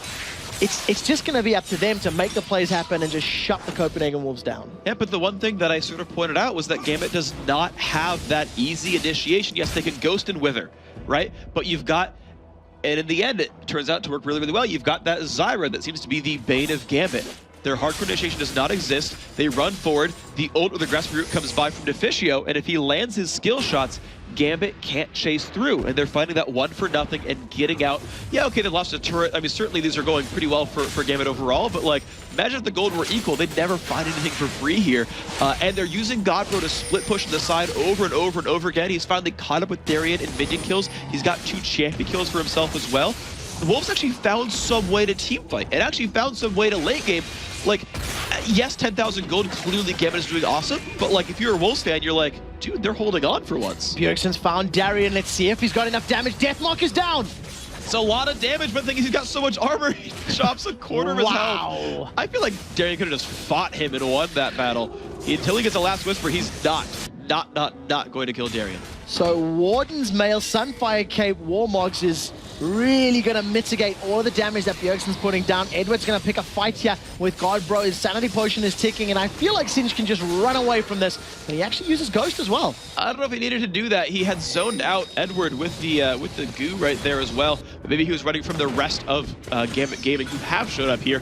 Again, there's the 5th turret picked up for Gambit, and the Wolves are going to be forced to fight this 5-on-5, but without 2 of their ultimates. If those 4 towers gets balanced out, it'll close the gold lead just a little bit for the time being. The test with his Blade of the Rune King and Infinity Edge is going to be the key member of the Wolves in these ensuing fights. If he can maintain his HP stacks and deal damage at the same time, it's the only damage source that's really 100% reliable from the team, because that Deathmark can get popped off, and Godbro takes such a long time to kill people with poison.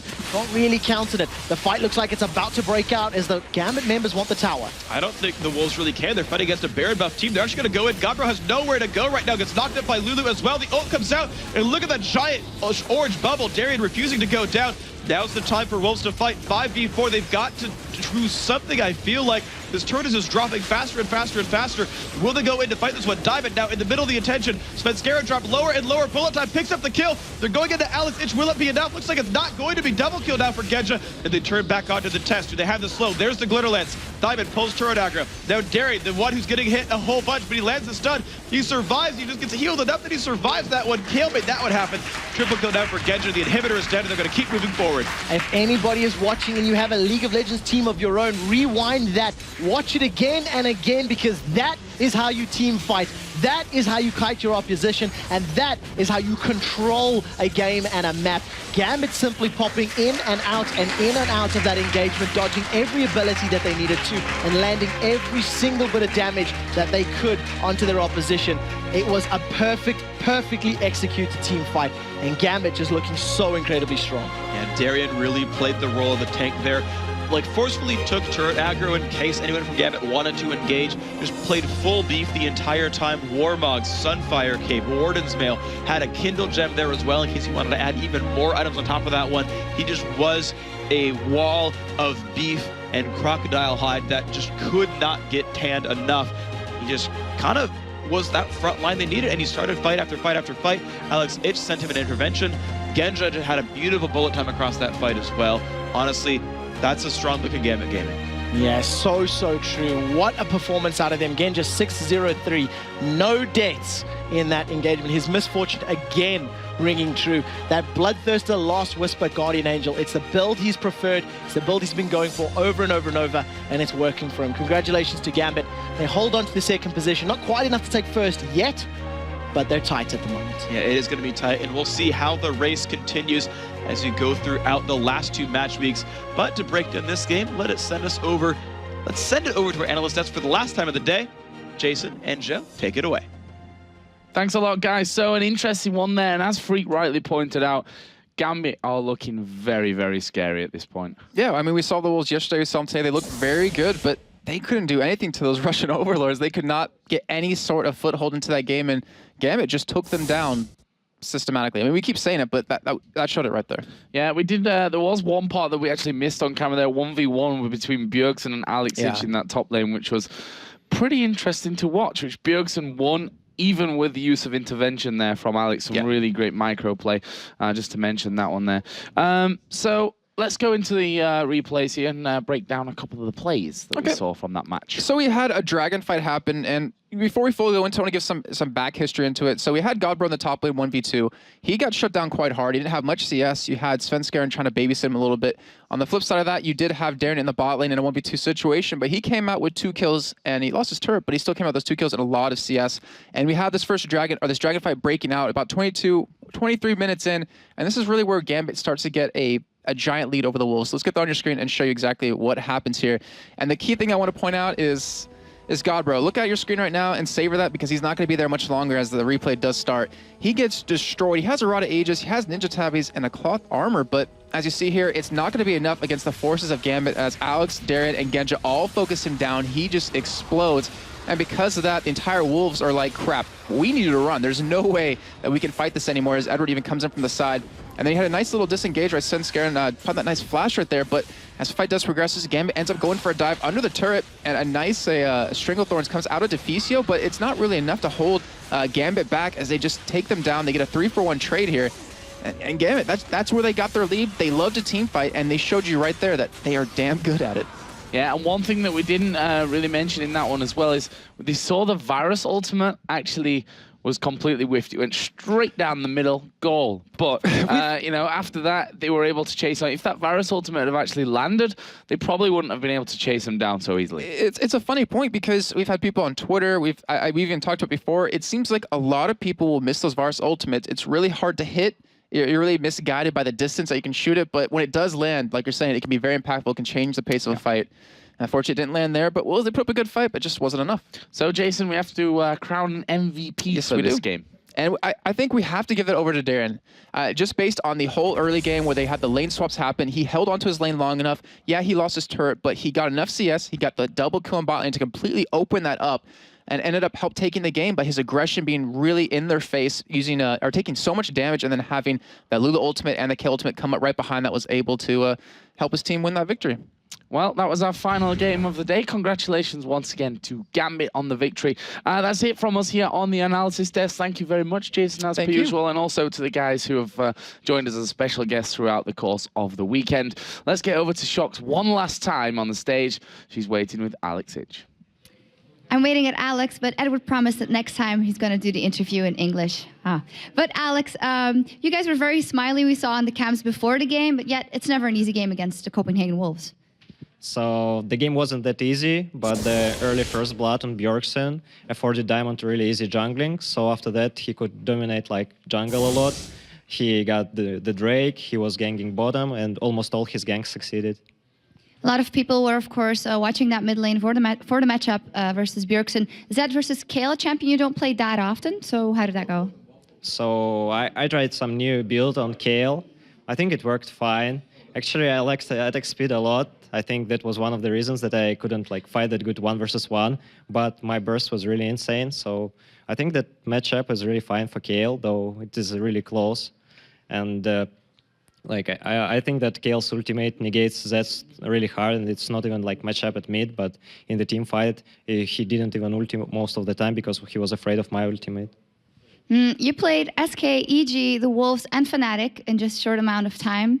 Who would you think is the best out of those four teams, and who's the worst?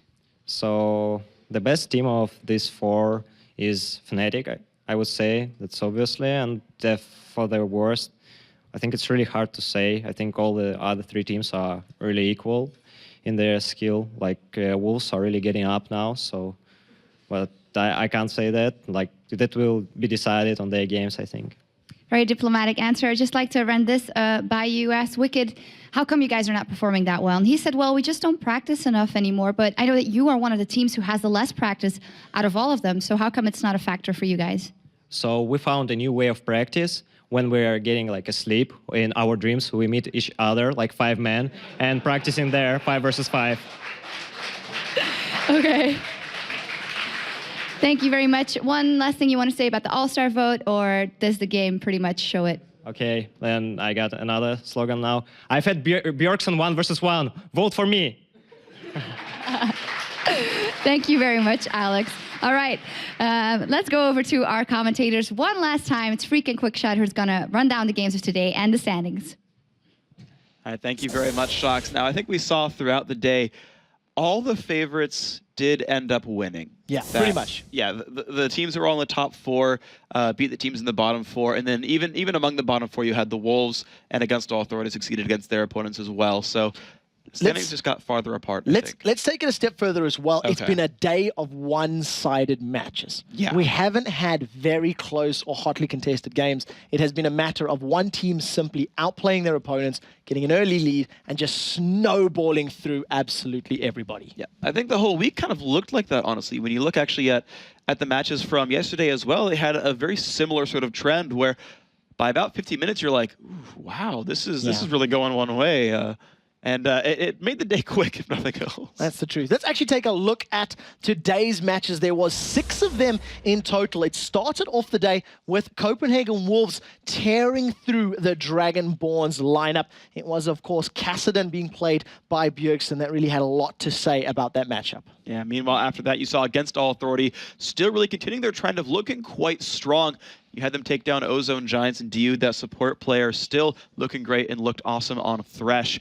Meanwhile, EG did take out the Dragonborns, and that one was a strategic victory, right? It was EG kind of holding out that, yes, we know how to play long games, know how to play mind games, and we'll do that quite successfully. Yeah, pretty much. That was the story of it. In match number 4, Fnatic managed to oust Against All Authority. They were in control of the matchup for the majority of the game, but it was really some really good ultimates from Soaz that zoned out his opponents and allowed Fnatic to roll through. Enrated's Leona has to be mentioned as well. Yeah, they pulled that out late game. Excellent play by them. Now, of course, we also saw SK Gaming take out the Giants. And, you know, we talked about it before. We had a lot of one-sided games. This one seemed to happen pretty successfully for SK as well. You know, what's really to say about that game? And at the very end, we had Gambit. I mean, we just saw the matchups. Gambit versus Wolves.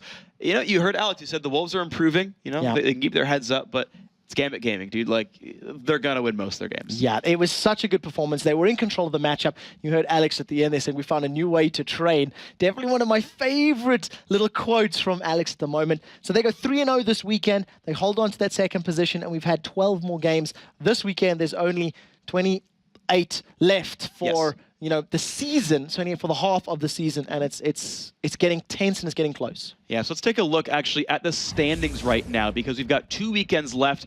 Now remember, guys, that each team plays 28 games out of the season. So for example, Fnatic, the worst they can do here is 17 and 11, which means they will certainly not be anywhere in the bottom 4. All you really have to do is take what team you're looking at, right? Look at these standings and say, okay, imagine the cap here at this number of losses. Is that more or less than the number of wins of the spot I'm looking at? So again, with the Fnatic example, if they're stuck at 17 wins, the most losses they can have is 11.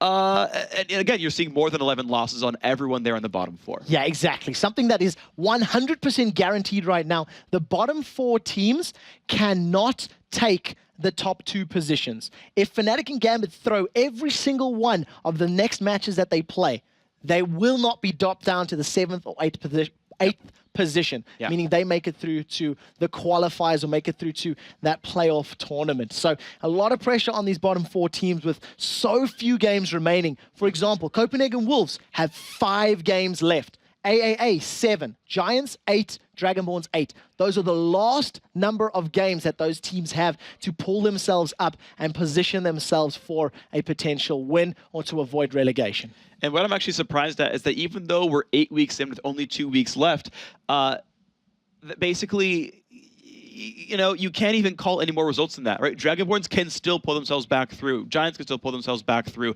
Fnatic and Gambit may still have to fight for their spot. There's honestly still a bunch of unknowns. Certainly you're seeing some certainty here. You're seeing these guys, you know, get themselves farther apart. Their race for 5th through 8th, the Wolves and all that. Yeah, you know, you've got now the Wolves at 9 wins, AA at 8, and now you're saying, ooh, 6 and 4, they're farther and farther away. And of course, if you want to do all the number crunching yourself, if you want to do all of that, you want to see all the stats from the LCS so far, as well as the VODs and recaps, then go to lolesports.com. Don't forget, you can still vote for your all-star teams as well. Voting is up until April 15th. The top 5 players from each region will battle it out in the all-star game in May. So get your favorites in there and make your team win. Yeah, exactly. Remember that all-star matchup is really important. The team that wins will gain an additional spot in the playoffs for their region. So make sure you vote for the strongest players possible. I want to have a quick goodbye to yourself. It's been a fun 2 weeks, but you fly stateside tomorrow and we're all very sad except for Joe. Except for Joe, he'll be happy to have me gone, and he is grinning ear to ear right now. Joe is happy to have me away, so he can cast all the games himself. Of course, D-Man will be back as well for the last 2 weeks. He's landing Monday for that. For what it's worth, if you want to harass that man, he'll be here, and you can just talk about football some more. So, guys, that's it for me in Quickshot, and that's it for me for Europe for a while. Let's send it over to Shocks for some final thoughts. We're going to miss you, Freak, but of course we're going to be happy to have Demon back as well. We remember from this weekend, just Fnatic performing well, Gambit performing very well, EG not quite there again, and Dragonborn's down and out. But the LCS action returns on Thursday, April 11th at 1 p.m. Pacific time. That's 10 p.m.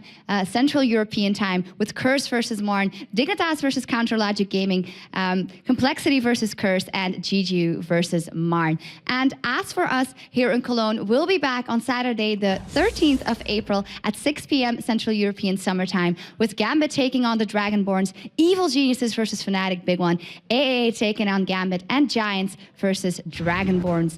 Thanks from all of us here in the studio. It's been a great weekend. It's been some great matches, and we'll see all of you next week.